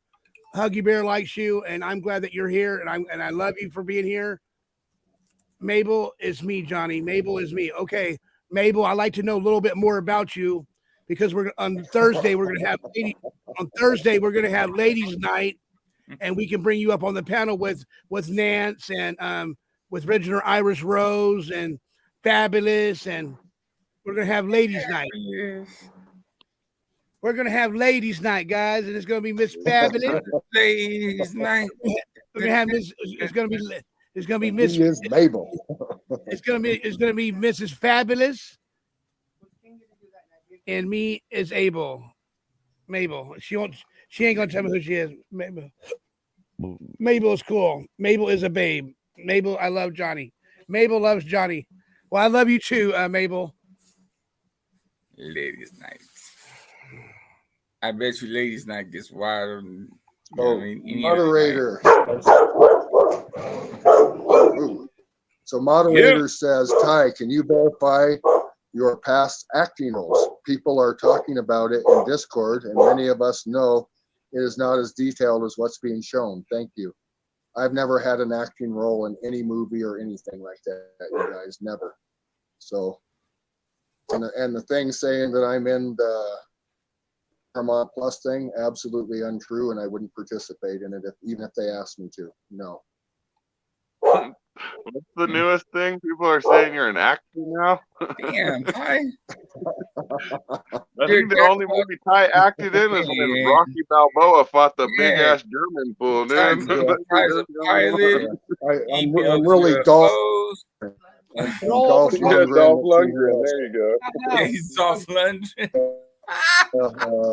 Glenn Campbell, a few other ones, right? That's funny. I used to double stunt for Glenn Campbell. Yeah, I've heard it all today. I'm a CIA agent, all sorts of stuff. I'm CIA Ray, all that bullshit. He's acting. Hey, to the fucking Rocky thing. Oh, I'd like to read what moderator's saying. If he lives, he lives. Or if he dies, he dies. That's no, I've never had an acting job, you guys. To my knowledge. That's fucking funny. The last time I remember being on TV is when I worked for Western Airlines. When we were bought by Delta Airlines, I happened to be in a newscast for about maybe 6 driving a tug, and that was about it. That's the last time I remember being on TV. You guys show me. I have an ex-wife. You guys have an ex-wife that's been on TV quite a bit. And I'm not going to say her name or anything. Yes. That's high speed chase. I do have an ex-wife that was in, what's that movie? What's the movie that was filmed in Utah about the dancing thing? Footloose. She was in Footloose. Footloose? Oh, no shit. Yeah. My ex-wife was, but I have never been an actor. Hey, guys. Actors on Discord. Yeah. Hey, guys, let me quarterback this real quick. What is she doing over here? What the? Danielle. What the hell, Johnny? Well, anyway, let me quarterback this real quick. Stuff. Let me quarterback this real quick. Okay? Yeah, I know how they got out there. Let me quarterback this real quick, Ty. Yesterday, it didn't dawn on me. It didn't dawn on me until Paul was just telling me again that our car was in. There was a what is it called? It was a high speed chase, and he was in it. He was there. The helicopter camera caught his car driving through there when there was a high speed chase yesterday. Whose? Paul's. Oh, Paul's car. He was sitting in an intersection. Oh. Oh, we got a phone call coming on. Oh shit. And then he started shooting his gun. Then he started shooting his gun. I have to agree with what Red Rose says. That's funny. Hello. That was a toothless 60-year-old man gonna ever be How an are actor. you? Purple Pride. Oh my God. You know what? I can't. You have to hold the phone up closer, Johnny. We can't hear. All right, it is close up. You got to speak up louder, Miss Purple Pride. Well, I just can't do this anymore. Why? Because I love you guys too much, and I can't do it. You can't do what? What's wrong? Yeah, what's going on? What's going on? What happened? King, I love you so much. I love you too, Purple Pride. I love you so much. I love you too, Purple Pride. What's going on? I just can't do it anymore. You can't do what anymore? The YouTube thing? Yeah. Why? What do we do wrong? Well, it wasn't what you guys did wrong. It's just that I can't do it anymore.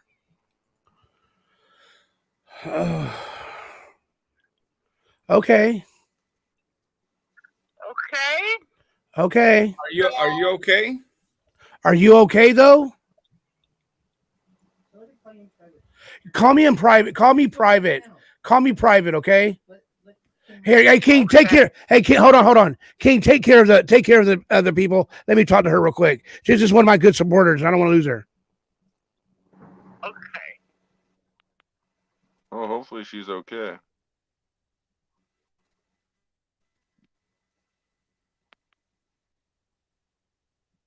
She definitely seems upset for sure. Ty, you still there? Still here, buddy. Okay. Everybody needs to take a break from YouTube once in a while. Yeah, people take it pretty serious. People take the YouTube stuff pretty serious. They really do. It's kind of scary. It's YouTube. I did it first, you guys, and it made me really mad. Now I just take it as YouTube, and I like hitting back. Right. Kyrie, what are the locals saying? Yeah, they're saying that a lot of them think that Kurt's involved just by the way he's acting. That's what a lot of them say. A lot of them are mad that Brenner's done what he's done and brought a lot of this to Montello. When I said the town will never be the same, people go, why would you want it to be the same? You guys, there's a lot of good people that live out there. There really is. Right. Well, I would imagine not all of them are bad people. I'm sure some of them are just retired and wanted to get it's away like from anywhere the city. else, you guys. You have 95% of the people that are good, and then you have 5% that gives them a black eye. Right. 5%. Hey guys, here we go.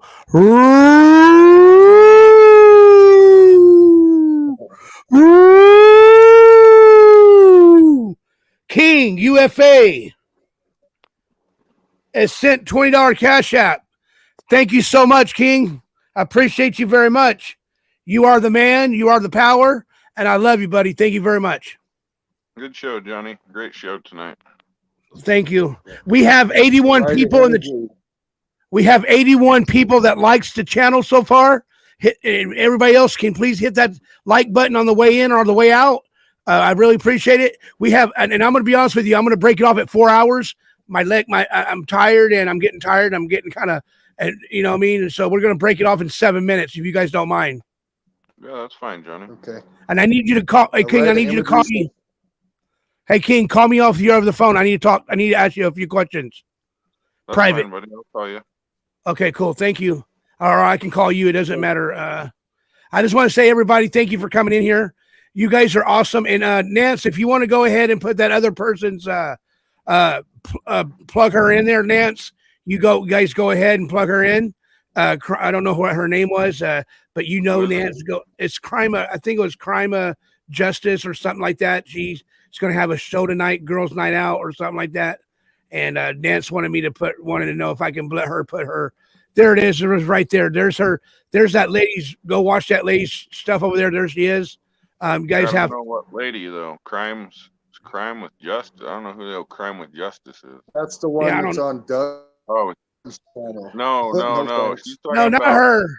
She's talking about Crime with Jess. Crime with Jess girl. That's the one Kurt did that interview. My bad. I said Crime and Justice. Crime with Jess. Yes. Yeah. That's the one Kurt did an interview with, and she hid it behind her paywall or something, disappeared and made it private. I'd like to ask that lady what she did with that interview. Yeah, she seems like the type of lady that would have no problem putting that out for people to hear. I don't think she's hiding anything. The interview. That's the one where Kurt was talking about when Brenner and Dylan got in a fight over the grain truck actually, at night. Crime Time with Jess. I actually kind of respect her. I like her. That's the one that Jim used to say had a face like a catcher's mitt, and I don't care what Jim says about her. I really liked Crime Time with Jess. I thought she had a pretty good show. To her show and she liked to drink a little bit during her show. Yeah, because she covered Dylan Rounds a few times early on in the case, and I caught her show during that time. I actually liked her show, you guys. I thought her show was pretty good. Right. Hey, Ty Corbin. Yes, sir. Do you know earlier when Texas girl asked you that question? Well, how you know P.I. Jim? You know who that was, right? No. That was Jim. Oh. Yeah, because he's blocked over. I know Jim. Yeah, Jim knows how. He actually did something pretty funny, you guys. I don't know if you know this, but on Sophie's show today, Kurt was on there, and Kurt started accusing me of hacking into his computer, taking over control of it.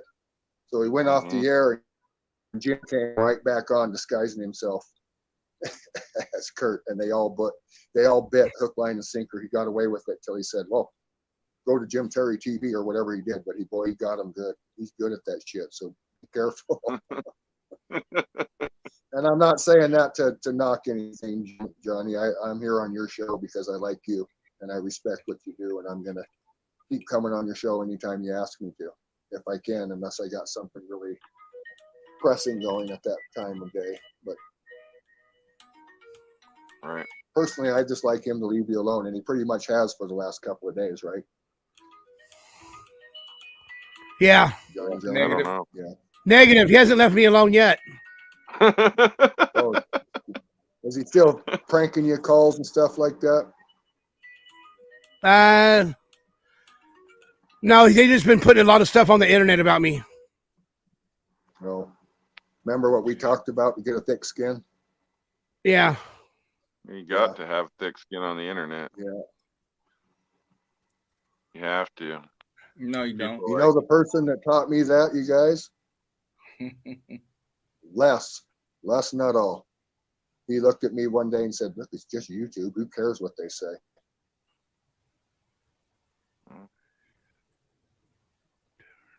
Yeah, but some of these people take it outside of YouTube. A lot of these guys take it outside of the YouTube stuff, and they take it into people's personal lives.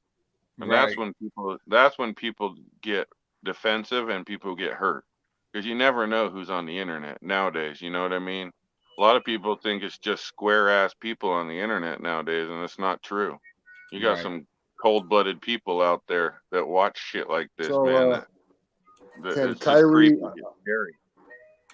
Kyrie, can you ask your question again? I don't know which exact question you have, but can separate the fact from rumor. Exactly what? Is that you, Johnny? Yeah, I'm not answering it though. Oh. Yeah, she'll Irish Rose, dude. Irish Rose, do what you need to do with that, with what you just texted me, Irish Rose. Go ahead and block her.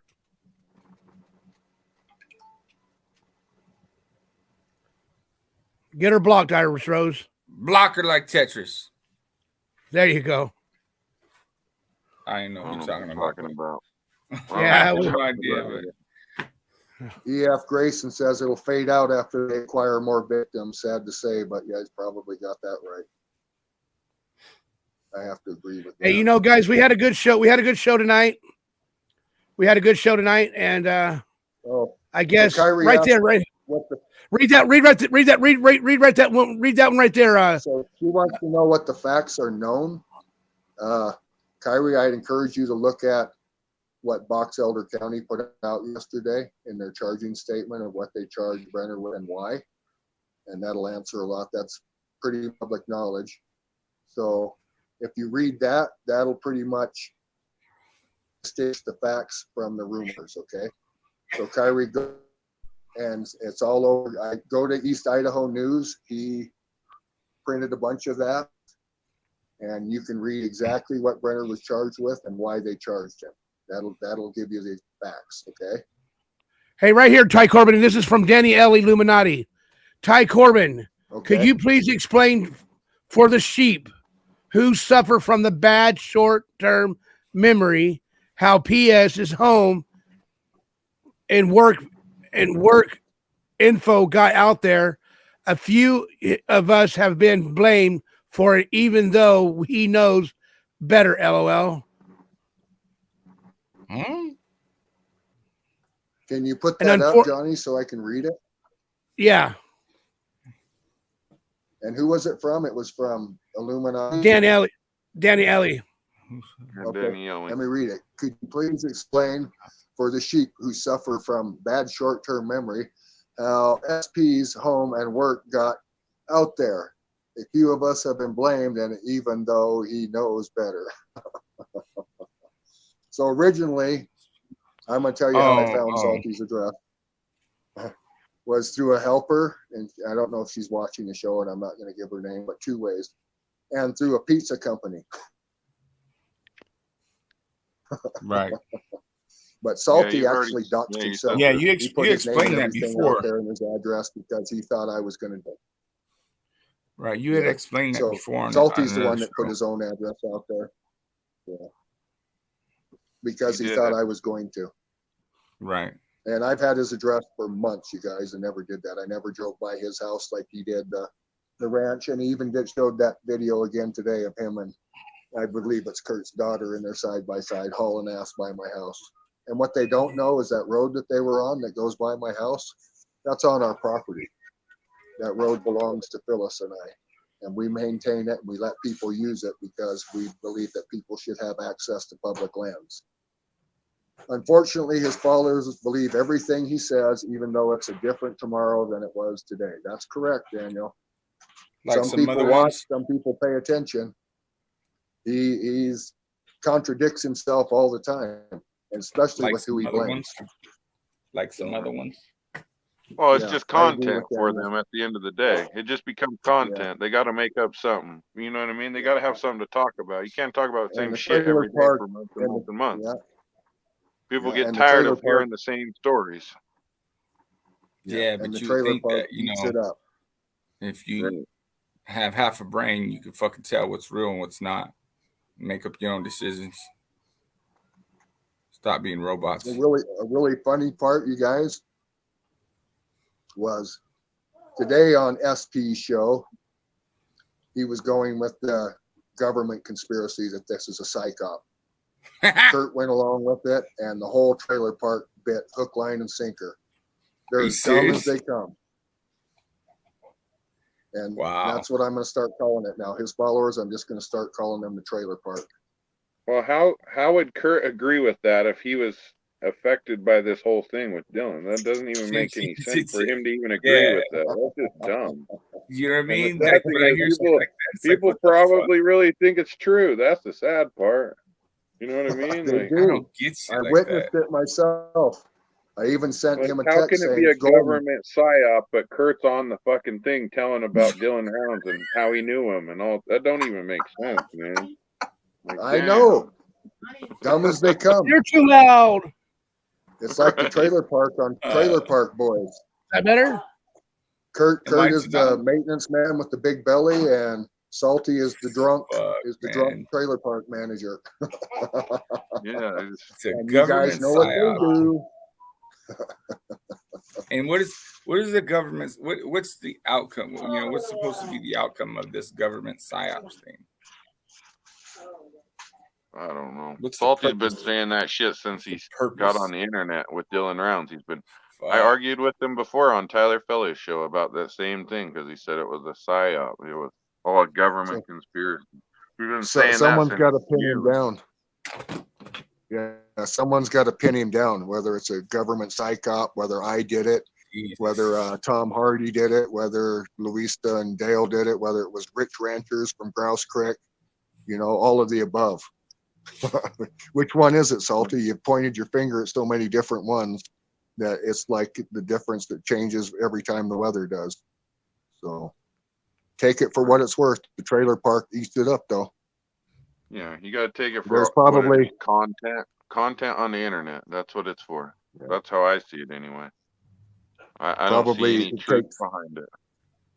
Yeah, it probably takes 6 of them to equal one of the IQ. Like, it probably takes of the trailer park to equal Huggy Bear's IQ. 6 or 7 of them at least. And I might be the greatest number on that. If I believe that crap, I just get it, man. And here we got pretty intelligent people in this chat. You know, they don't buy that shit. They know. Right. But the trailer park, they eat it up. Yeah, I don't understand. I don't get that. All right, ladies and gentlemen, thank you for coming over here. I appreciate it. It's been about 4 hours since we've been on the channel, and it's time to say good night, sweetheart. It's time to go. We got it. Good night, Phyllis. You are a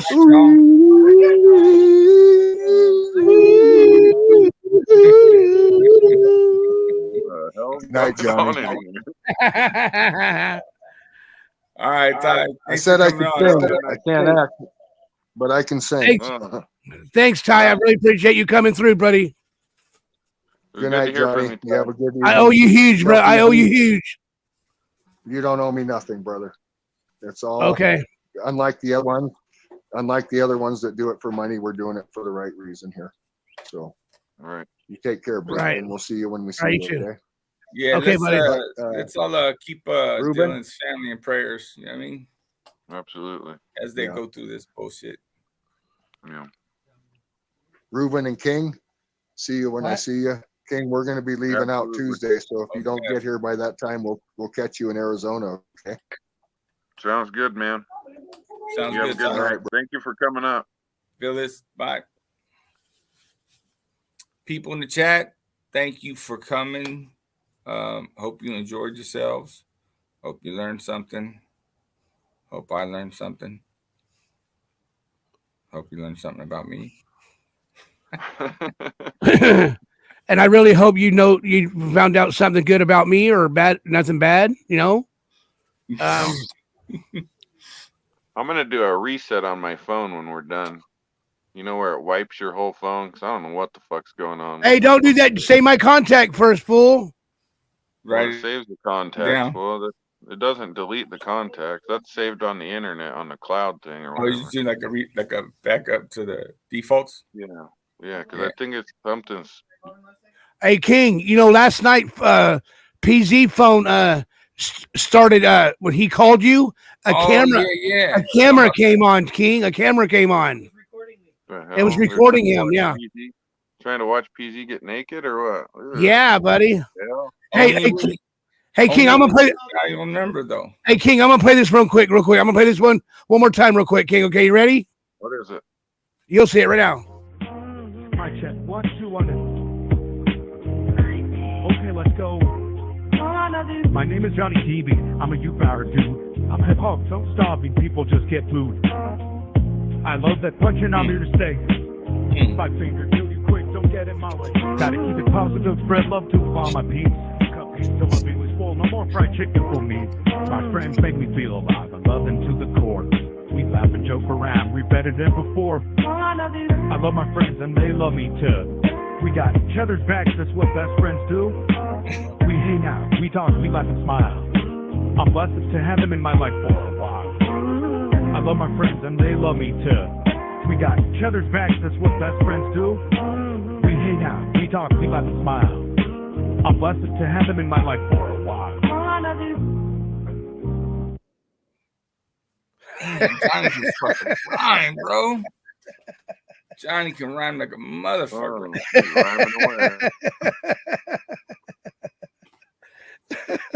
Is there anything you can't do, Johnny? I can play. I can play with my finger with my bow.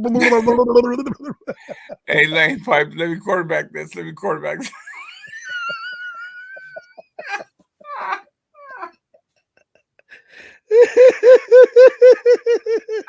All right, ladies and gentlemen, thank you for coming out.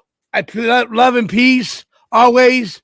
Until next time, this is Ruben, King Samoan, Johnny TV. Peace. Peace. Peace. Don't forget about King's already out here. Good night, Ruben.